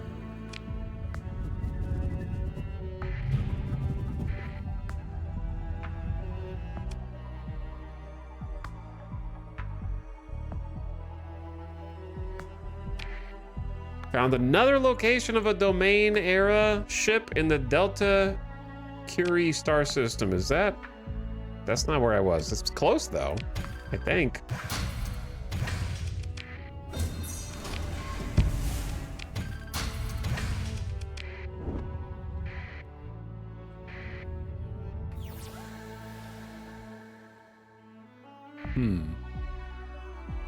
Something over here.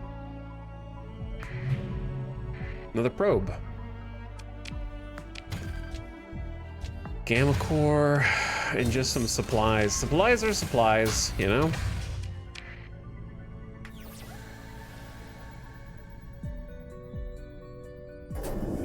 Get out of the corona.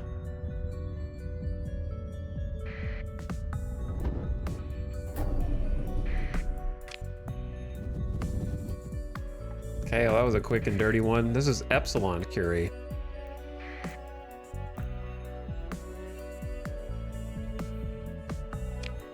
We are looking for loot. And finding nothing. A volcanic world.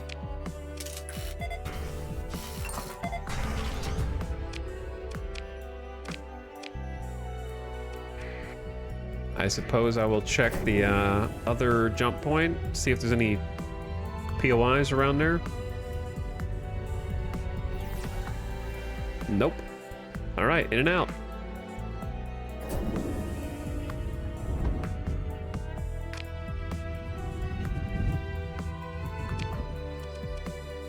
There's Delta Curie, where the survey ship is, apparently.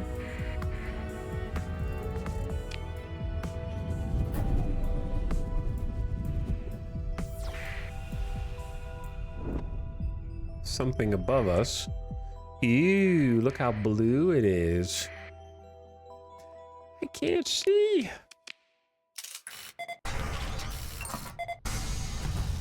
Ultra rich, rare, regular.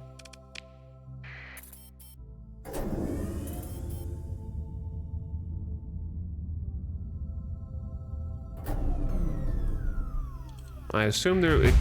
Oh, there's a probe. It's always scary. Like, occasionally I have found like an enemy fleet just chilling inside of one of these magnetic fields. It's definitely happened before.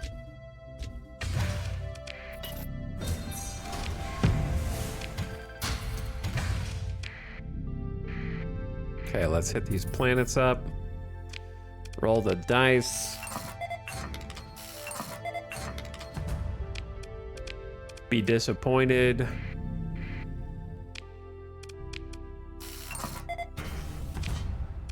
But at least we're not wasting that many resources because we got all the survey equipment now, so it's like so much cheaper. Even the gas giant only costs 50, which is really good.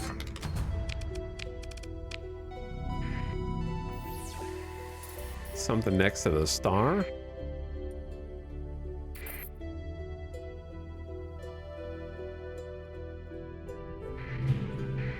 More probes. I gotta use an emergency burn to get it, which kind of makes it redundant. Oh, hi. Berserker assault drone. We can handle these dudes.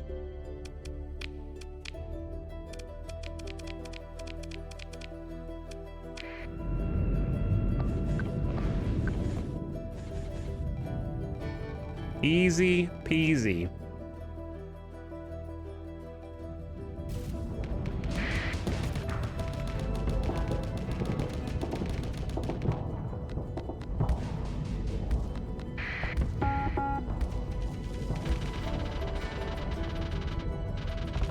Get him.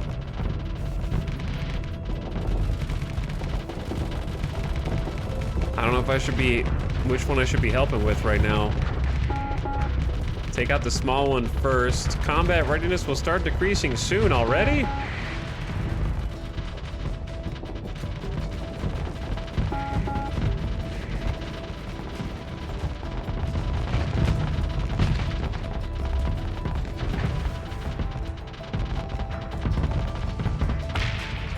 The problem is I've got a bunch of broadswords, which are good against anti-shield, but none of these drones have shields.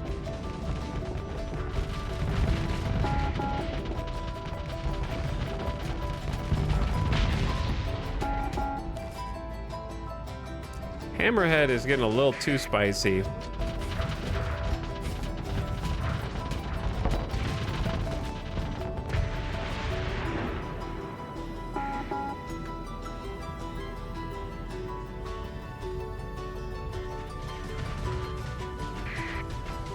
I think this is the last one. Get him! Use your drones!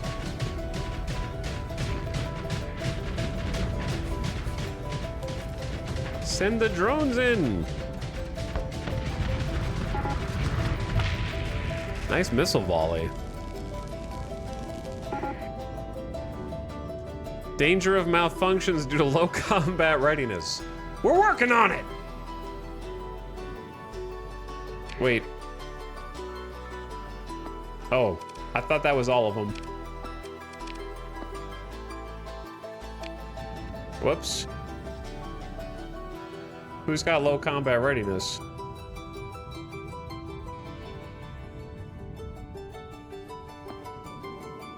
Oh, the Centurion? All right, Centurion, you retreat. Lasher, you go ahead and retreat. We'll take it from here.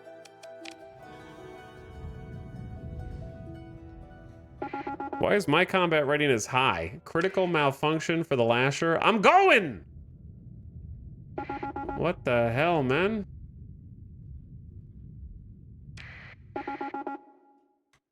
Danger, danger.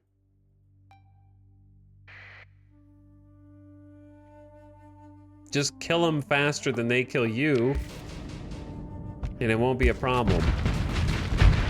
See? All right, we need to repopulate some combat readiness after this. Pick through their wreckage.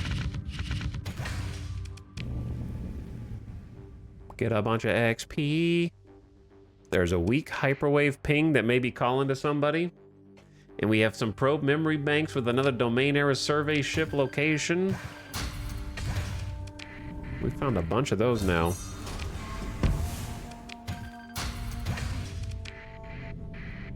All right, look. You guys, we're gonna take some time, figure out the combat readiness thing. Be no problem.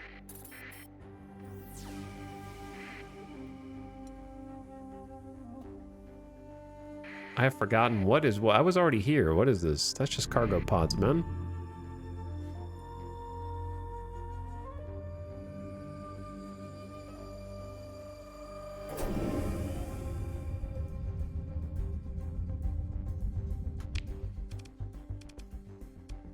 Did I survey everything here? 2 unsurveyed. Oh, these 2 guys right there.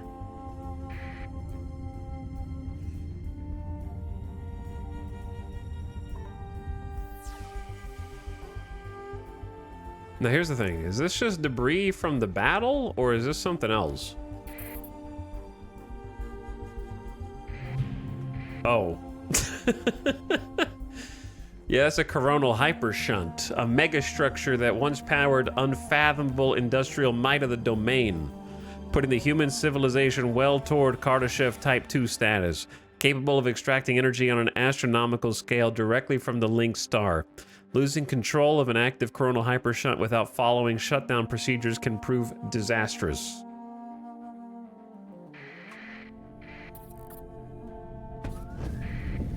Touch it.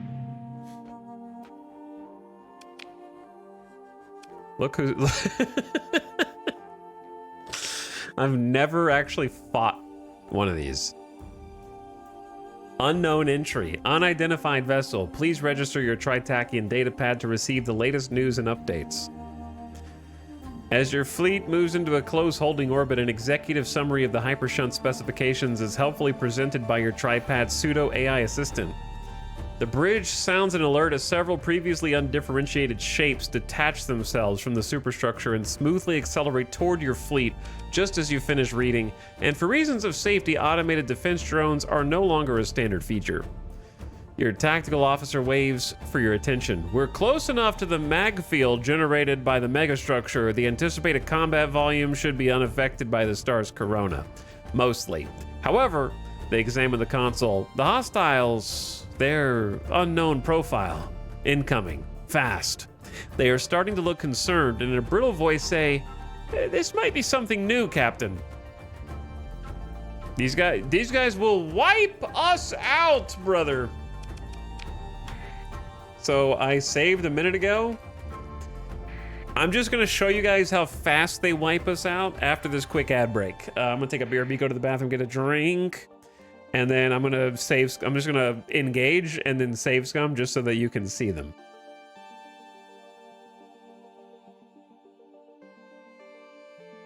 Just so you can observe. So I'll be right back.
All right.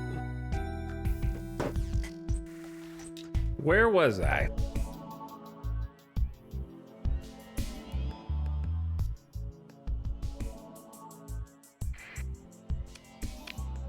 Somewhere around here, I believe.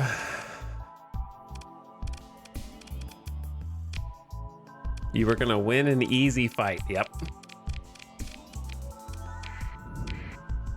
A super duper easy fight for babies.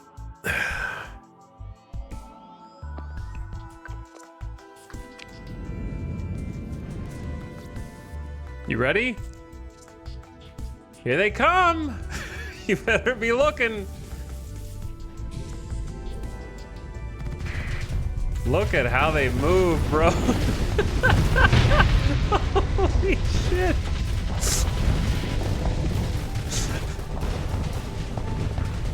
Get him!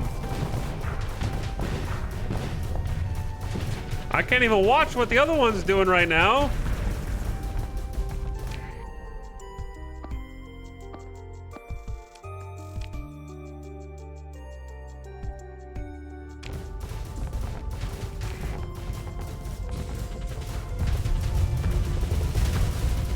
Oh my God. When it wants to go for you, it goes for you, man. And now it's looking at me. Look at this streaking through the sky. We're roasted and toasted.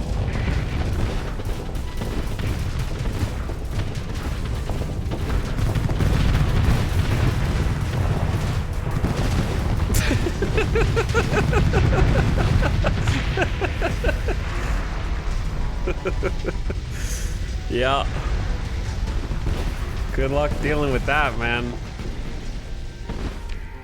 They are on a different level, bro, from everyone else. Close fight. Yeah, close fight. I told you.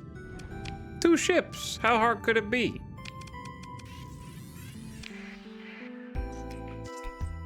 So you don't mess with them for a long, long time. Until you can blot out the sky with missiles, fighters, or ships. But now you got to see the content. Those are the super redacted content.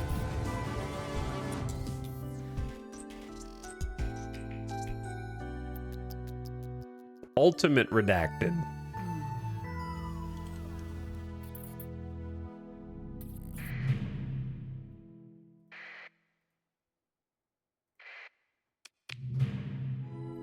Class 4 Tundra World. The redacted that the redacted told you not to worry about.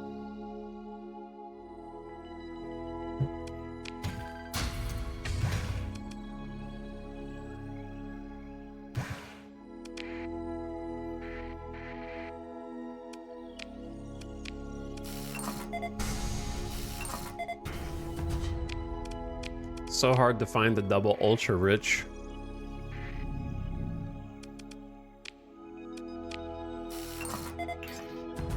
I love getting to scan gas giants for like only 20 supplies. Is so nice.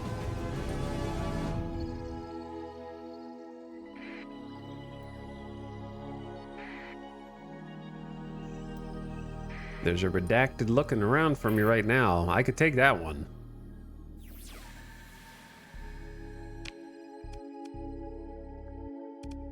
No, we might find something here, but I don't feel like looking for them. I'm just gonna go to the other jump point. Is the website for Starsector?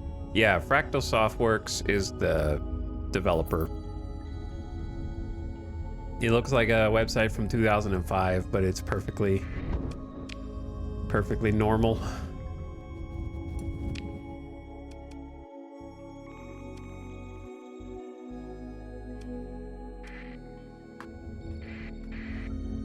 I don't think that's a real fleet.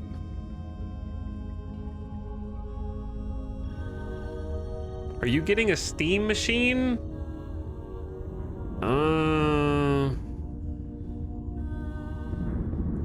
I thought about getting a Steam machine as a gift for like my parents, like my dad or something. Just as a way to like, they don't understand how computers need certain hardware resources to play games or whatever. And my dad likes some of the like older games like Company of Heroes and stuff that doesn't need like top of the line machines, but it also needs something better than just like a Best Buy cheap laptop, you know what I mean? So I've thought about it for something like that.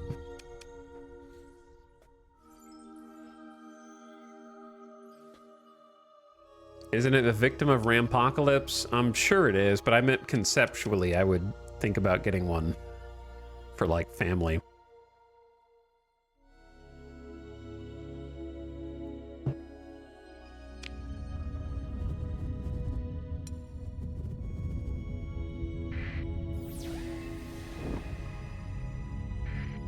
Why is there an enforcer?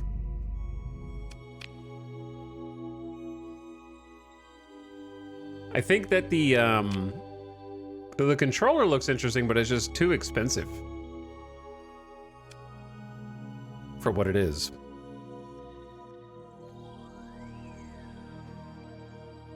My problem is Steam and Valve, I guess. Valve hasn't really proven to me that they make as high quality stuff as I want for how much it costs. Like my Steam Deck is really cool, but it has problems, like stupid problems. For example, even though I've played a ton of Out of the Park Baseball on it, if I want to play Steam Deck right now, I have the OG Steam Deck. To play it, I have to hit the power button and pray. Inevitably, nothing will show up on the screen, but the Steam Deck will come on, so the screen's blank, but the thumbs work. Like there's feedback, the haptic feedback vibrations. So then I have to hold the power button down for like 8 seconds until the white light comes on and it turns completely off. And then to like force boot it past BIOS, I have to hit minus on the volume key and the power button simultaneously to try and like boot it and make it force it go to BIOS, not to bypass BIOS. Then if I can get it to go to BIOS, which it usually doesn't, I have to turn the console off and on maybe 5 or 6 times before it finally just randomly goes to BIOS, and then I can launch it to the operating system and then play. So sometimes it takes 20 minutes of trying that back and forth over and over again until I can actually play my Steam Deck.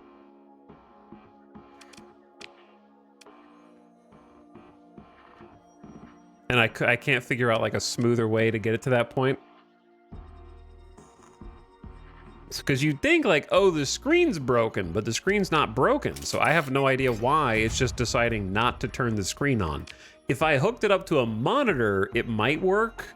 I don't know, because like I said, the haptic feedback works as if I'm controlling the mouse or something, even when the screen is dark. But if I just turn it off and back on again enough times, eventually it'll come on. I have no idea why. I don't know what's causing it.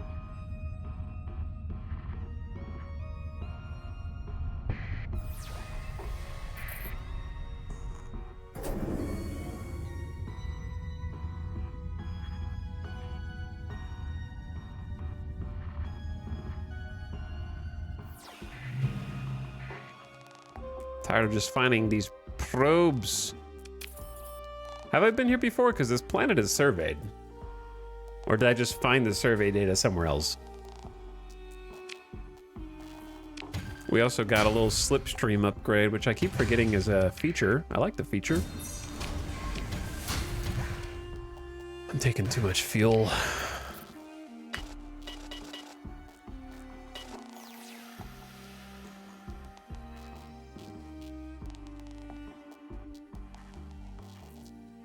I love the controller portion of the deck, so I'll probably get a Steam controller. I'll think about it, It's just, I don't think the Steam controller is worth getting unless you plan on playing on the couch a lot.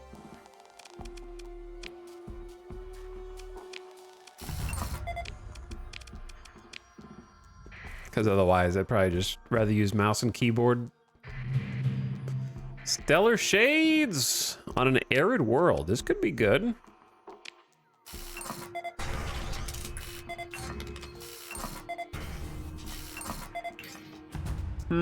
It's a good class 5, but it's not like perfect.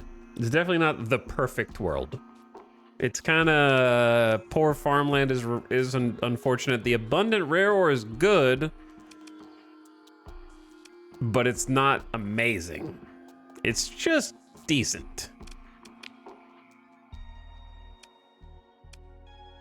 Oh yeah, there is like the high gravity is a problem as well. It's too bad.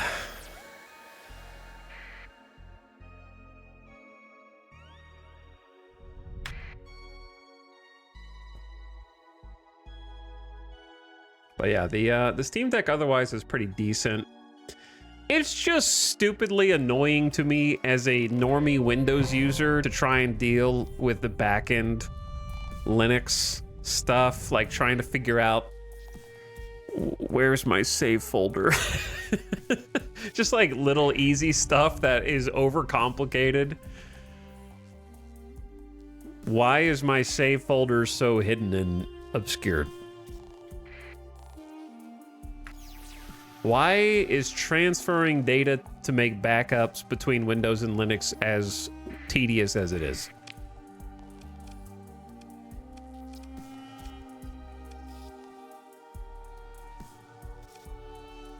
I think we're done here.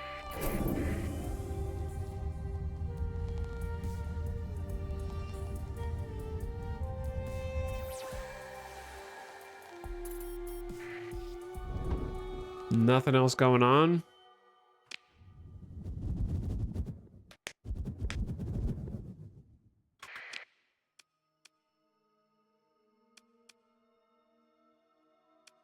I guess I'm gonna go all the way to the fringe. We do have enough.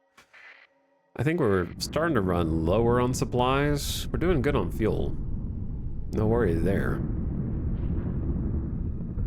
Where's my save folder? Why do I not have permission to move the files? Why does the drive not have write access, etc., etc.?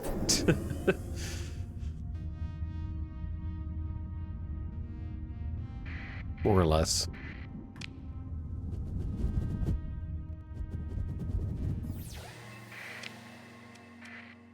Got a bombarded, rocky metallic, barren, rocky metallic.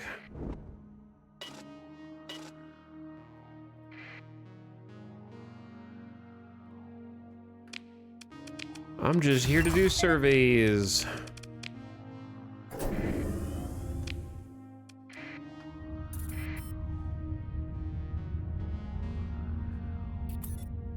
I play Final Fantasy XIV and WoW with the controller at my PC.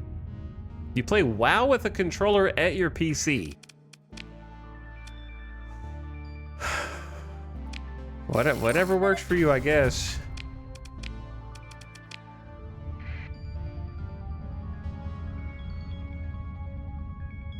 It kind of just seems like someone being like, you know what, I play all my MMOs with the controllers, therefore the Steam Deck is great for me because it so accurately simulates a mouse with haptic thumb feedback. Give it a few more years and they will just sell you a Steam branded mouse and keyboard and you'll be like, man, I play with the Steam Deck all the time at my computer for MMOs, but like, if I could just have an independent movement device with clickers for my right hand and then some keys I could push to be faster at using my abilities on my left hand, it'd be perfect. Like, they're just gonna keep releasing different products until they literally just release a mouse and keyboard.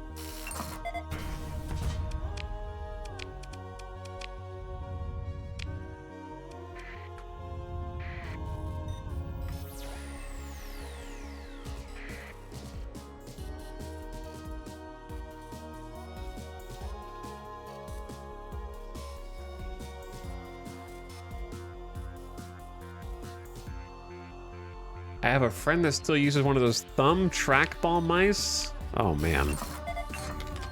I didn't even use those when they were like current. Throughout my life, I've always tried to avoid trackball mice. Thumb trackball.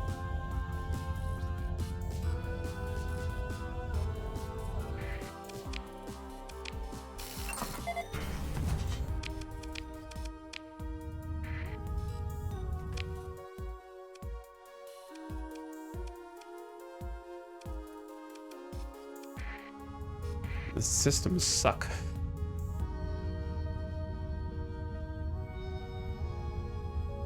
Let me see you do some, use the blue felt button in the middle of my laptop to raid and WoW.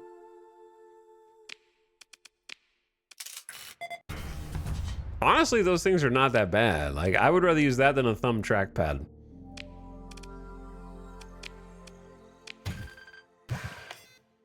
Oops, I didn't mean to skip, but Dealmaker Holosuite for commerce. Colony income increased by 50% worth 120k. What a deal. These are from some ruins. This is the best ruin find we found yet. Easily. And then just a random like 2,400 food and some organics for fun. Definitely easily the best ruins.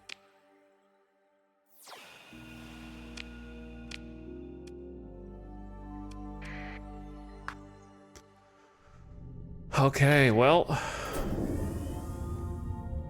that is all there is here. What?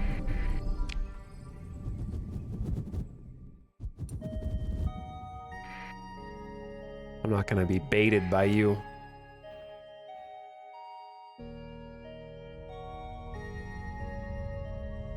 My problem is we are steadily running lower and lower and lower on supplies. Oh God.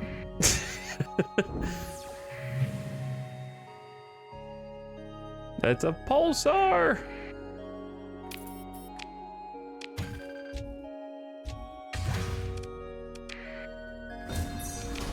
Here's a few extra supplies. And do a little planet survey.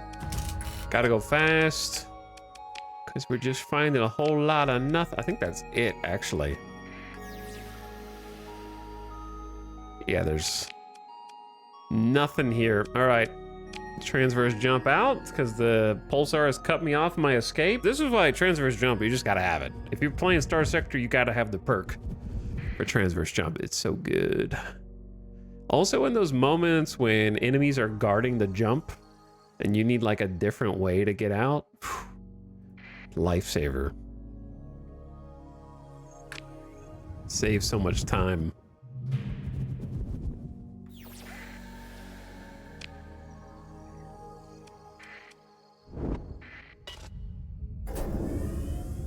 I'm gonna go do a little scan up here. Oh, there's something up here.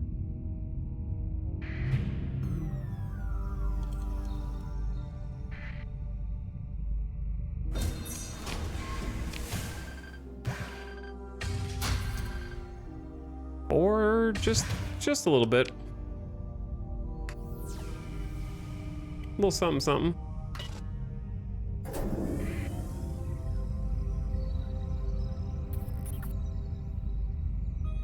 Okay. Then over to the ring world.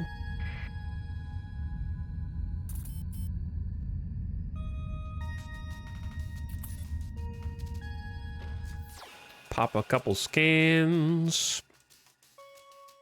Kind of a lot of emptiness here. A lifeless, rocky, barren double bombard.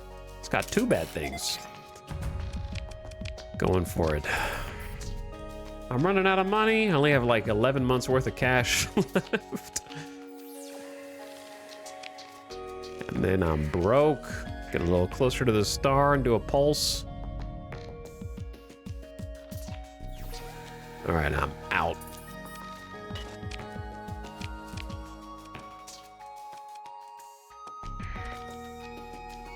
There's really only like a couple, 3 systems left up here to explore, and then maybe just go home after that. I don't know.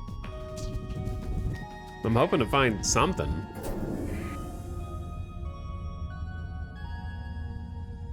Definitely find more when you go toward like the little quest objectives than just being out here all on your own. Baba Yaga. Oh no. Am I in danger?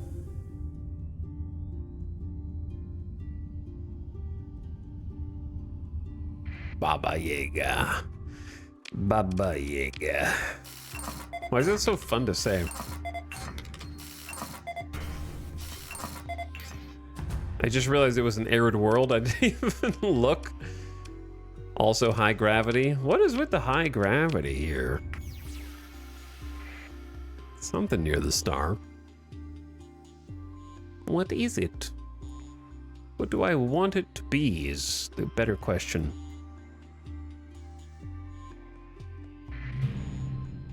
I guess a probe is fine. It's free resources and not much else. Maybe a location of a survey ship.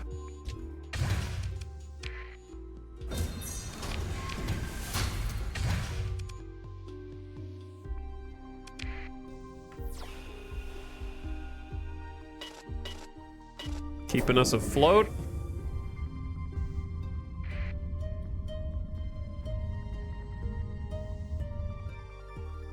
Goodfellow.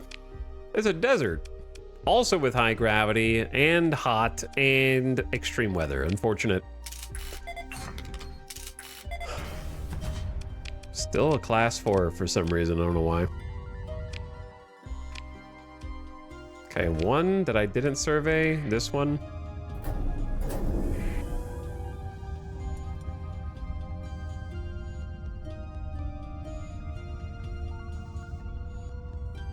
I'll check it out.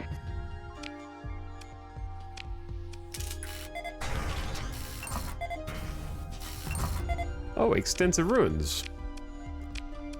Let's go see what's going on in the loot box. Come on. Pirate blueprints. It's time to become the pirates.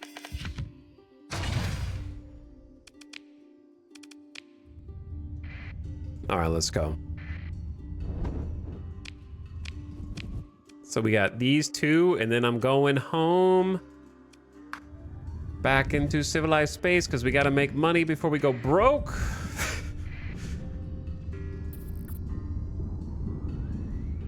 Chat, what are you guys playing tonight? What are you gaming on to start the weekend? Where are you spending your time while I'm just looking through empty space, hoping to stumble into something cool? Ooh, speaking of, there's a distress signal here. The Bazaar, Diablo 2, Slay the Spire 2, Enshrouded Horse Game, Slay the Spire 2, Crusader Kings 3, War Tales, Warno, Star Citizen, Stellaris, another D2R, Fire Emblem, Bazaar, Sniper Elite, Diablo 4, Metaphor,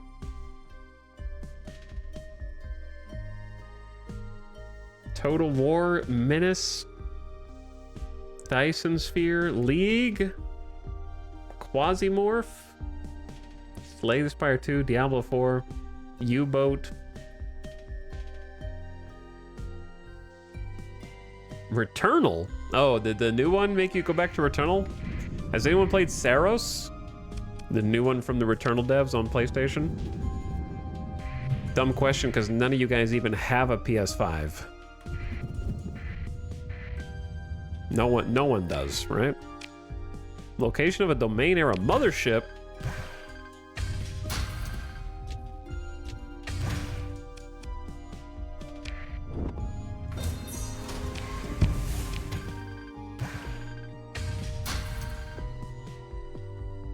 I should play Saros. The problem is I'm not going to.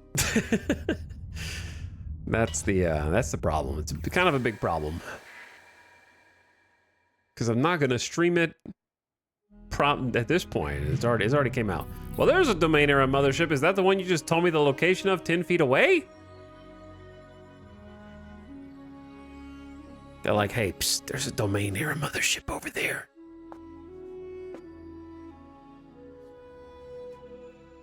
But yeah, roguelike third-person shooter. I'm just tired, man. Anything I gotta like sit up. Listen, if I'm playing on the PS5 and I gotta sit up and try hard, it's probably getting a pass. If I gotta sweat to make that progress, I don't know. Your fleet approaches a domain era mothership left from the initial domain exploration of the sector. The vast bulk of the automated exploration mothership is burned and battered by centuries of service to the domain.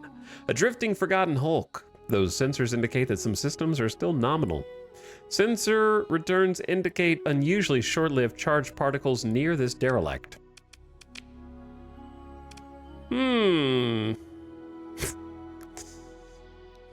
Yes. Yes, just a capital and 5 cruisers and 4 destroyers and also some frigates as well. That's all. And they all have AI pilots, you know, no big deal. And large weapon mounts that will shred my poor carriers.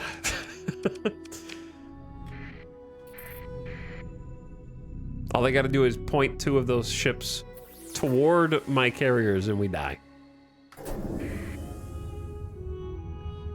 We would need at least 1 capital ship and 1 other cruiser or like combat. 1 other combat cruiser or 2 destroyers or something. Plus the capital. And then we might stand a chance. All right, I'm going broke paying all these stupid people in my fleet.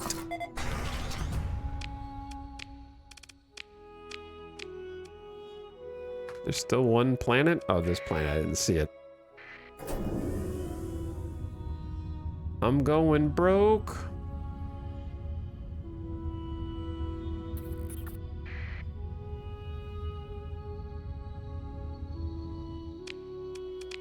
I bought all these like ships thinking I was gonna find some cool stuff out here, man, but we don't find anything. All right, then 1 more unexplored. And let's go. Not even any good fights out here.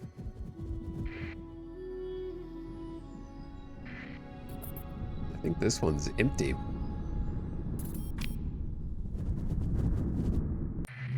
Nope, not empty. The survey ship. Memory banks scrubbed clean.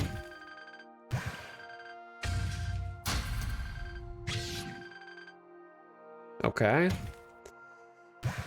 I'll take the supplies. Salvage it to see if we missed anything. Not really.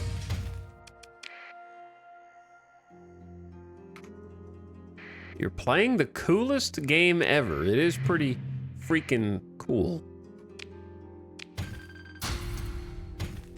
You're right about that.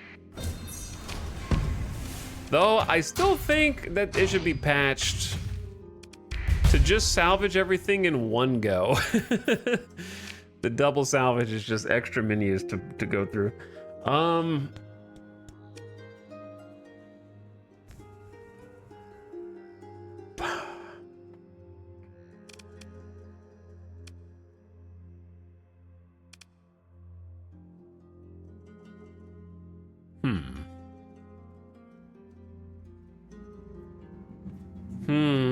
Chad, what do you think? I don't know.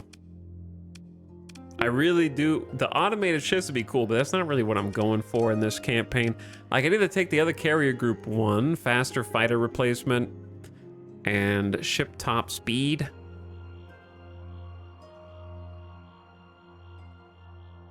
Pretty cool. Or I could take the consume fewer supplies. I feel like I'm always picking the same thing. Fewer supplies, I guess. Because the daily supply consumption going from 4 to 2 just lets me spend my money. Think about that brilliant you found. Yeah, but I had my heart set on doing like missiles and midline ships, so doing a bunch of automated ships is kind of the opposite of what I want.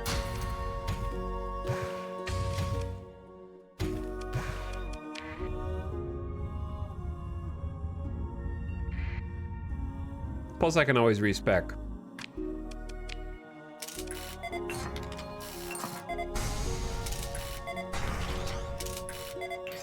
Damn.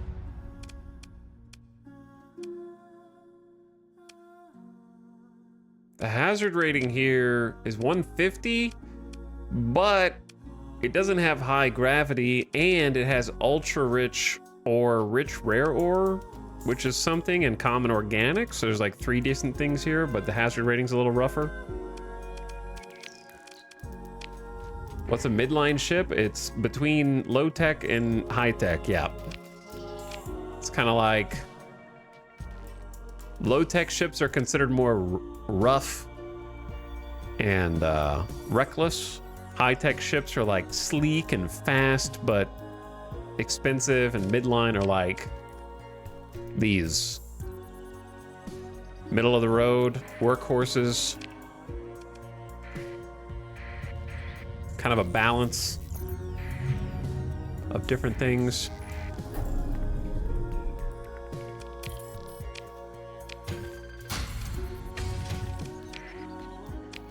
Okay, I think that's it. I'll do a scan. We're ready to go. I think what I want to do is just see if there's any cool stuff on the way back.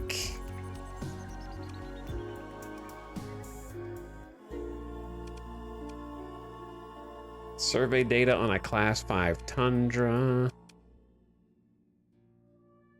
It's my own salvers tally. There's a survey ship and a Class 5 Terran world with plentiful organics, moderate ore, abundant rare ore, and bountiful farmland.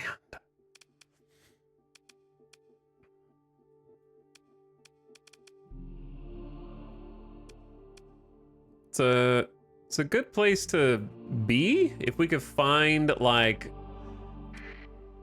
some ore around it. Like if we don't find any ore around it, then it's not worth, in my opinion.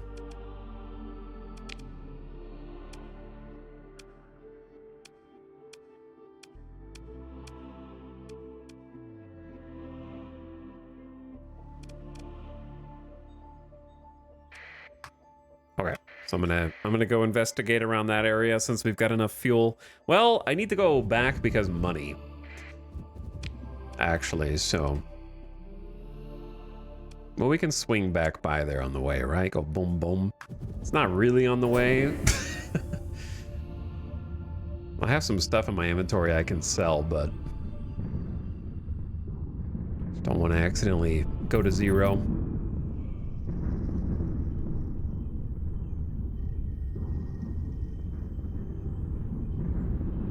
Close enough. Close enough to on the way. You know what, even though we're not listening to the X4 soundtrack, playing Starsector and listening to Endless Space 2 makes me want to play X4, but I want to play a version of X4 that Egosoft is not allowed to touch. And whoever is leading Egosoft is not allowed to mess with. And I just get full creative control for like one game release. And I can make all the things that I hate about it fixed.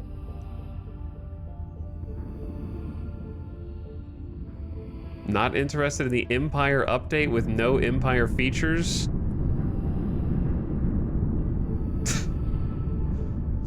Every update they put out is like that. They're like, this update is going to completely change the game. And you look inside and it's like, we've added 5 new story missions And 2 new ships made by the Star Citizen ship designer with full 3D modeled interiors. I'm like, I don't care. I don't care about those things, man.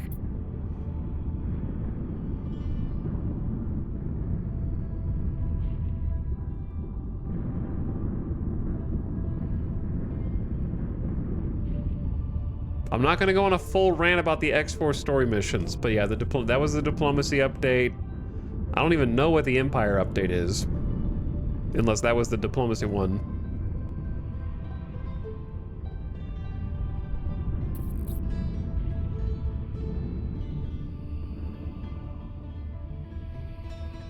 Oh, this is it. Oh yeah, the distress call from Gamma Weeper. Didn't we already go in Gamma Weeper? We did, but I don't think we could kill the fleets that were in there. Located a domain era survey ship.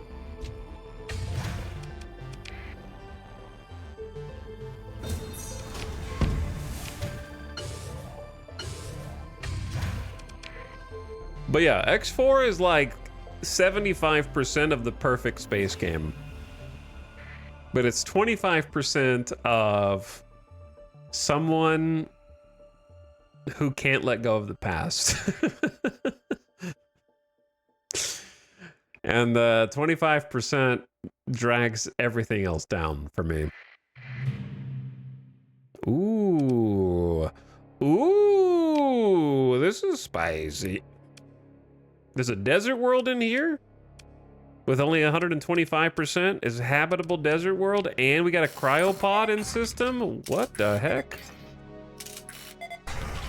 Extensive ruins is not what I was hoping for here, but I'll look at it.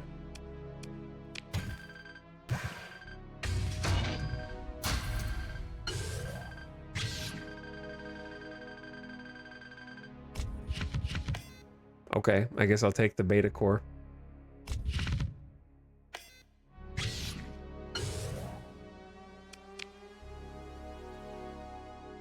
I'd rather have organics than food, I guess.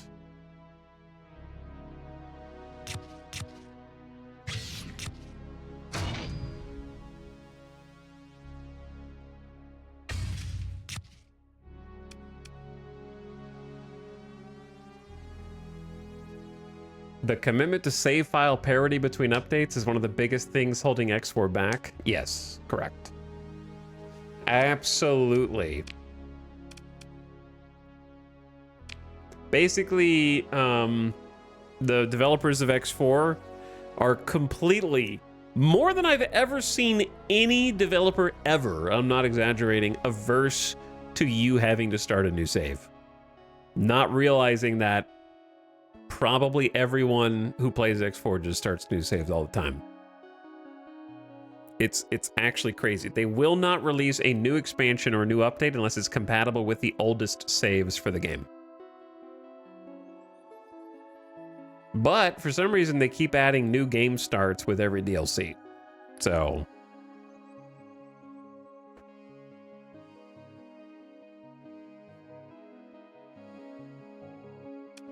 make it make sense.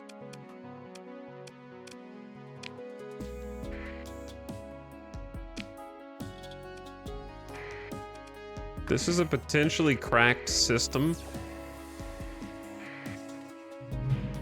Your fleet approaches a domain-era cryosleeper left from the initial domain exploration of the sector. This is one of the massive vessels of legend, which transported millions of human immigrants from the core systems of the domain out into the great frontiers, stretching from Sagittarius Arm across the Orion Spur. Judging by the weak but stable EM read on the sensors, many sleeper caskets remain viable even after so many hundreds of cycles here on the wild shores of Perseus. As your fleet moves in closer, new energy signatures are detected near the cryosleeper. There is a Guardian standard drone battleship with level 8 fearless AI.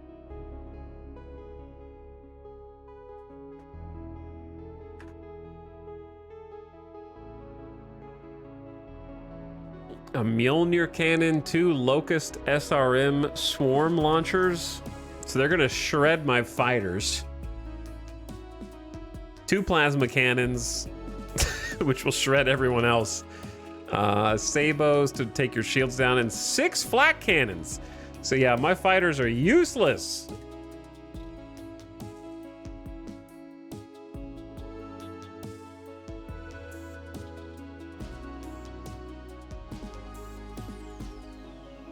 They just don't want to break saves. I can't see the problem in that, except for, as someone else said, holding back progress. The reason why it's a problem is because what it means is that anything that they've ever done, they will never undo, because it will break your save. So let's say they add a chunk to the game with a faction and decide that they want to change how that faction operates or behaves, or change the system that they're found in. They won't, because they put it out there, and to undo it would be to mess up your save. So it's basically like developing a game in Iron Man mode, where you never ever go back and undo anything you've ever done, or change it, or add new features to it. You could go back and touch up old aspects that you put in 4 DLCs ago, but you can't, because it would break your save parity. Or force someone to, heaven forbid, start a new campaign.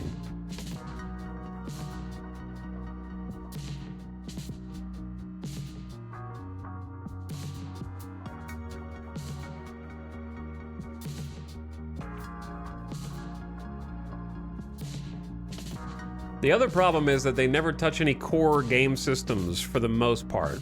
X4, since it's come out, once it hit those initial patches, has been largely the same game, so they won't ever introduce any new major core systems, because to do so would create a rift in that fragile ecosystem. Yeah, you can't add anything too game-changing, or it just breaks old saves. My X4 save predates 1.0. When was the last time you played it, Ottercog?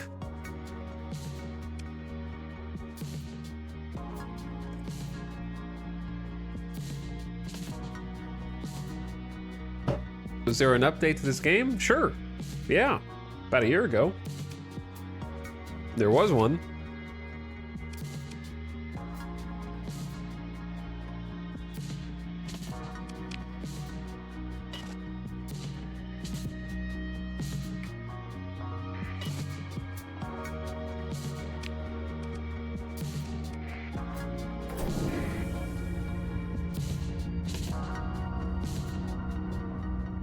What do we have here? Oh, I can handle these guys. I'm going in. I'm actually going to give the Griffin some experience too. Let's get everybody in. We don't really need everybody, but it's okay.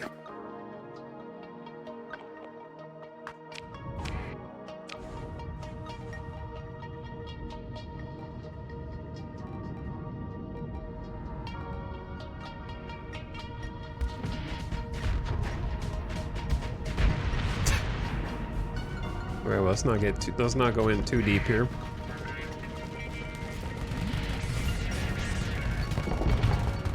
Get them, fighters.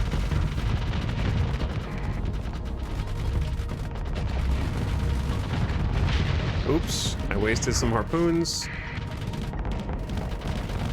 They're coming back around.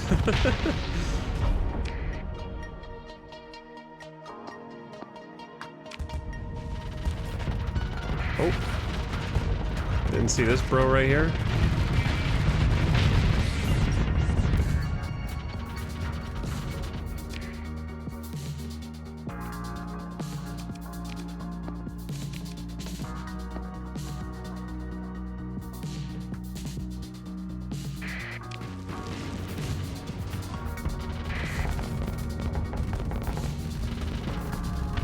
Get a monitor. Hammerhead, you're gonna have to wait your turn, buddy. You're encroaching on my space.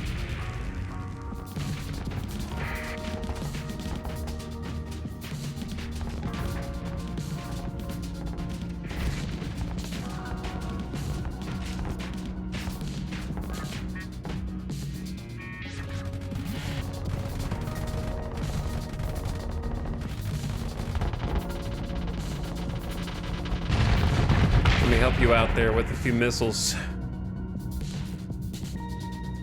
Kind of mop the floor with these guys. They're like, yeah, go try fighting the big guy back there. You were too scared to fight. It's like, fair, this fair. You wouldn't be so tough then.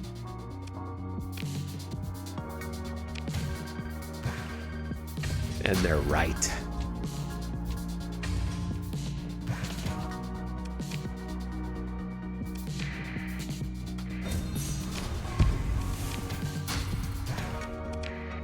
Okay. So I was gonna survey the planet. Come on, big juice. It's almost decent. It's probably usable because it's only 175 hazard rating and it's at least got rich rare ore. It's not perfect, but you'd probably eventually establish a colony there.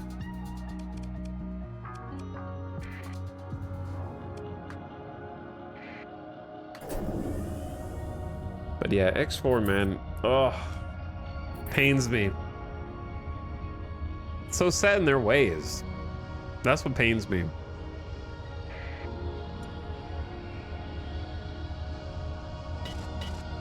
The reason why it pains me is because there's a number of games that I've played recently, or just over the years, I guess, more specifically, less specifically. There's a number of games I've played over the years that are afraid of losing some of their core audience to attract a larger amount of gamers. And what ends up happening is, you ever see Kitchen Nightmares? And Gordon Ramsay goes to a restaurant. He sits down and he orders some food. After a while, they bring the food out to him one plate at a time. And he starts eating it and he spits it out, says Gordon Ramsay things, walks up and peels the wallpaper off the wall, and then goes to talk to the chef in the back of the kitchen. And when he talks to the chef, he goes, "Who are you making this disgusting chicken parmesan for? It's one of 150 items on your menu. Who are you making the hot dogs for here?" And they go, "Well, you don't understand. Every Sunday after church, this old couple, Grammy and Lynn, they come in and they order this every week, and they're the only ones who order it. But if I take this off the menu, they're gonna be so disappointed in my restaurant." And Ramsey is like, "You donkey." Yeah, of course. You donkey. Your menu has 200 items and you're just doing little things that no one except for like these two people care about. And it's disgusting. But they can't bear the thought of possibly losing those two regular customers. That's what so many of the games like X4 and we just played the new Heroes of Might and Magic, where it's identical to the old games that come and only there to serve the like pre-existing audience. But I only care about these two people. I know, but the thing is that audience under their nose dwindles over time, right? There's no way, like, okay, take for example, this is gonna be a weird, maybe apples to orange analogy, but take me making YouTube videos or streaming, okay? I might do like a hyped up RimWorld stream or something crazy and a bunch of people show up, or make a YouTube video on it or whatever. But every subsequent episode, the audience dwindles a little bit more, right? By the time you're on part 24, you've got a fraction of the people that were originally there. People just fall off along the way. That's the same thing. How many people do you still think from the original audience, say, that bought X4, are still buying every DLC that comes out? Anecdotally, I'm one of the people that stopped buying the X4 DLCs because finally I was just like, I've had enough. You know, like you're not making content for me anymore. I bought the last 2 or 3 DLCs, even though I didn't want to play Timelines for $15 to play a bunch of campaign missions I don't give a shit about, because I wanted to support the ongoing development of the game. But then eventually the ongoing development of the game is like the Hyperion pack. What's that? Well, it's just one ship. Okay. How about the Envoy pack? It's like, no, that's not what I want either. And so I just stopped buying them because you're not making content for me at any point during there. I was just buying things to support the continued development, but it never turns to me. It only turns toward the diehard gamers. So I fall off along the way too. Like I bought Split Vendetta, Cradle of Humanity, Tides of Avarice, Kingdoms End, and Timelines. And then I was like, that's like $70 of DLCs. Eventually you got to make something for me, you know what I mean? Or for the other people besides just the same dudes you've been making the same DLCs for over and over again. You keep waiting your turn and your turn never comes.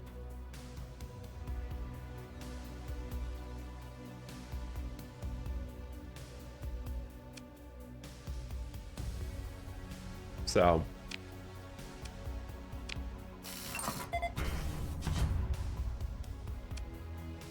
be nice if you could like appease both. I feel like it's possible to appeal to both audiences at the same time.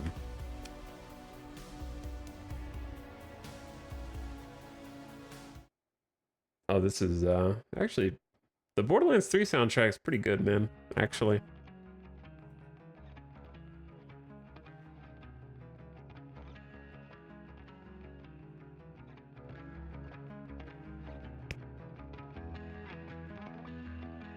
But yeah, let's take a look. Let's do a little science.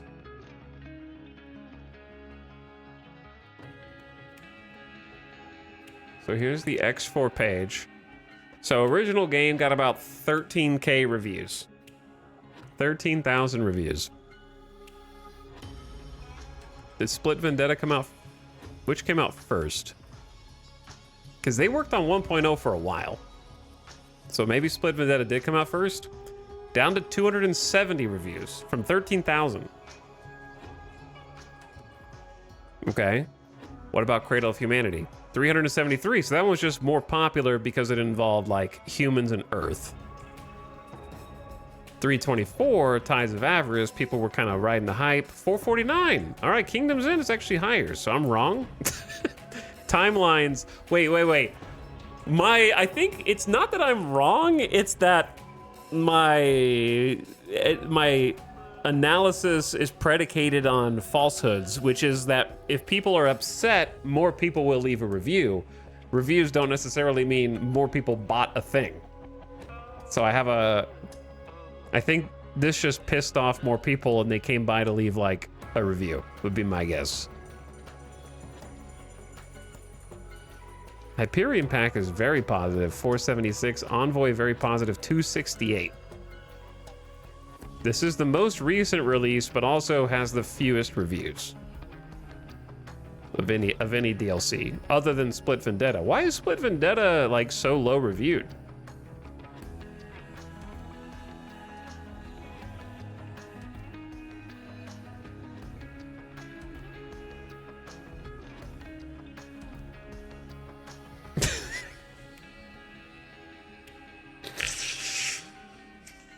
Holy.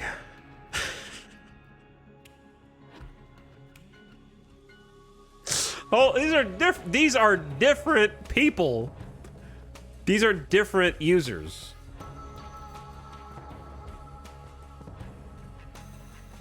That's so funny. They didn't even bother to rant about it. Yeah. If it was standalone game, it'd be one of the worst video games I've ever played.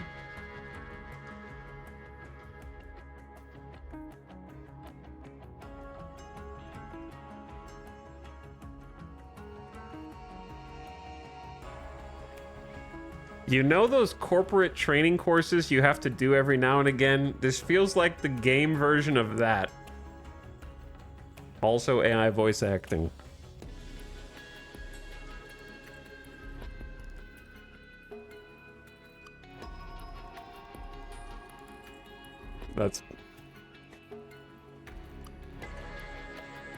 timelines was actually bad. Well, yeah, that's why I didn't buy it, because I could see that. I don't know anything about the Envoy pack. Is it just 2 ships that look cool? And then they added, like, quote-unquote stealth.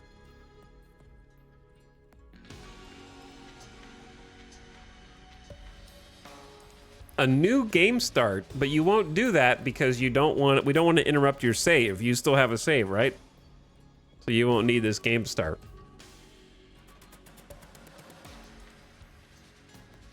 Dude, just give me like full control of Egosoft for like 2 years. I'll do it basically for free. You just have to feed me. As long as I get paid in food, I'll write the ship. I will expand the audience, build upon what fans already love from the series. No problem.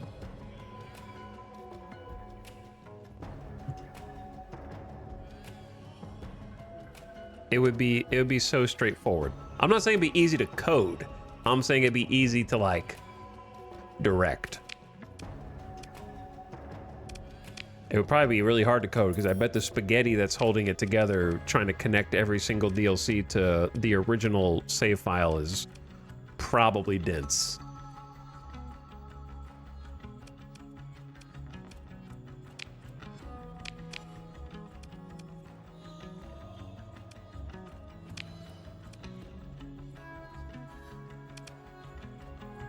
Okay, what am I looking at here? Where is this domain? Is this, did we just... The center of the Mokosh system. What system am I in right now? Am I not in Mokosh? Okay, so I know of... Sorry, hold on. I just need to go a distance away. That's what it is. We'll go check some other spots.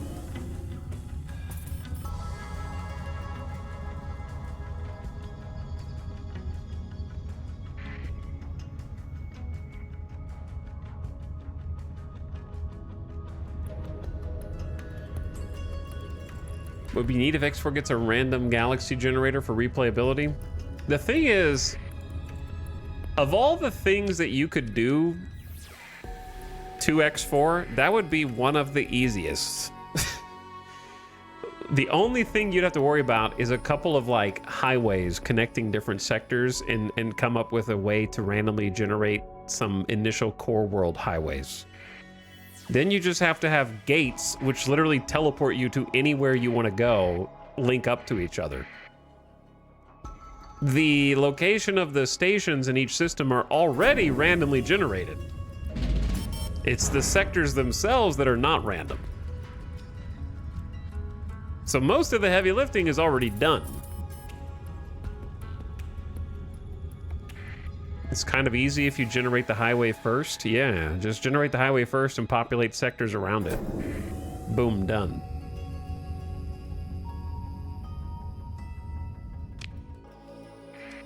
I have no idea where these ships are. Supposedly in this system. You know what else is in this system? 3-minute mid-roll ads. Because we found one survey ship, or we found one ship, but there's supposed to be 2, I thought. I like how Starsector handles their core worlds. It's fine for vanilla, but that's why I play Nexerelin. Because I want randomly generated core worlds. I don't like static core worlds. I want the whole thing to be random, and that's what the mod is for. Kind of just pacing around here looking for something that apparently doesn't exist.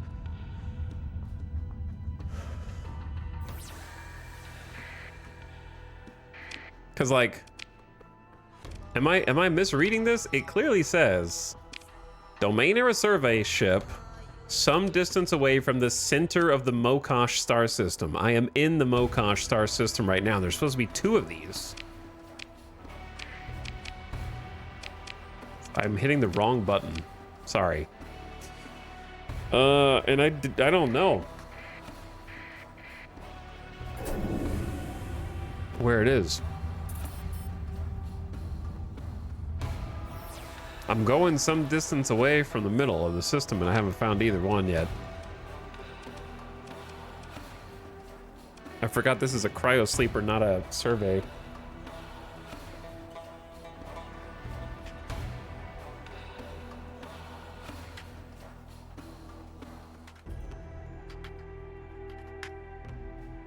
But yeah, the top 3 things I would change in X4. Randomly generated galaxy with random sectors.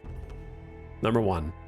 Number 2, more randomness to how the threats of the systems emerge so that it's not a race against the clock before you're overwhelmed. Make the AI potentially more competent depending on the generation of their systems versus the enemy factions. I don't like how in X4, if you don't become the main character of the entire game, you're doomed to fail. And all of the other systems are going to be lost to the infinite spawn swarm enemies. I want the galaxy to potentially be able to take care of itself, but you tip the scales one way or the other, instead of it being completely reliant on you.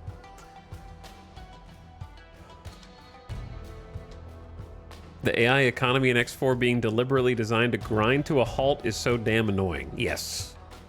Where if you don't personally fill economic needs, everything stops. I want them to be more self-sufficient. I want to be a cog in the sandbox. And then the third thing is basically redoing how... I mean, that's kind of like 3 things in one, almost. But redoing the way that they emphasize progression.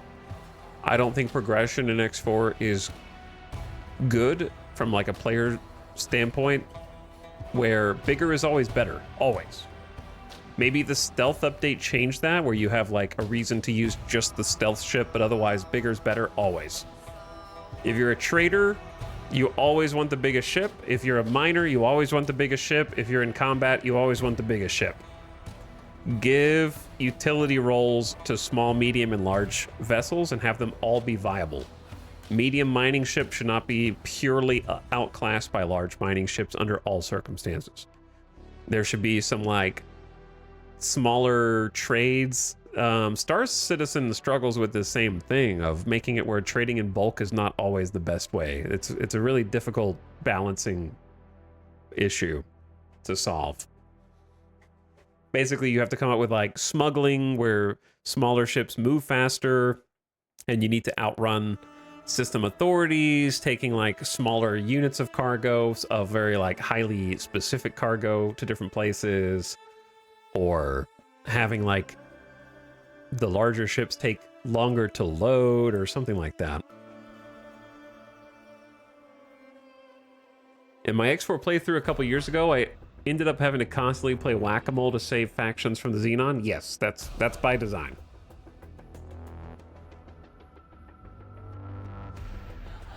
They do that on purpose.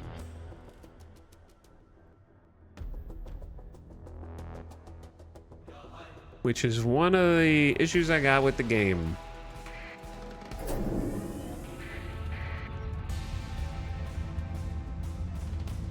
I found something. Hey, it's one of the survey ships. It's way out here. In the middle of nowhere.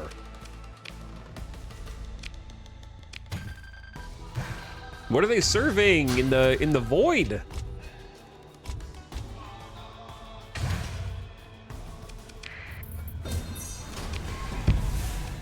So with some beta cores, apparently.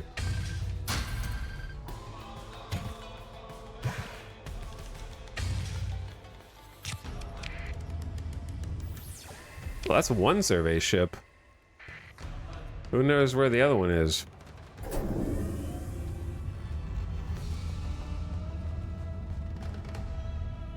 Our sensors are actually pretty strong now, so I can see on the scope at the bottom right next to my head without even really having to pulse a scan too often. Do one anyway just to see.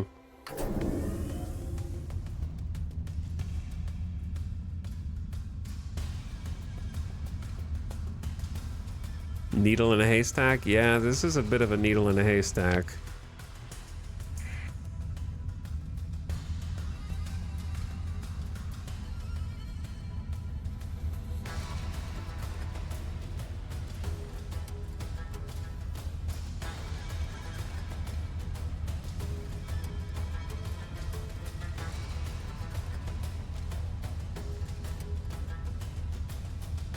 Nothing.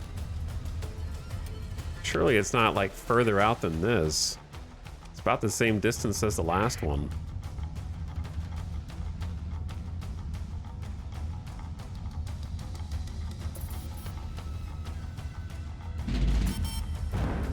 Meanwhile, my money?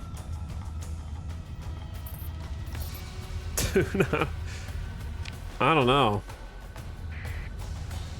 It's not here, it doesn't exist. Or it's somehow even further out than this. I've gone in a full circle. It's crazy. Like all the way around here.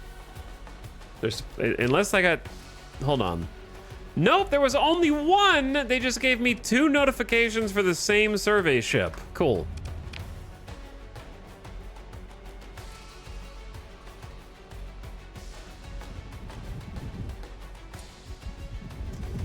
Pain in my ass.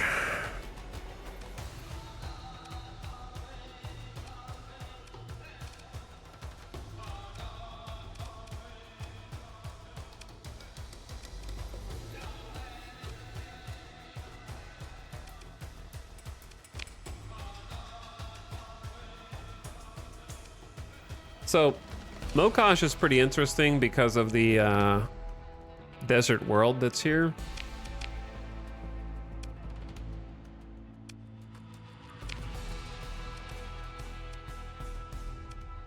Technically haven't fully explored either of these systems. Let's go check the other neighbors to the Terran world.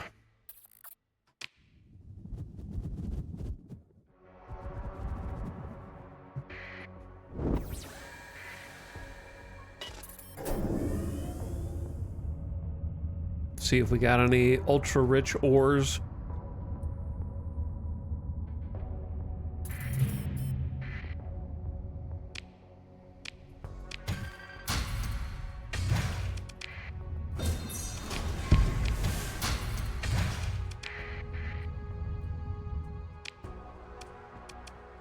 %300.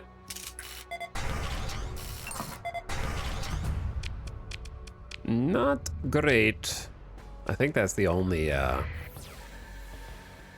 one here too. Too bad. All right, let's go check the Terran system.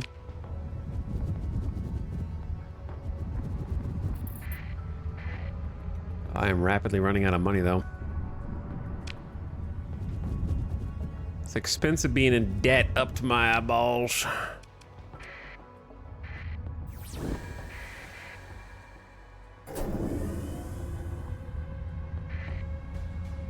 Hopefully the markets are back up and running. So we can do a little war profiteering. Vast ruins. Vast ruins.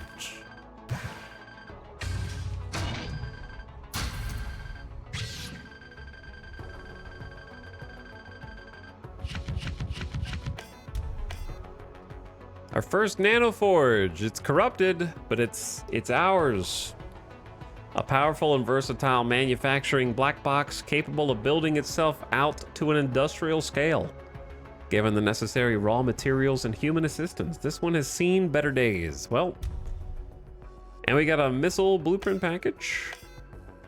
A few little weapons, 2200 organics that I don't know what to do with. I guess I'm gonna leave them here.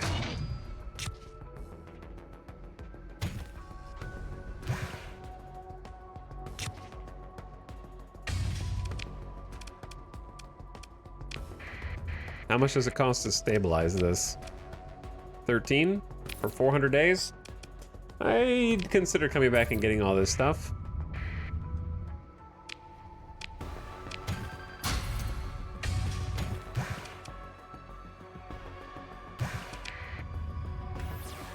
Okay. Then we got the Terran world. Man, there's only 2 planets in this system. It's too bad. Can't have everything.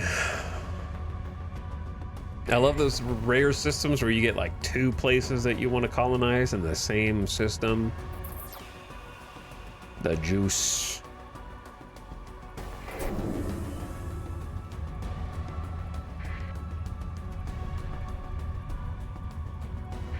Yeah, we've already been here and surveyed this. It's a pretty good spot. Pretty good spot. High gravity is unfortunate, but it's still like plentiful organics, bountiful farmland, you know, it's worth.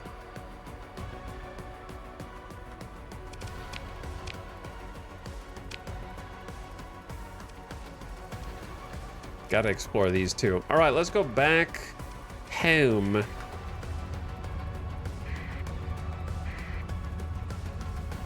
And get some extra money and sell all the stuff that we've got if possible.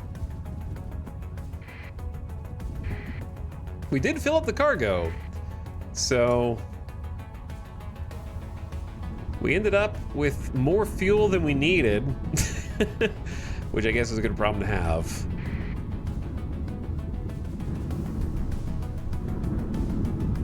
And taking the supply reduction is going to leave us positive on supplies for a while. We practice good conservation.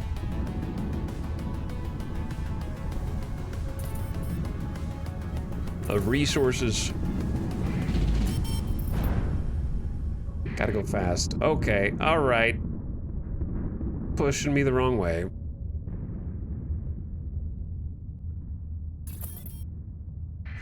We're gonna get some price updates here, since we're next to civilized space. So if we sell this to Aang, we can make decent cash on these organics and also the food.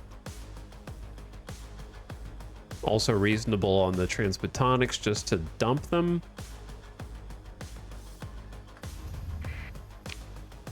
But since we're, hang on, where's Aang?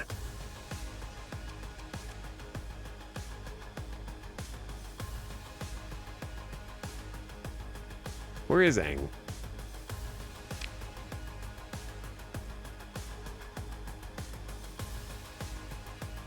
Capri.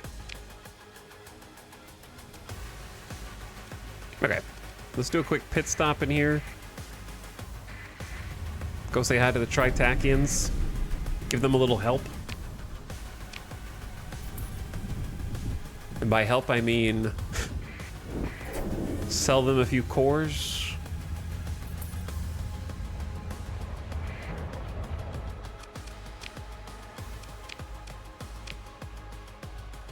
Hello?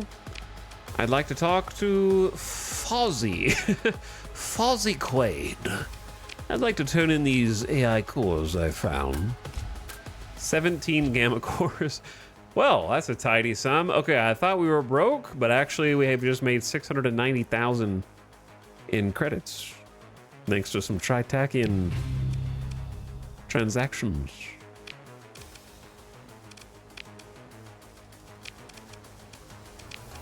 That'll keep us afloat. They got another, a brawler. I kind of like the Tritakian brawler. The question is, how many frigates is too many frigates? The Monitor doesn't really need a pilot, to be honest.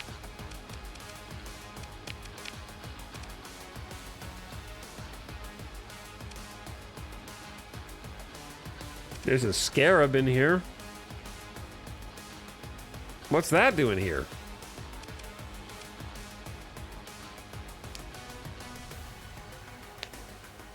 A rare experimental hull developed by Tritaki, and only a limited run of prototypes have been produced. The Loot and Plunder, that's the name of the ship? Okay.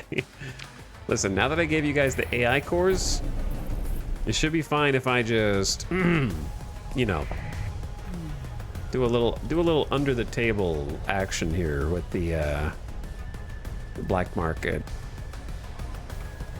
Gonna hang out here.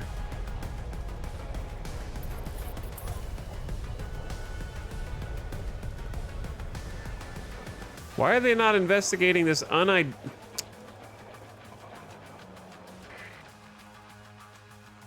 Do they care? They may not care.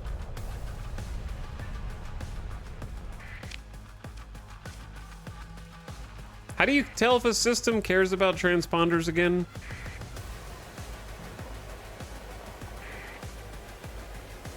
I forget.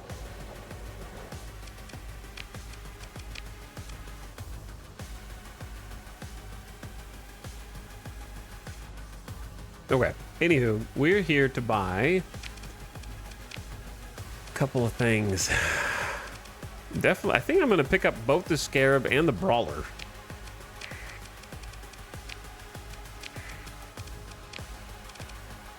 And maybe sell the Lasher after all this. After everything we've been through. It'd be kind of cool to have like a Tritachian frigate line plus our Centurion. And then kind of have midline everything else. So I feel like that sounds cool. I do love Tritachian frigates. Goodbye, Lasher. You served us well.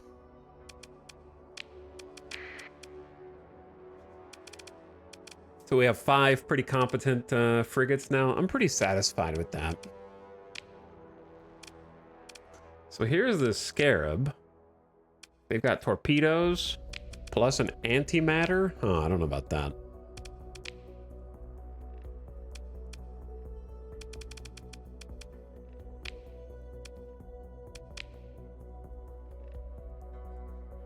There are a couple of large mounds in here.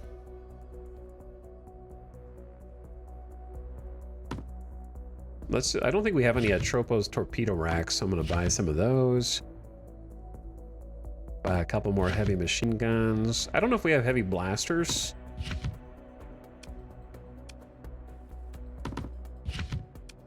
There we go. Grab a few odds and ends.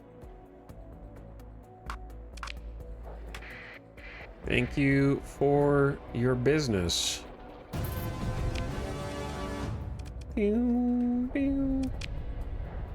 Now under hegemony control, a Tamarat. I don't know where Tamarat is. When you enter a jump point, it tells you, but not necessarily who cares. Good to know. All right, so we don't have any guns on those yet.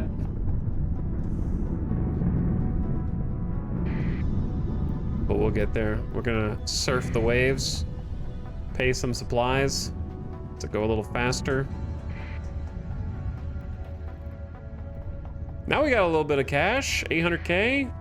Can afford to pay the crew after a job well done, securing some AI cores. And then we got some other loot. Now, if you could, that Atlas is what's paying some dividends right now, right? Another one. Attack or victory. Archiman captured by Tritachian.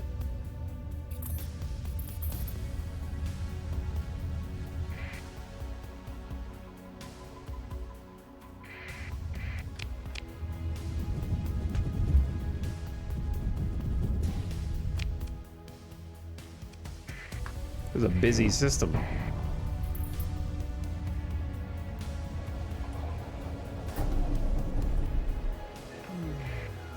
Go dark.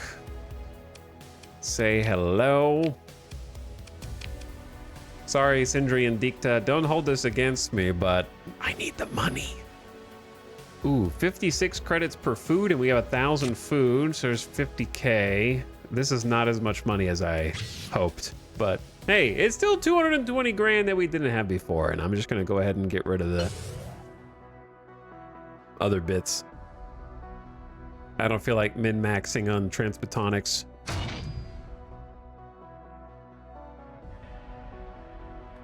Oh, they're paying a primo for fuel. Local deficit 7,500. Don't mind if I do. I'll say you guys like 4 grand. Oh, and they have a deficit of supplies? Never mind, we're actually cooking. Sindri and Dikta is not gonna be too happy with this.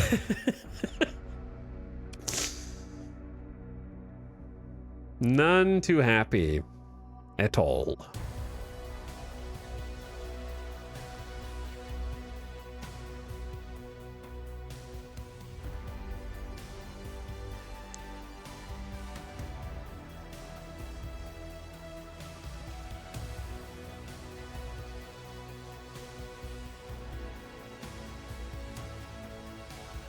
$700K. We're up to 1.5 million. All right, that was a pretty good haul then, just going out there and doing all that. Here's the thing. Does Sindri and Dikta suck in this campaign?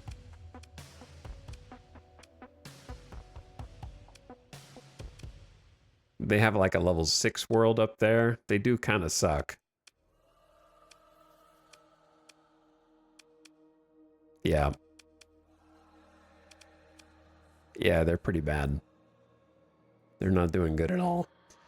I'm actually debating tipping the scales a little bit and on the open market selling them some blueprints for some things and just seeing what happens. Yeah, you know? Just for fun. If you sell blueprints to the black market, they go to pirates. So I'd have to pay taxes and sell it to their proper open channel. I believe, right?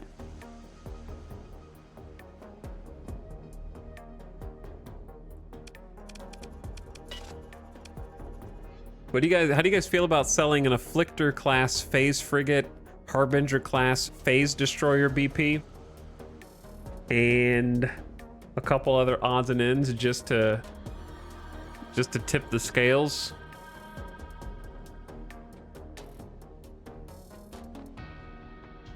Things that I don't think I would use even if I had a colony.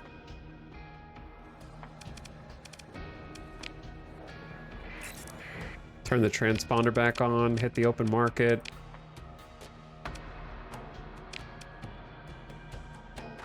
Can you find more? Technically, it'd be RNG, but you could. I could sell them a Cobra Wing.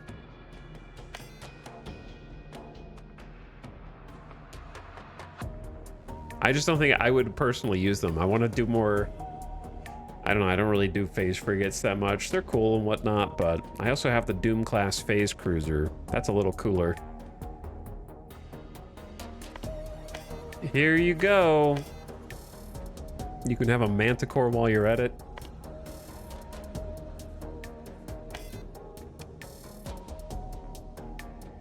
I've got a Shade class. Why do I have all the phase stuff? I have an Afflictor, a Shade, and a Harbinger. We could go full on tech.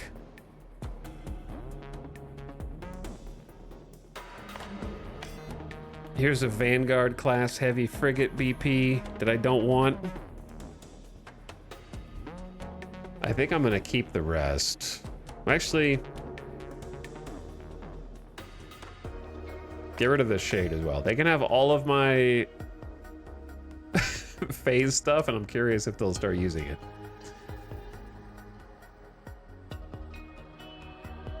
I don't want the Ludic stuff or the pirate stuff.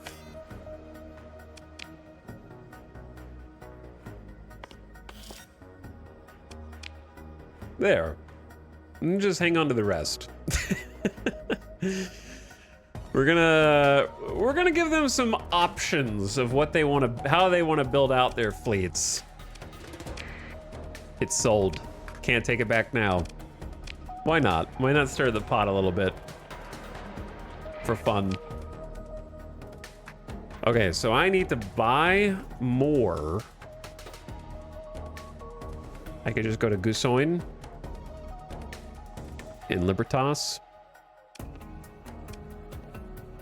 Sure. I need to go to Libertas anyways. That always works out. Who's got the best priced, like, heavy weapons? Oh, you want to sell them here too. Oh my goodness. The best price is also... Oh, we were just in Gingulks and I didn't buy any. There's some in Libertas as well. Gusoin is like the hub. Somehow. Like Libertas is where we spawned in. It just happens to also be like the main hub.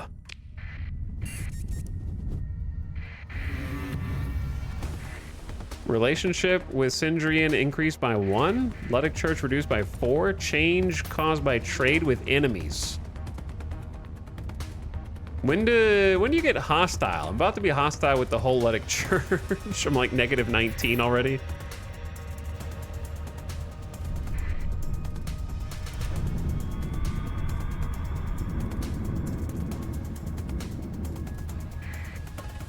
It's kind of funny. I saw, thank you for the 500 bits again. I missed it again. You gave bits last time. I saw you, thank you for the 500 bits.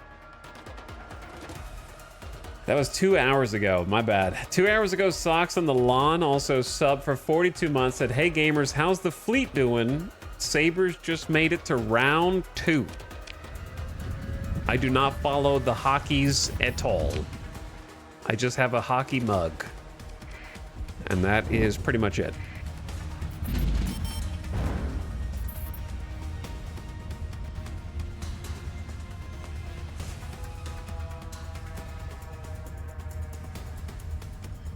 I think I know what time it is, too. Oh my goodness. Sneaking into Gasoin like this is going to be a bit of a challenge.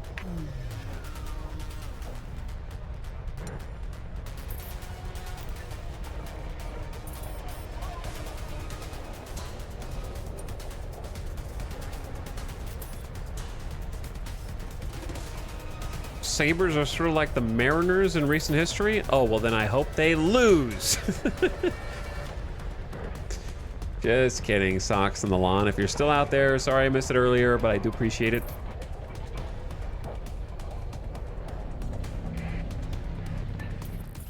I'm going in.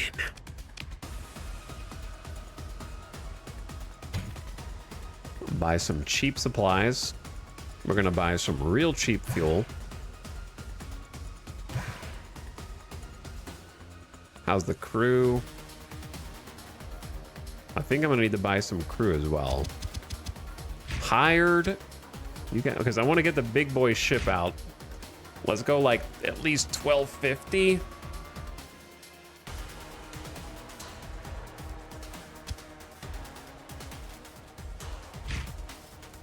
Actually, let's just keep going. 1300. Pretty cheap heavy machinery.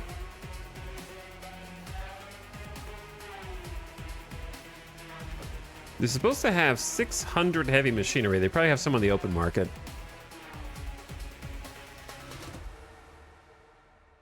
What's funny is like the recreational drug trade in this one has been very low.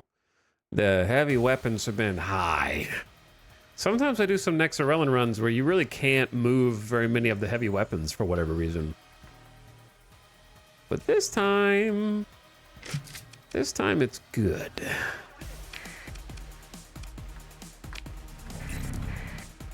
Okay, I'm gonna turn my transponder on, say hello, and then just...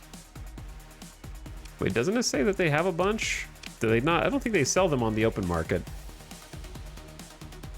It says they have 400 available. They must not be selling them all in one go.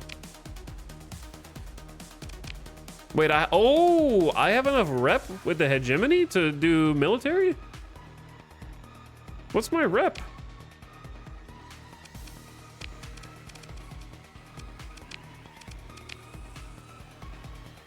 Favorable? Wait, how high do you need to get to the military market?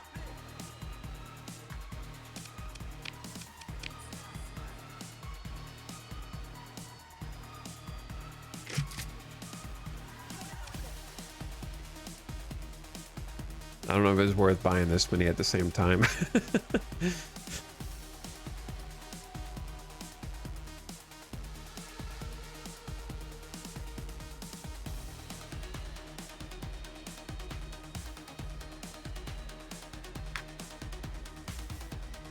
I don't know enough about baseball to know if that comparison should make me angry.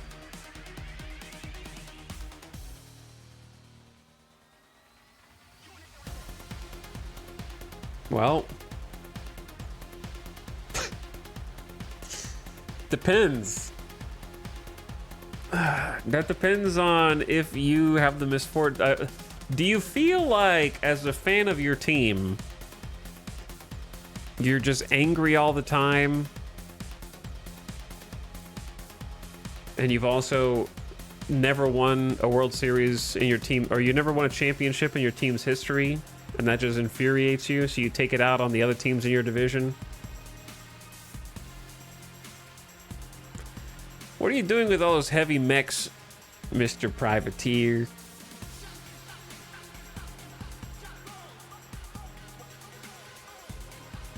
Nothing. I'm not doing nothing. I guess if you become cooperative, you get all access to all these. So I could buy even more fuel. Sell it in Flamma. And then we could go sell a bunch of supplies in Flamma. This is a good trade, bro. I have to pay tariffs on this, but I think we make the profit back. I'm loading up. 600K. 600K investments. All right, let's go. Sure. We got a haul. We got a haul and a half right here.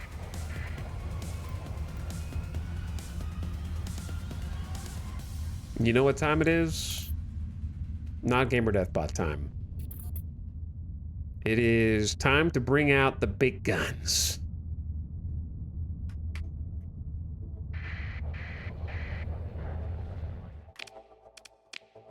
That's right. The big guns. How many crew does this need? 700 skeleton crew. Okay, so I underestimated. I thought I was hiring enough crew. I was not. We need another. We need hunt. Dude, I don't know about this, actually. I'm having second thoughts immediately.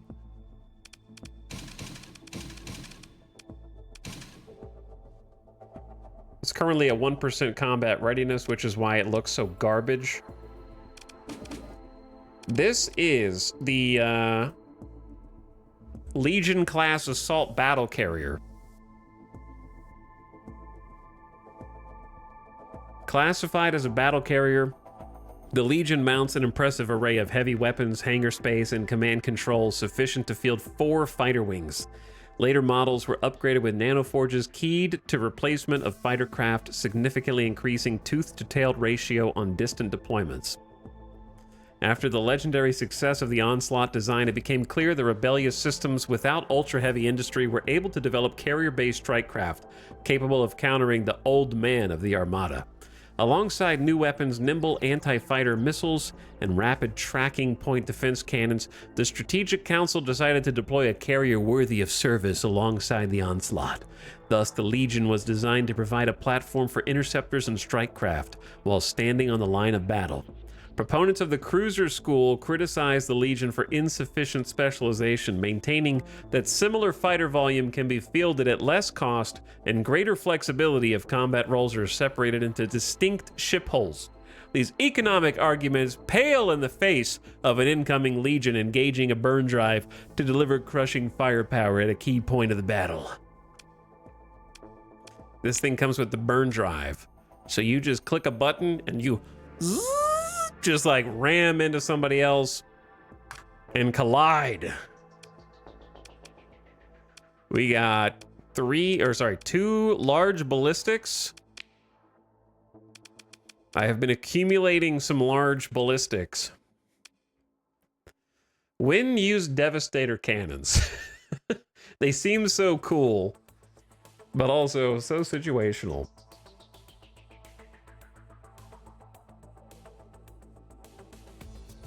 I've got Mjolnirs, Devastators, Gauss, and Stormneedles. Let me mothball this temporarily so I can fly over here real quick and see what they're using.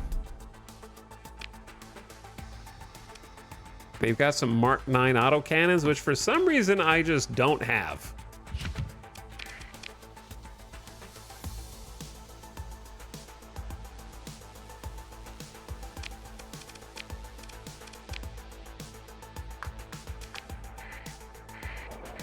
Got to go back and forth between my abandoned station and the next door neighbors.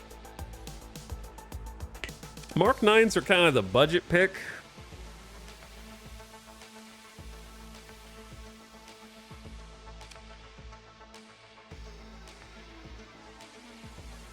I kind of just want to see what the Devastators look like for fun.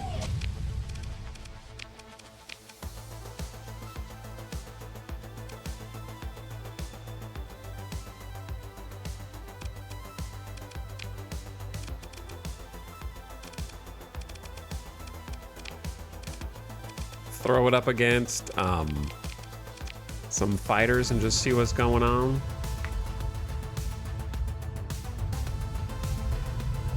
This is the burn drive, by the way. Noom.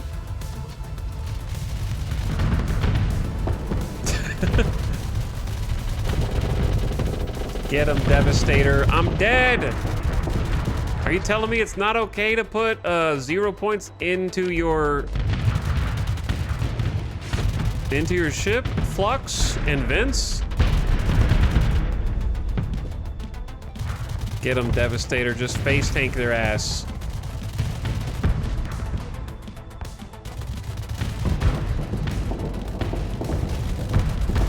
Man, the Devastator's crazy, though. I only have one working, and it's still, like, just shredding them. They have impressive anti-armor DPS. They're high explosives, so yeah. They'll still do anti-armor when not shooting fighters.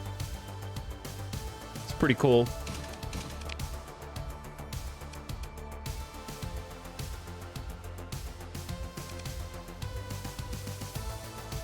Mjolnir's shooting some energy. Generic, good damage. Honestly, you could take this in so many different ways. It's hard to know what is correct.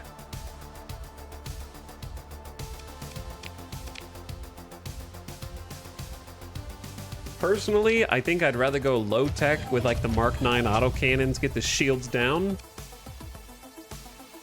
and then spend most of my ordnance points on getting good LPCs.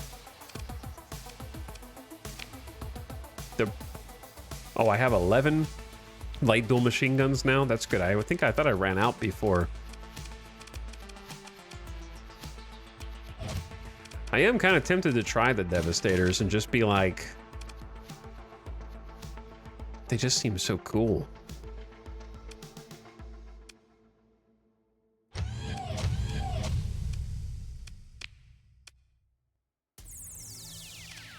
Chat, for ballistic point defense, do you save ordnance points and get cheaper ones, or do you do everything as just light dual autocannon by default?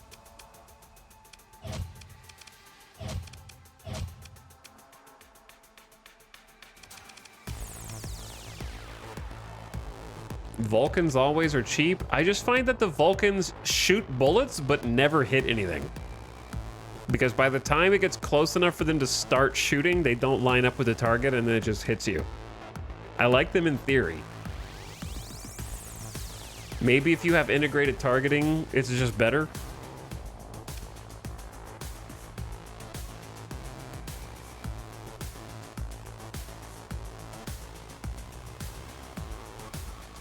I guess if you're using a Devastator cannon already, then just go cheap.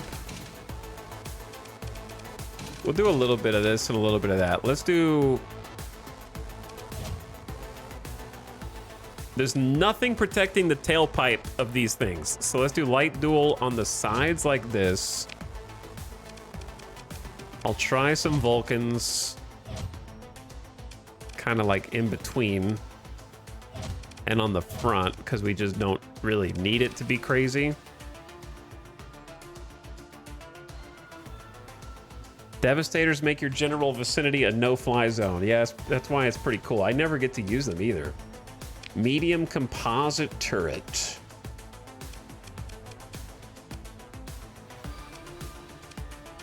Could be anything. Just go dual flat cannon. 3 dual flat cannons and 2 Devastators. Just punch fighters out of the sky.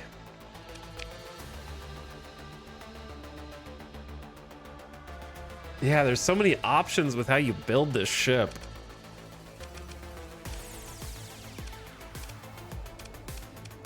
Five medium composites is crazy. I don't really want to do anything else with these small ballistics. I'm probably just going to make them Vulcans also. You don't have to, but you can.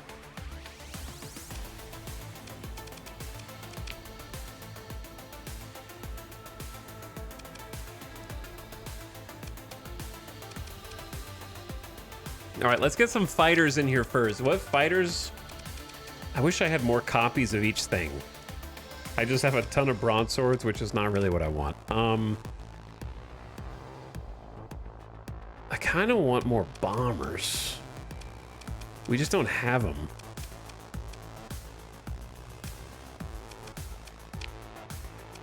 Because this is rocking 2 broadswords and a warthog, which is cool. And then the drover's rocking Kopesh and longbows. What if I take those off? Is it even worth it to do light machine guns? I don't know. You just put those on to make yourself feel a little better.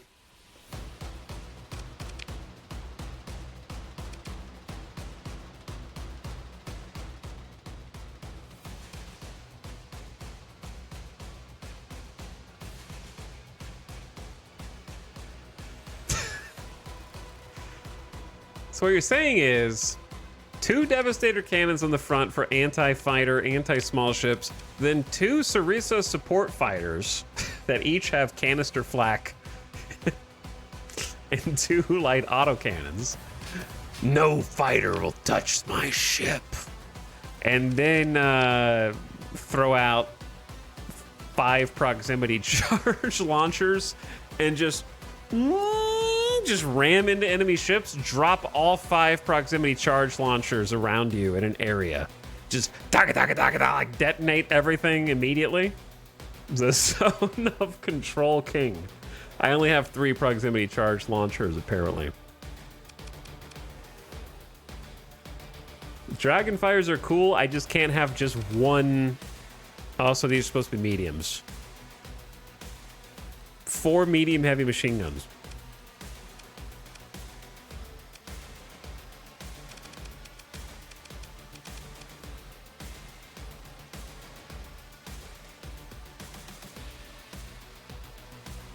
Yeah, 4 Dragonfire DMs would be kind of fun, or 5 of them would be funny.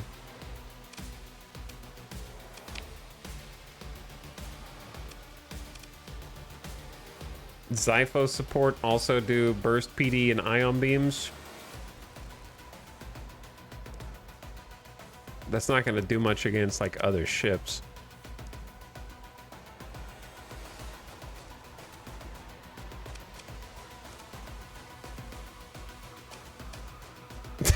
I'm just like, I'm thinking, like, hold on. What if you do a Zyphos and a Warthog? I just want to try the meme real quick.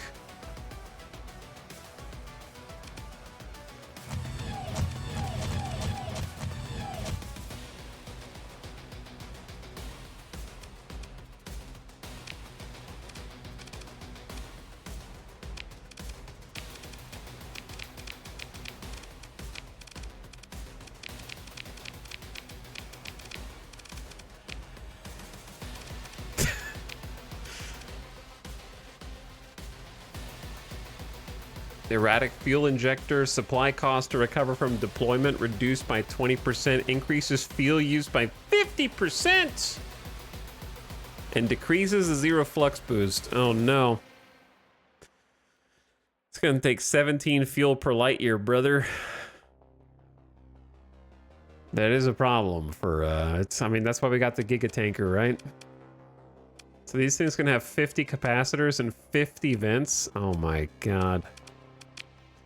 So what you're saying is it has 1650 armor rating. So you build in heavy armor to go from 1650 to 2150. Okay. Then...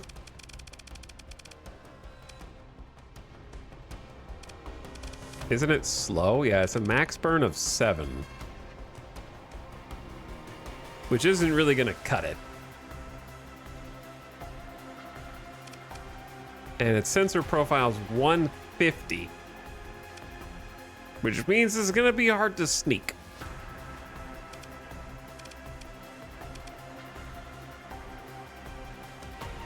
It just feels bad to do augmented burn drive when I only need a +1. You know? I just need a +1 to speed. I don't need a +3, and it costs 40.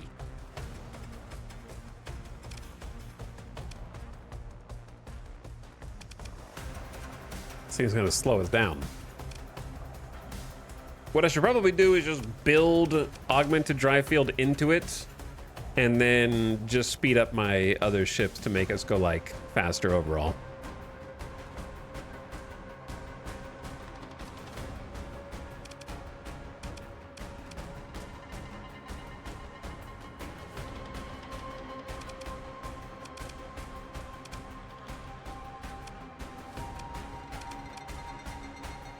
What's peak operating time for this? 720? What's its shields? Arc is only 180.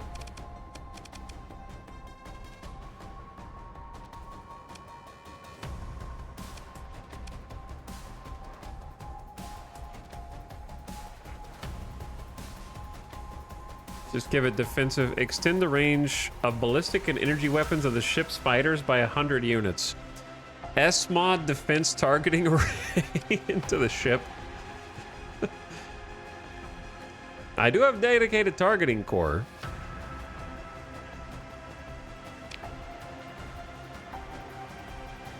%60 range. Are we just building in dedicated? Is dedicated targeting better than integrated for capitals or no?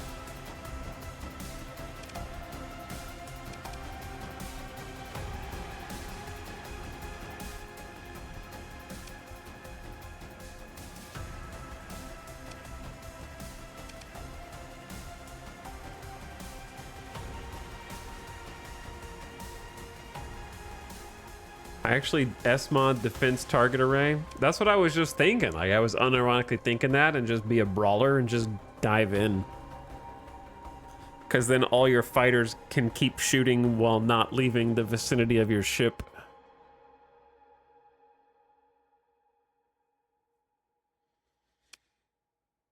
It's the same if S-modded, otherwise integrated is better. So why does dedicated targeting core exist if integrated is the same or better?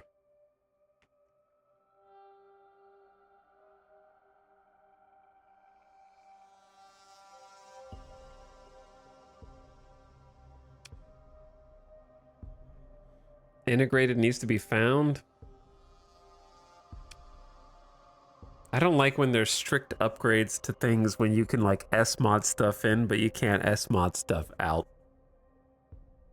Obviously, if it's the same while S-modded, the whole point is to not make you feel bad about that, but still, I just don't like when there's like... Is that the only example of a strict upgrade? In the hull mods?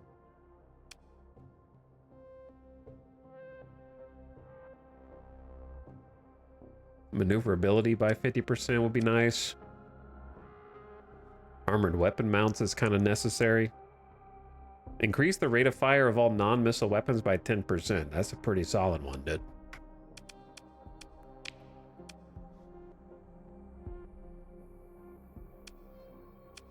And then you probably, if you're gonna go crazy on this, you probably want advanced turret gyros, right? Because if I'm just going, I want to just try the meme real quick. Without building anything in, I just want to see what this does with no capacitors or vents, for the record.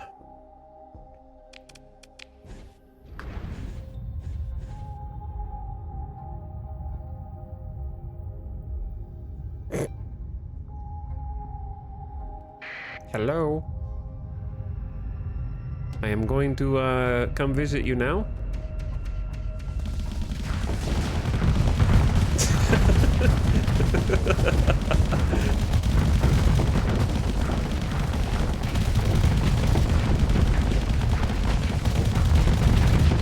I need some capacitors. I need vents. Get them, boys. I had to stop shooting the Devastator because I'm out of flux. So I could have killed it faster if I built a couple of these in.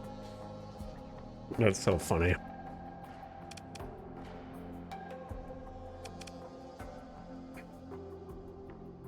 This works well. No problems whatsoever. Right?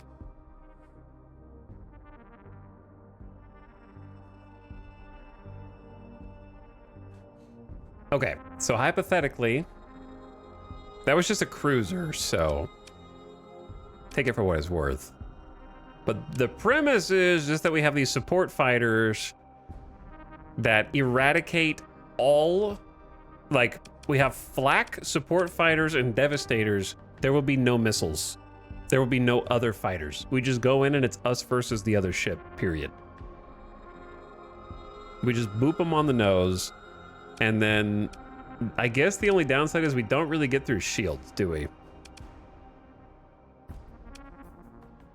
Just overwhelming firepower gets through shields, I guess. No, the light autocannons of the Sarisa, those are anti-shield, right? So that's like 6 light autocannons. Oh, sorry, it's 8. Math is hard. Plus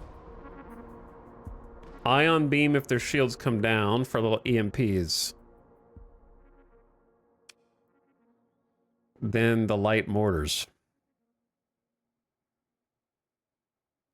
I think regardless of what weapons we put on here, I'm probably going to end up changing out the flak cannons. I'm just putting them on for fun. I'm going to keep the Devastators.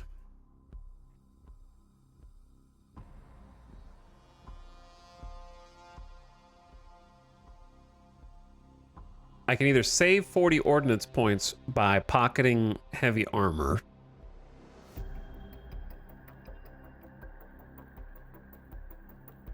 I can save 25 with dedicated targeting core, which I probably have to do.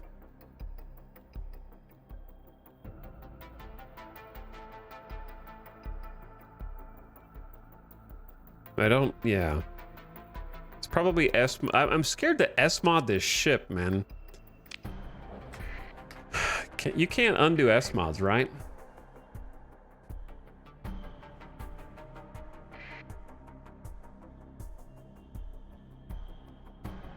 I don't think so.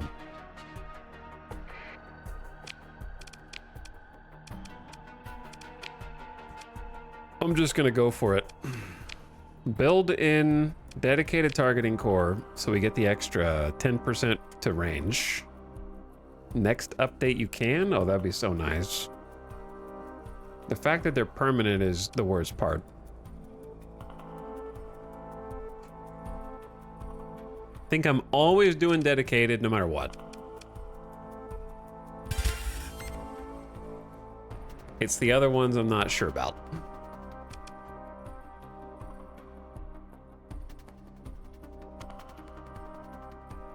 Chat, what would you do? Ignore the build of the ship. What would you do? Would you try and save 40 ordnance points by baking in heavy armor and just suffering the maneuverability debuff? Do you take defensive so that the all the fighters have an extra 100 units of range? Get the flux dissipation up. Hey, idiot. Just kidding, you're not an idiot. What do you think I'm doing, man? I'm trying to get ordnance points back by building in hull features, okay? That's what I'm asking you right now. All right? Pay attention. I understand you had to take your hands off the controller to stop playing World of Warcraft long enough to type that message, but we're trying to decide which things to bake into the ship so I have points to put into capacitors and vents.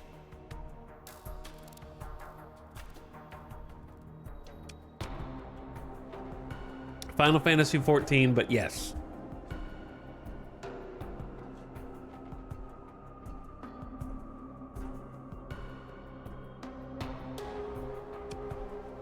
think I'm just gonna take the 40 ordnance points from heavy armor. I'm gonna pilot this, of course, and I already have helmsmanship, so.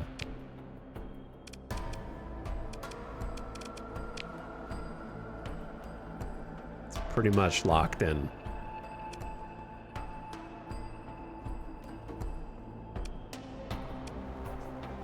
Okay, just build it in. Heavy armor inside one of these giga tanks. It's kind of always worth it.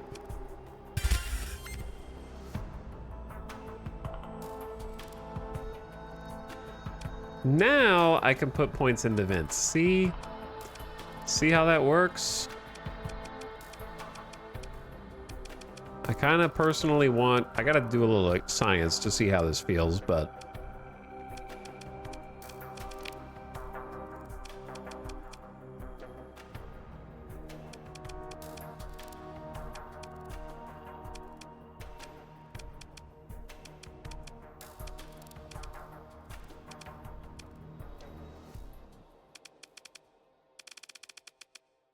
if I plug anything else in...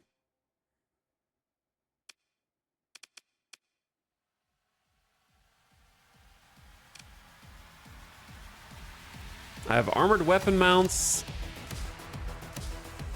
super fast turret gyros, defensive targeting array is probably not worth it now. So I'm going to shed that.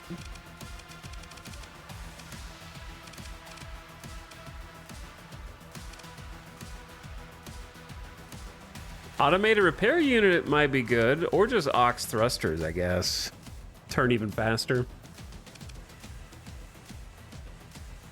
Blast doors, just since we're going to be face tanking so much.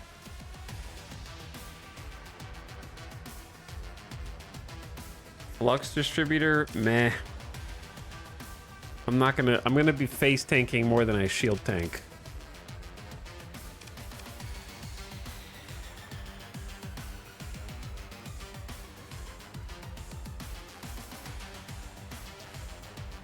You don't build in heavy armor and into a legion and then try and max fence and take flux distributor and like efficient shields.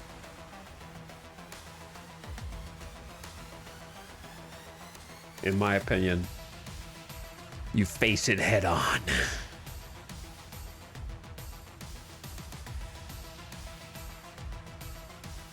So I'm debating between automated repair units so that the weapons stay online faster. Or get online faster. They're already armored. It's so funny, we're decreasing their turn rate by 25%, but then increasing it by 75%. Shield shunt and ram them. I don't have shield shunt. So that's not an option.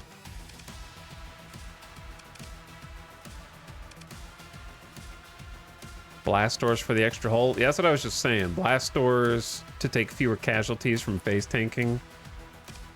I was debating between that and faster weapon repair, but blast door is probably better.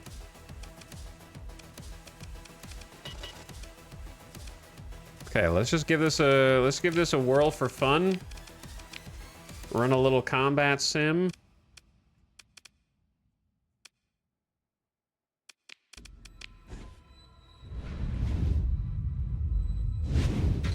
Oh. Gotta remember to slide the combat readiness up. For the demonstration purposes. There's no gas in it. Delta Kai, can you stop being such a know-it-all for a minute and just let us play some simulations for fun?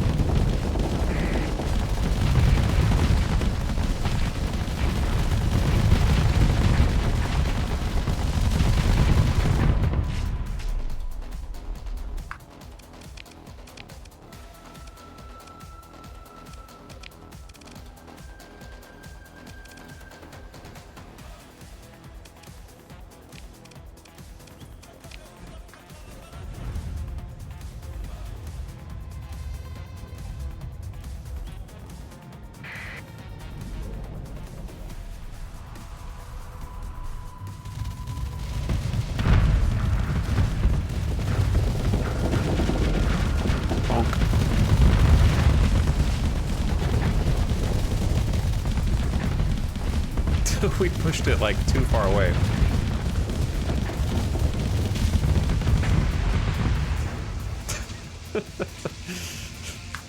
Now try picking on someone your own size.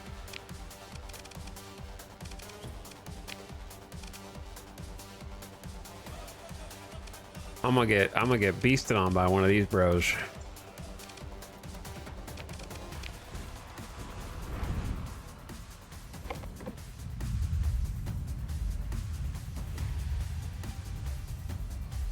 If I replace some of the dual flak cannons though, everything else about it is gonna stay the same. I'm going in.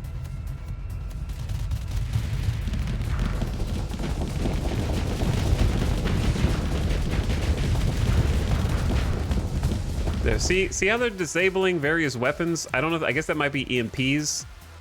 But that's where the weapon repair comes into play, right?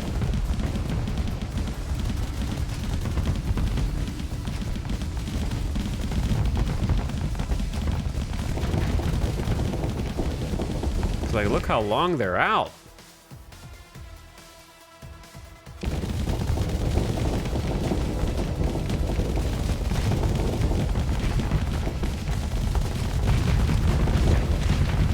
Ramming speed!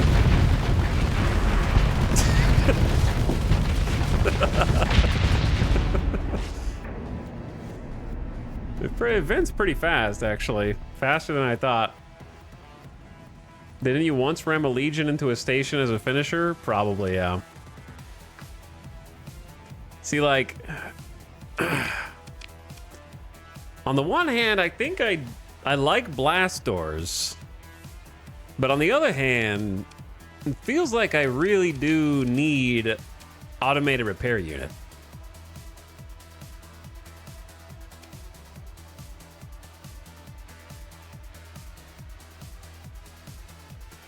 I guess I could drop advanced turret gyros, but then it's going to be like way slower.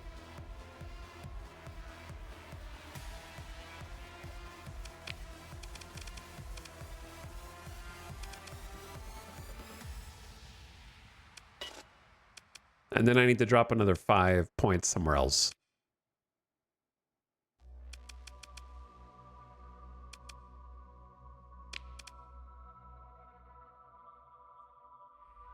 Can you get away with the armored mounts? The thing is, if you take the armored mounts off, then they die faster. So you're just spending all your time repairing them. Also, armored weapon mounts does give you 10% more to all ship armor. So we're at 2315. We actually lose 165 armor without the armored weapon mounts. Resistant flux conduits for EMP protection.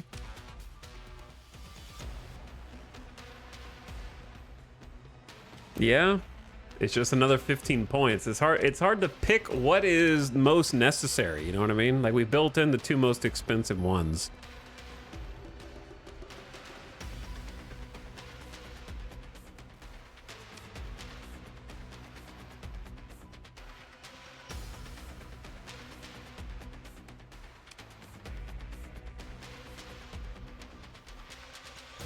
I don't know how often I'm gonna do a full ship vent.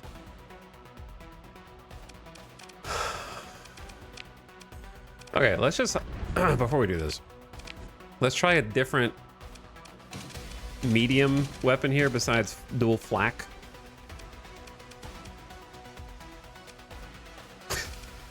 It's heavy machine guns instead. No, the range is 450 on those.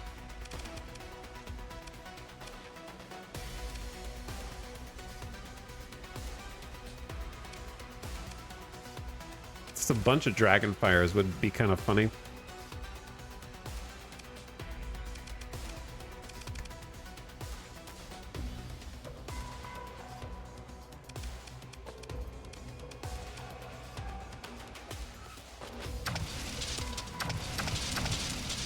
Why do I only have 4 annihilator rocket pods? That's not fair.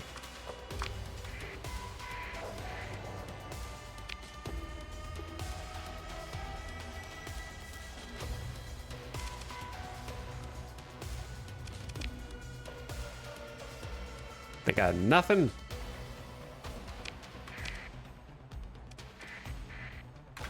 Well, let's start fixing up the ship, because I'm definitely going to be... I guess I could just repair it at a station. I need to unmothball it. Oh, wait, no, I can't, because we need crew. We do need crew. True. Also, there's going to be an ad coming in here in just a minute. I'm going to go ahead and play it, take a quick little bathroom break, get a water refill, and then mess around with this some more.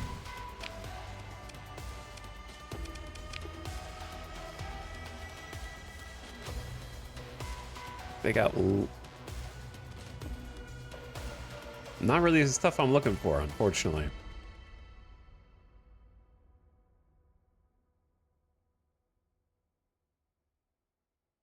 Not really the stuff. There's 2 more proximity charge launchers I'm just going to buy for fun.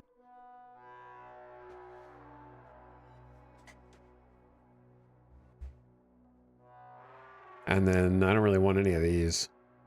I don't know how many heavy autocannons I have.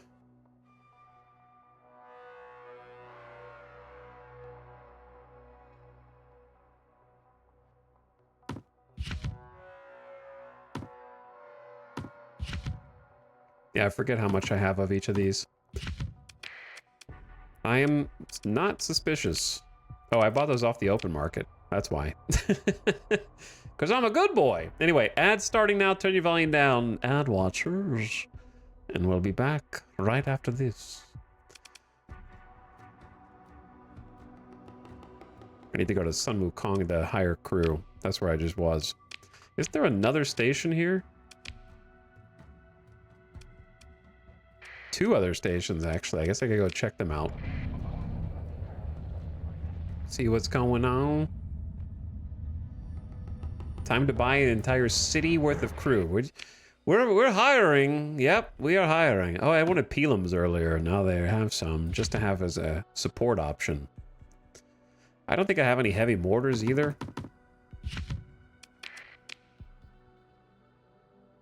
I love having graviton beams in the back pocket. Graviton beam is weirdly one of my favorite weapons. I don't know why.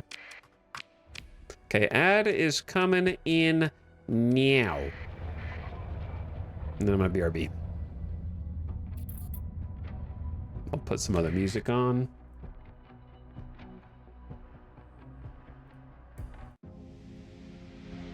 There we go. Whoops.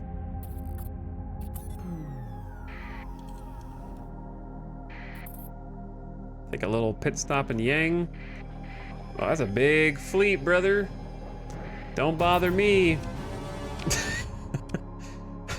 I don't want the smoke.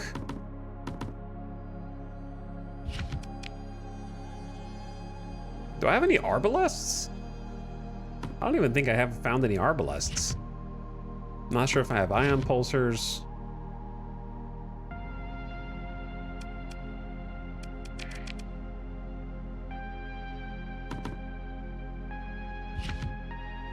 Okay. There we go. Buy a bunch of stuff. BRB.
Hello?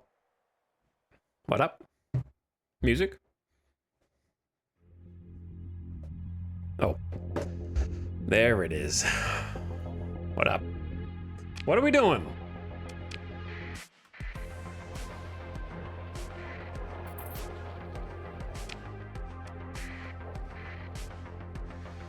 Perfect timing as always. I don't know how I keep doing that. Always. Coming between the songs.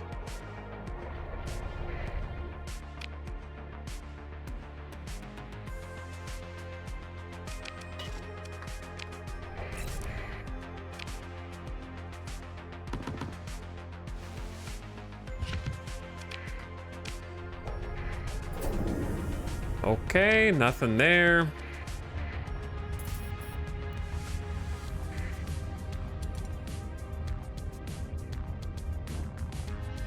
Let's go back to Sumo Kong, get some crew.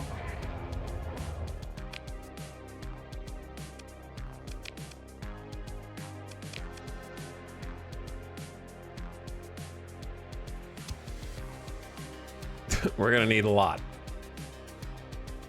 Be easier just to unmothball this ship.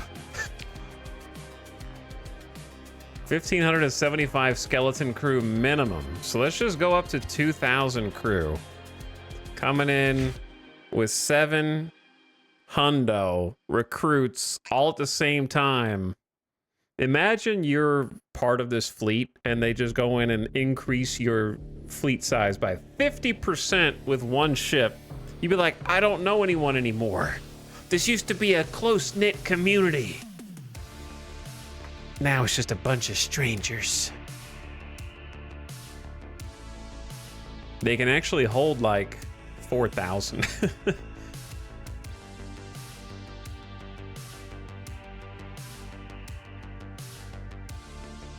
I might want extra crew, I don't know. Just to be an extra 100 buffer just to be safe.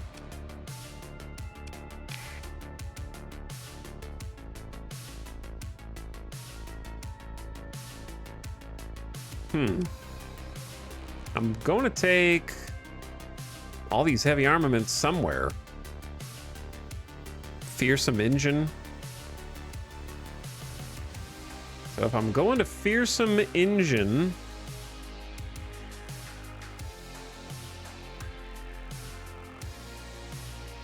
luxury goods would be good to sell there also. Yeah, that would be good.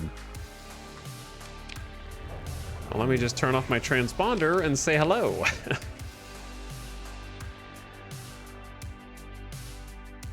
Oh, yeah, they only have 500 there, I guess. Well, that's... might have to do.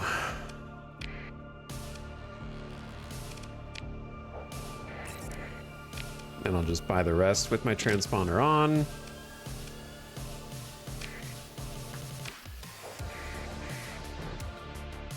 Are they going for me? Pursuing your fleet? What did I do? They couldn't have... well, maybe they could see me from all the way over there. Am I dead?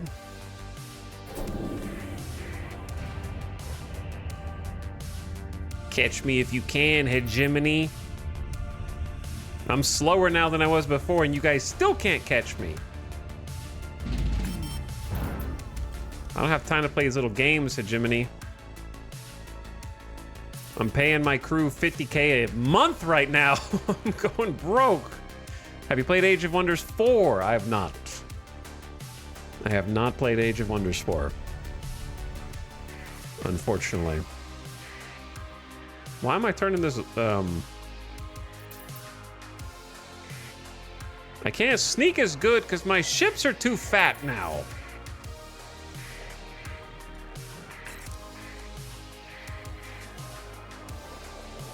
So I'm just gonna go in with my transponder on.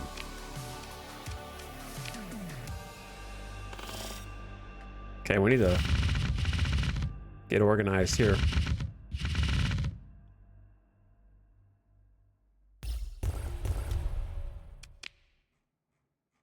Get more organized.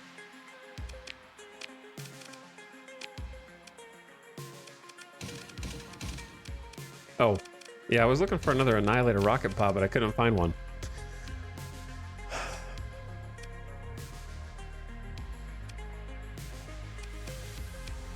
So sad not having the 5th one.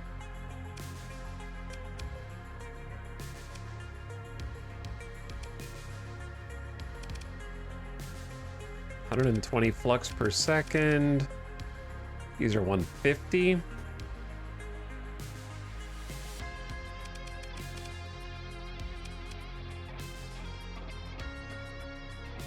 Heavy machine gun would do the shield damage, but then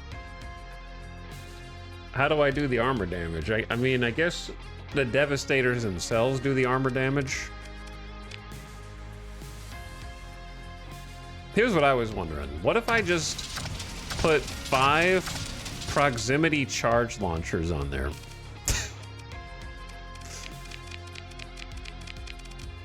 What does that look like? I've never seen such a thing.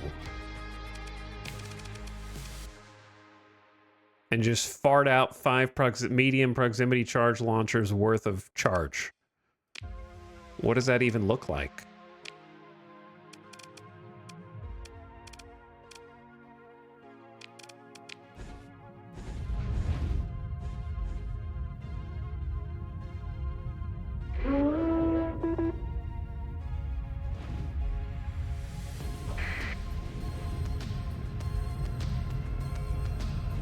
So I just Newman. Beep, beep. They've already taken out my Devastator cannon.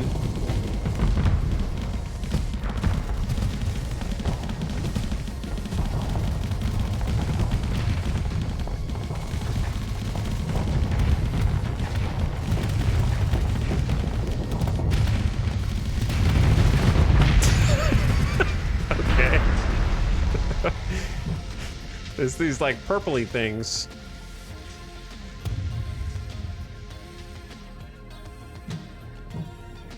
The problem is they're not especially accurate. Oof.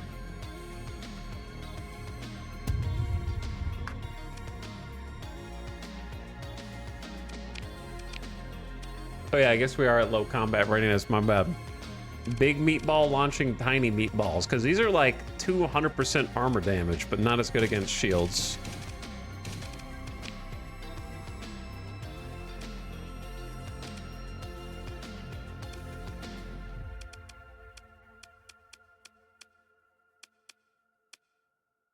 Autocannons are so much flux. See, you could throw... The heavy machine guns are just, like you said, the range is so low.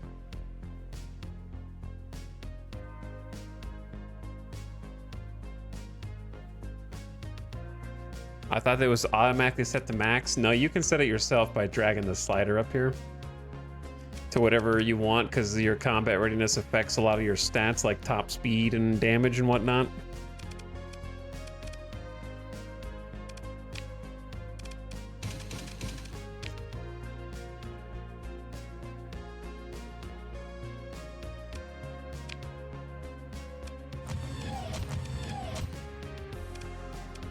What about dual flat cannons on the side?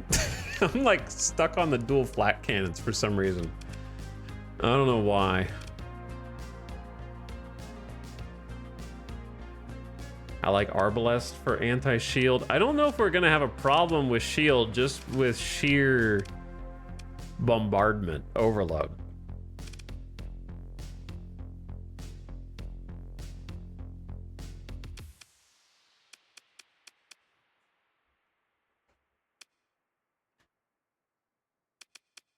What was I looking at a second ago? I was looking at...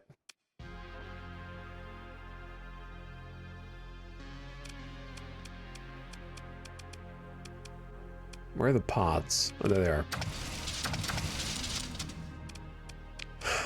Let me just do a little... I'm just doing some experiments.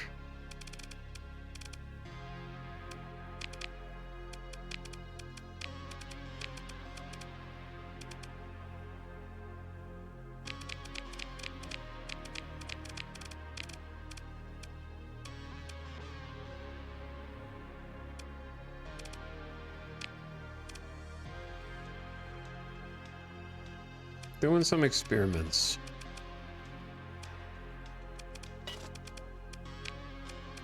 They're definitely cheaper.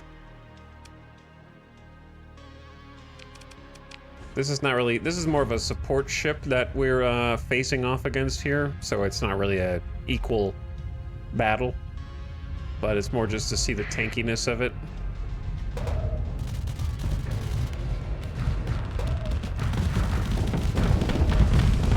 Hello.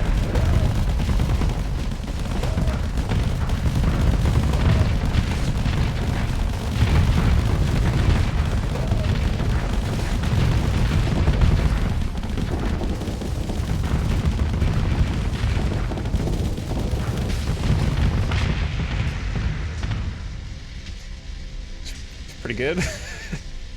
So this is the Annihilator rocket pods. They just go pew, pew, pew, pew, pew. Pew, pew, 100 times. They do 100 times unless you have someone with missile spec. That's the only downside, is if I run out.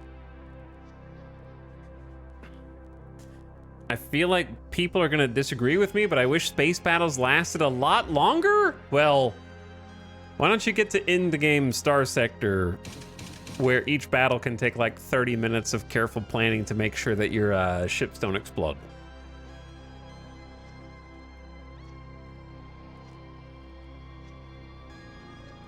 I feel like the battles in the game Starsector are crazy long. And then they're bringing in reinforcements, you're bringing in reinforcements. And all your ship's combat readiness is tanking. It can definitely go a long time.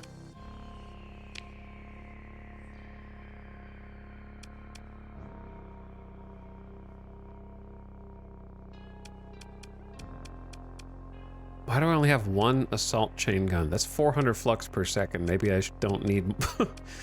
Maybe I don't need those. Okay, how do you feel about 3 thumpers?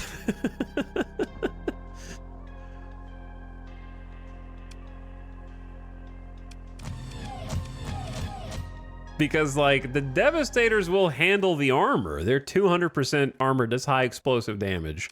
And the dual flak is doing hull. And the Thumpers are also doing hull to get through the hole faster. I don't know. Is that stupid?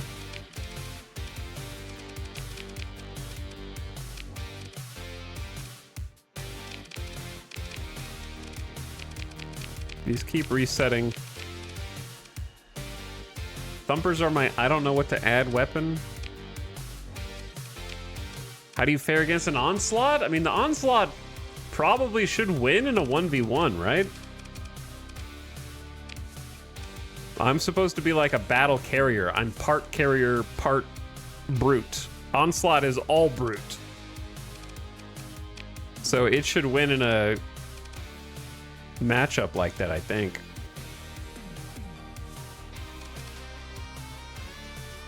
And it shouldn't really be close.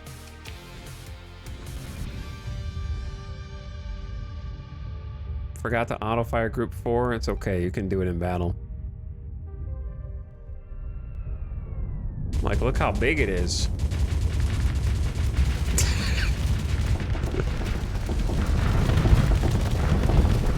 Bonk.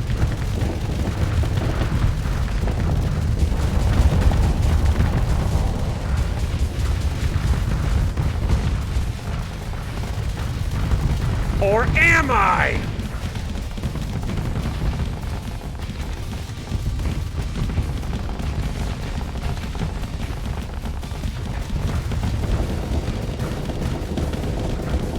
Uh-oh.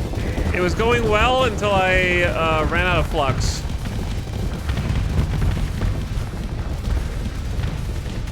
I only have one move left. Yeah! Hole cracker!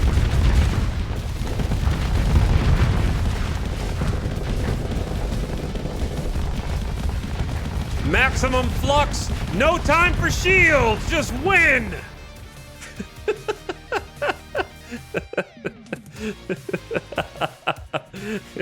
When ramming works, it works.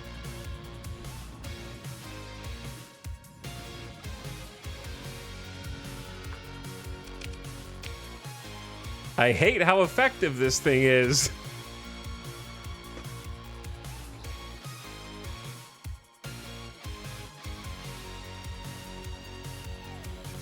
Look at all those component disables. I'm pretty sure that's the Zyphos support fighters doing ion beams, right? And then the thumpers are just there having fun. Trip thumpers right up the through the jaw.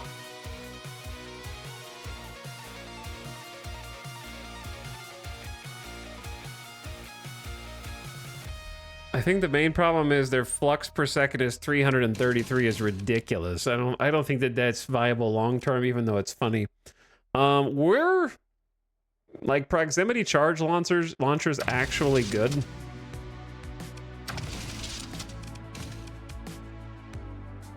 Well, I guess they're more expensive. That's the issue. Can you deal with small annoying ships? Oh, easily. That's actually our specialty. The fact that we're beating large ships is the stupid part. We have 2 Devastator cannons, which are specifically large ballistic anti-fighter area defense weapons. These things destroy missiles and fighters. Then we have 2 dual flat cannons. At one point I had 5 dual flat cannons. We're just trying other things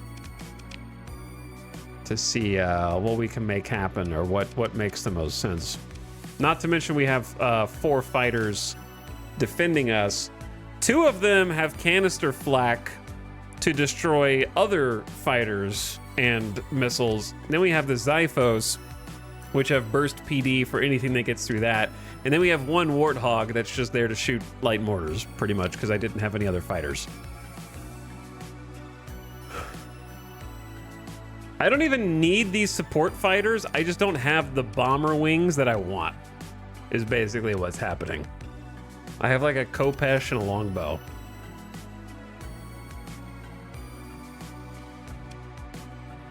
Because like these are kind of redundant, but also not a single missile will touch us.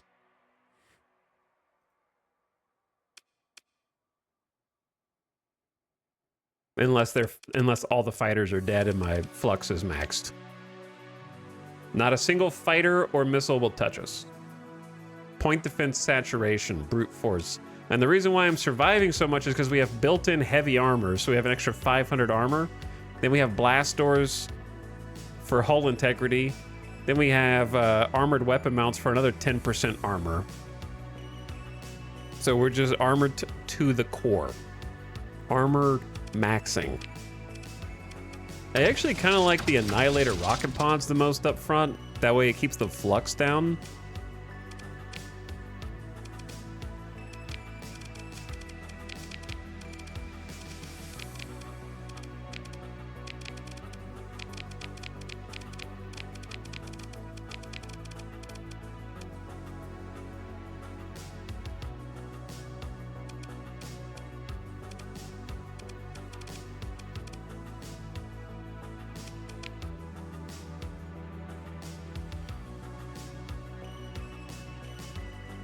Okay. Yeah. I'm just gonna run it back one more time against the same dude. I thought I was gonna get shredded, but then I was the one doing the shredding.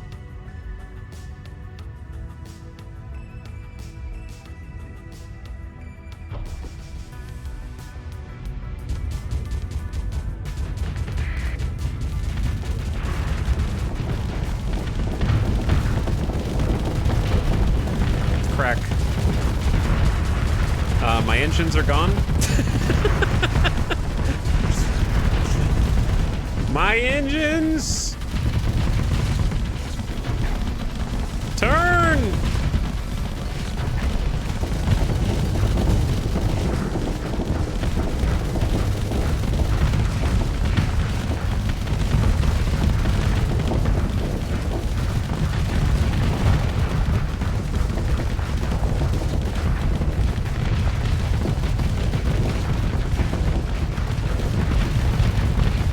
And then you just keep battling until he dies.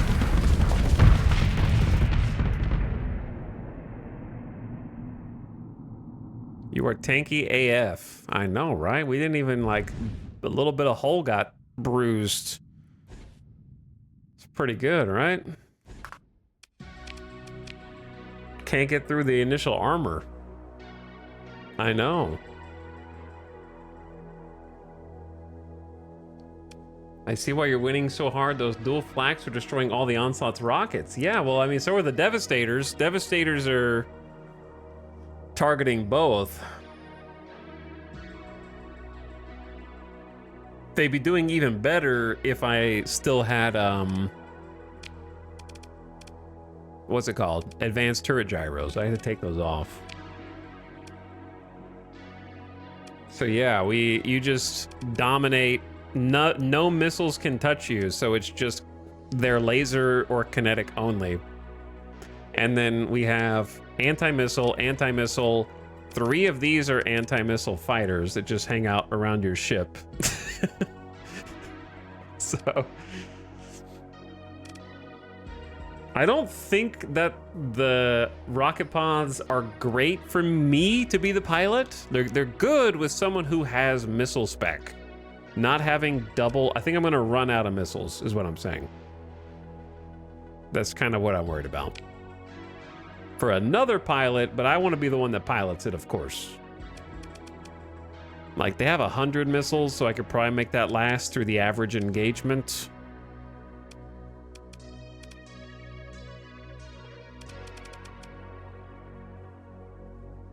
But it does save me a ton of flux, so I can actually block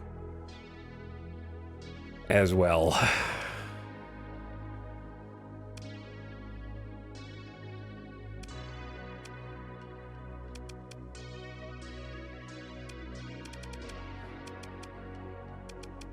It's pretty much either what I've already got, more dual flak cannons, or just regular flak cannons, or heavy maulers are a bit more expensive, huh? They're like 2 ordnance points more. I think the scariest part is the little ships disabling your engines. I was actually thinking about that on BRB, that I might really want to put insulated engine assembly on. Still increases your hull integrity, reduces my sensor profile so I can sneak a little bit better, and makes our engines tougher and tankier. Because yeah, I think that's probably the scariest part, is just your tail section. The problem is, to fit them in, I need 15 ordnance points.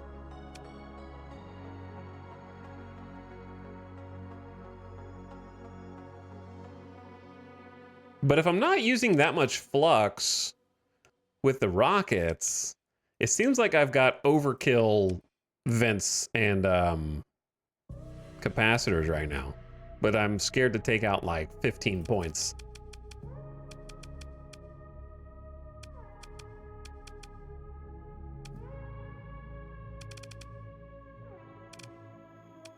I need to be at a dock.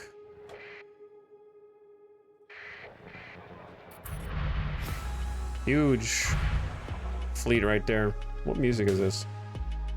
Well, that's also Borderlands 3, as it happens.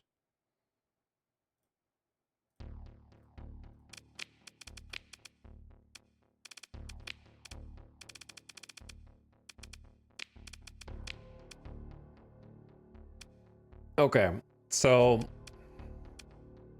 while we're here, just repair the dang ship. 109 supplies, that way it's like in proper order. 70% combat readiness. That wasn't even full combat readiness. All right, let's see how bad. Same simulation.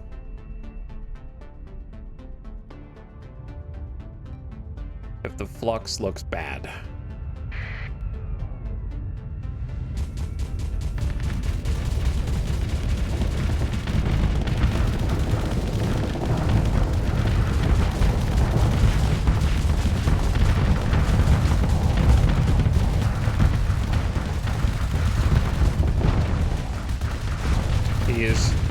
He's doing better against, now my flux is high, so it's definitely more noticeable.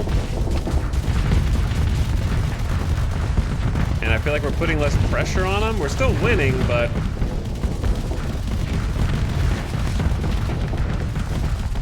yeah, it feels like we're shooting more slowly. You can definitely tell.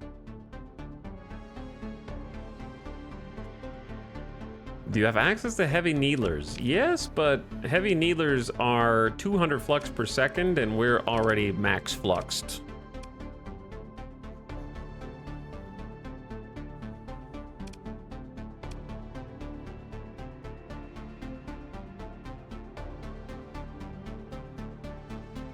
Okay, what do you think is more important? Insulated engine assembly to protect the tailpipe, armored weapon mount, or what do you think the least important? Insulated engine assembly, protecting the armor mounts and getting 10% more to all ship armor, or fixing all weapons 50% faster. So they can keep firing. What's the least important out of those? You should never show your back to begin with. That's just not always possible. You're slow, you're big, you can't turn very fast. Other ships are faster. It's just gonna happen.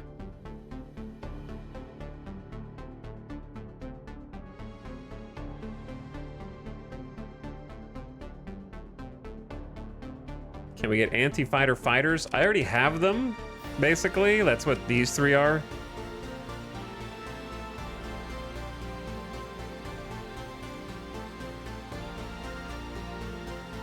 Blast doors, to be honest. Okay. Yeah, because they're not even getting through the armor to get to the hull. Blast doors are more of like an insurance policy.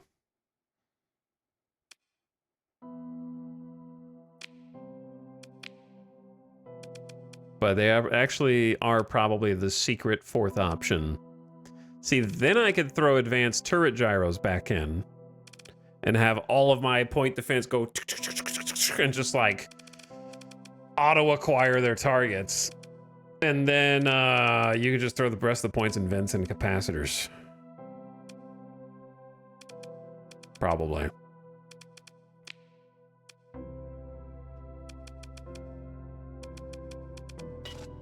Go back to like 38 vents, 25 capacitors.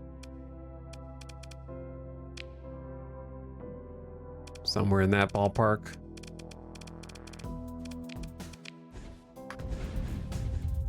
Same song, different verse.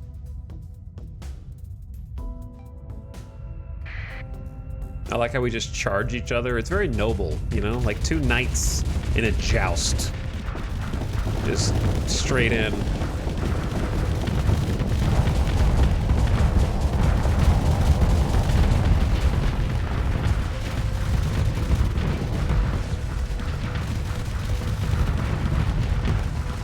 So notice my flux is still going up.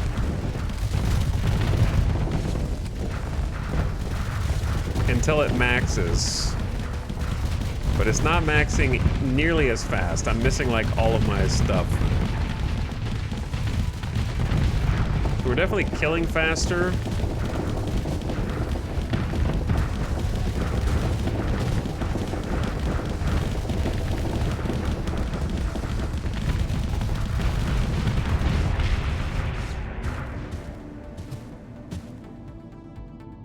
I'm thinking maybe like just a little 2 points out of capacitors, 2 points in vents, just to get a little bit more out of it.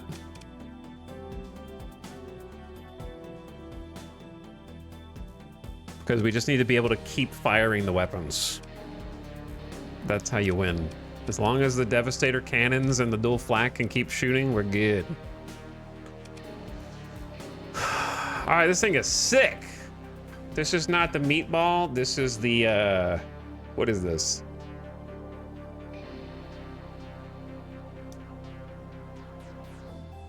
For some reason, I have the urge to start XCOM 2.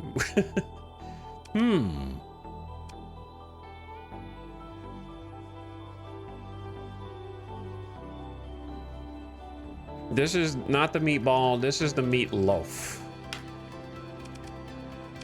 I don't know if I've named a ship Meatloaf before. Maybe I have. It didn't really have to be meat adjacent, but it may as well be. I didn't name this ship at all.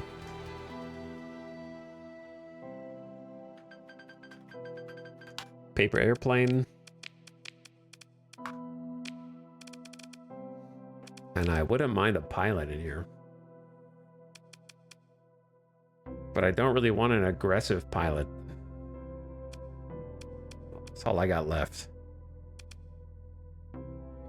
Maybe the steady one.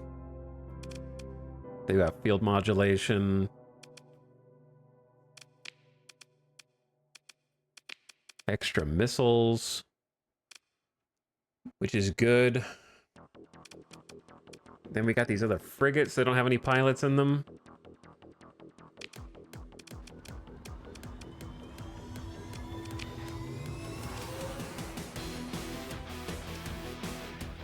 I didn't even customize this one.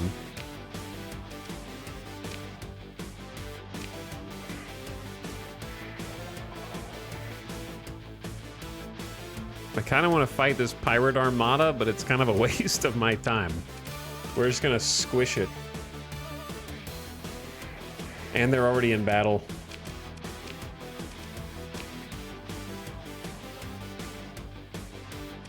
What flavor of Tritackian Brawler are you? Are you a double pulse laser?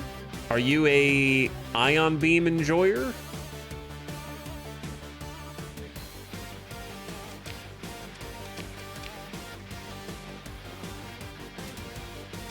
This one's solid. I like it. Double pulse laser is respectable too. I'm a mining blaster because I can't find any other weapons. Ah, I see.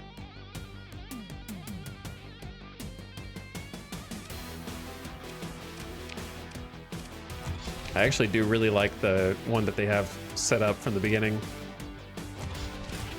Graviton plus ion beam kind of like support.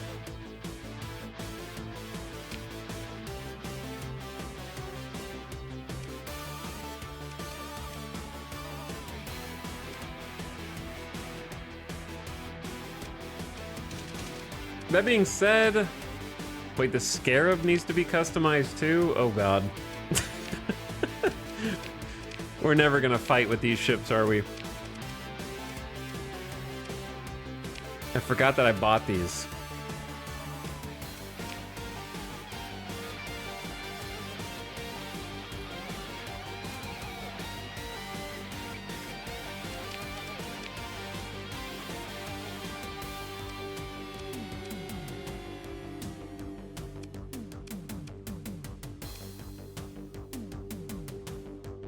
How about a couple of Gazer? DEMs, kind of suppression. How fast? The Scarab is pretty damn fast, right? Maybe not. It's fast because it can literally slow down time. It has a temporal shell that alters the flow of time. That's the main reason why it's fast. I think 90% of my playtime is outfitting ships and doing sims. Yeah, but that's the fun part, so you're not really missing out, you know? I think that means you're doing well.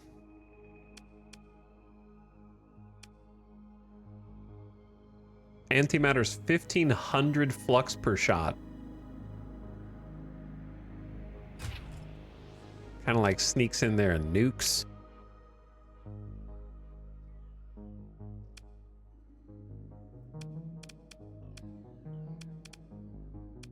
There is another way. I just don't have enough. I do love, like, going 5 tactical lasers on Scarab. It's really stupid. And then doing, like, high scatter amplifier to make them do hard flux damage to shields. But then it reduces the range of the weapon. And I don't have the other one that extends the range. I'm just doing Nexerelin Narfwak. Just some good old vanilla plus. Good old vanilla plus. But yeah, it's fun to just deck out the different ships in funky ways. I'm gonna show you guys what this one does.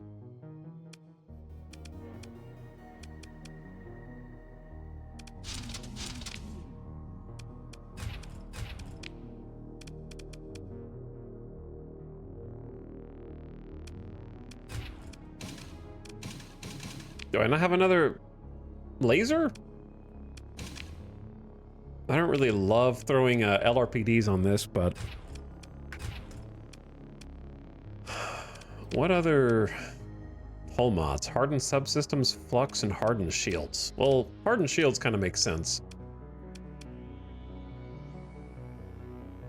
But just as a demonstration only. Oh, it's actually in a pretty good configuration here. Check this out.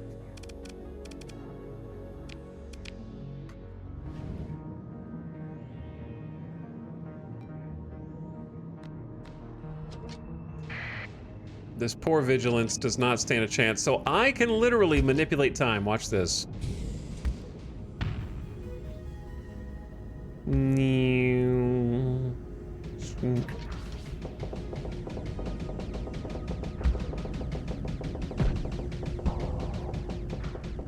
How long does it last? As long as I want it to, I guess.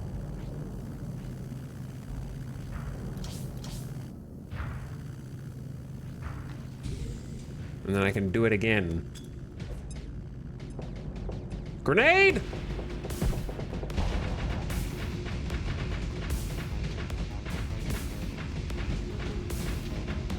Slow motion. Oop. What does it look like when someone else uses that? Yeah, they just go. Their ship just starts moving erratically around in ways that seem incomprehensible.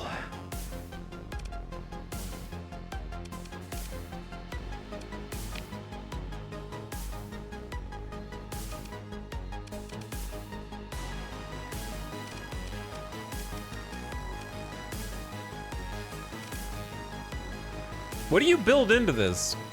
I'm not gonna worry about it right now. I can't get all these ships customized. I gotta do this one as well. Oh my god. All right, I think this is all a problem for future me. I got the big kahuna ready to go, the meatloaf.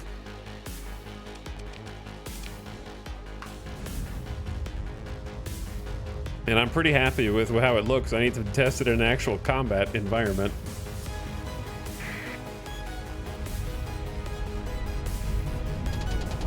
Too much ship customization, but also that's exactly what I want.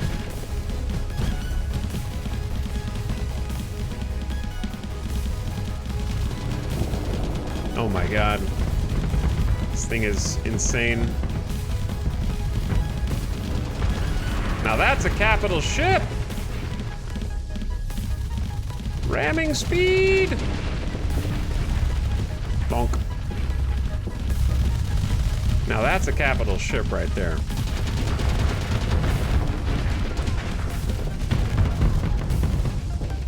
I'm a little late to the party, I'm gonna die. How dare you vent right in front of me?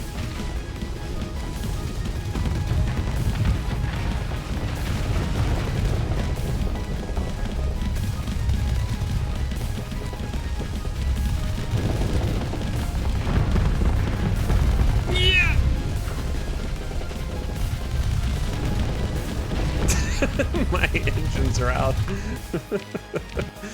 Anime tier ship battle. Yeah, the donut is strong. The donut is very strong. Paragon is cracked.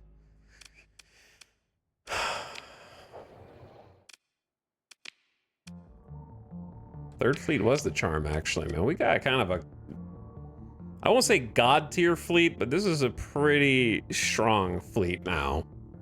If I get this dude and this dude with some guns on them and some actual like story points invested in them. I only got 8 story points, so I can't go too crazy. I might just leave them as is. Problem is I don't have enough pilots for all these. You probably take the pilots out of the carrier here.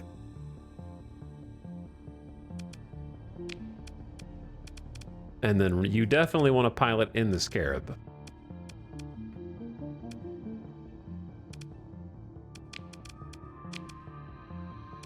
And then they have missile mastery, so they can spam some more missiles. And then unfortunately, this person's like a ballistics expert. Like I don't have anyone that's got like energy weapon. you probably put Rosemary with polarized armor in it. And then put the ballistics person. The problem is they have missile mastery and we just have annihilators. So it's not a good, we don't have a good fit for every single pilot. But everything except for the Omen has got a pilot in it, which I could just take you out of the monitor. The monitor is much better without a pilot anyways. And just throw you into the Omen. There you go. Every important slot I think has someone in it now. Can you get a Paragon of your own? You can. That's a bit rare. I've only done it a few times. I found the Paragon blueprint before and manufactured my own. I think. Am I hallucinating that? Pretty sure I have. Anyway, GG gamers. It's definitely a step up from what our departed space grandmas had. Yes, a pretty large step up, I'd say. So I know today was just a lot of working on ships, but that's also like a large part of the game. So I hope you enjoyed it at some point today. To be fair, we did do a lot of exploration. Probably found like a Terran world that's worth settling if we want to start a colony. Tomorrow stream will be question marks. There might be a stream tomorrow, let's say 50-50. Might just want to spend some quality time with Alice. Do a little bit of Diabo while we both have some potential time. So I'll check in with the stream command. Okay. But I hope you all have a fantastic weekend regardless, and a good Saturday morning, because the end of Friday is here for me. I'm going to send you out on an end of stream raid. Hope you've been enjoying some Starsector this week. Get a little bit more in. It's not going to be like a 100% completionist campaign, but you know, I want to get a good fleet going, see what we can find or what we cobble together, and take some good fights. Maybe set up a colony, that kind of stuff. Equalize on money, riding the financial ship. But let's get you guys out of here.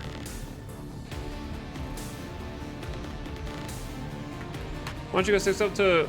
Why did that not work? Raid rule storage. There was a space. There we go. All right, raid created. We'll give a nice strong raid, everybody. Rule storage's been streaming for like longer than I have by a few minutes. So I don't know how much longer they're gonna keep streaming, but go say hi. Go see what's up. Playing a game called Busbound. Is that a new simulation game? It is. It just came out yesterday and is mostly positive.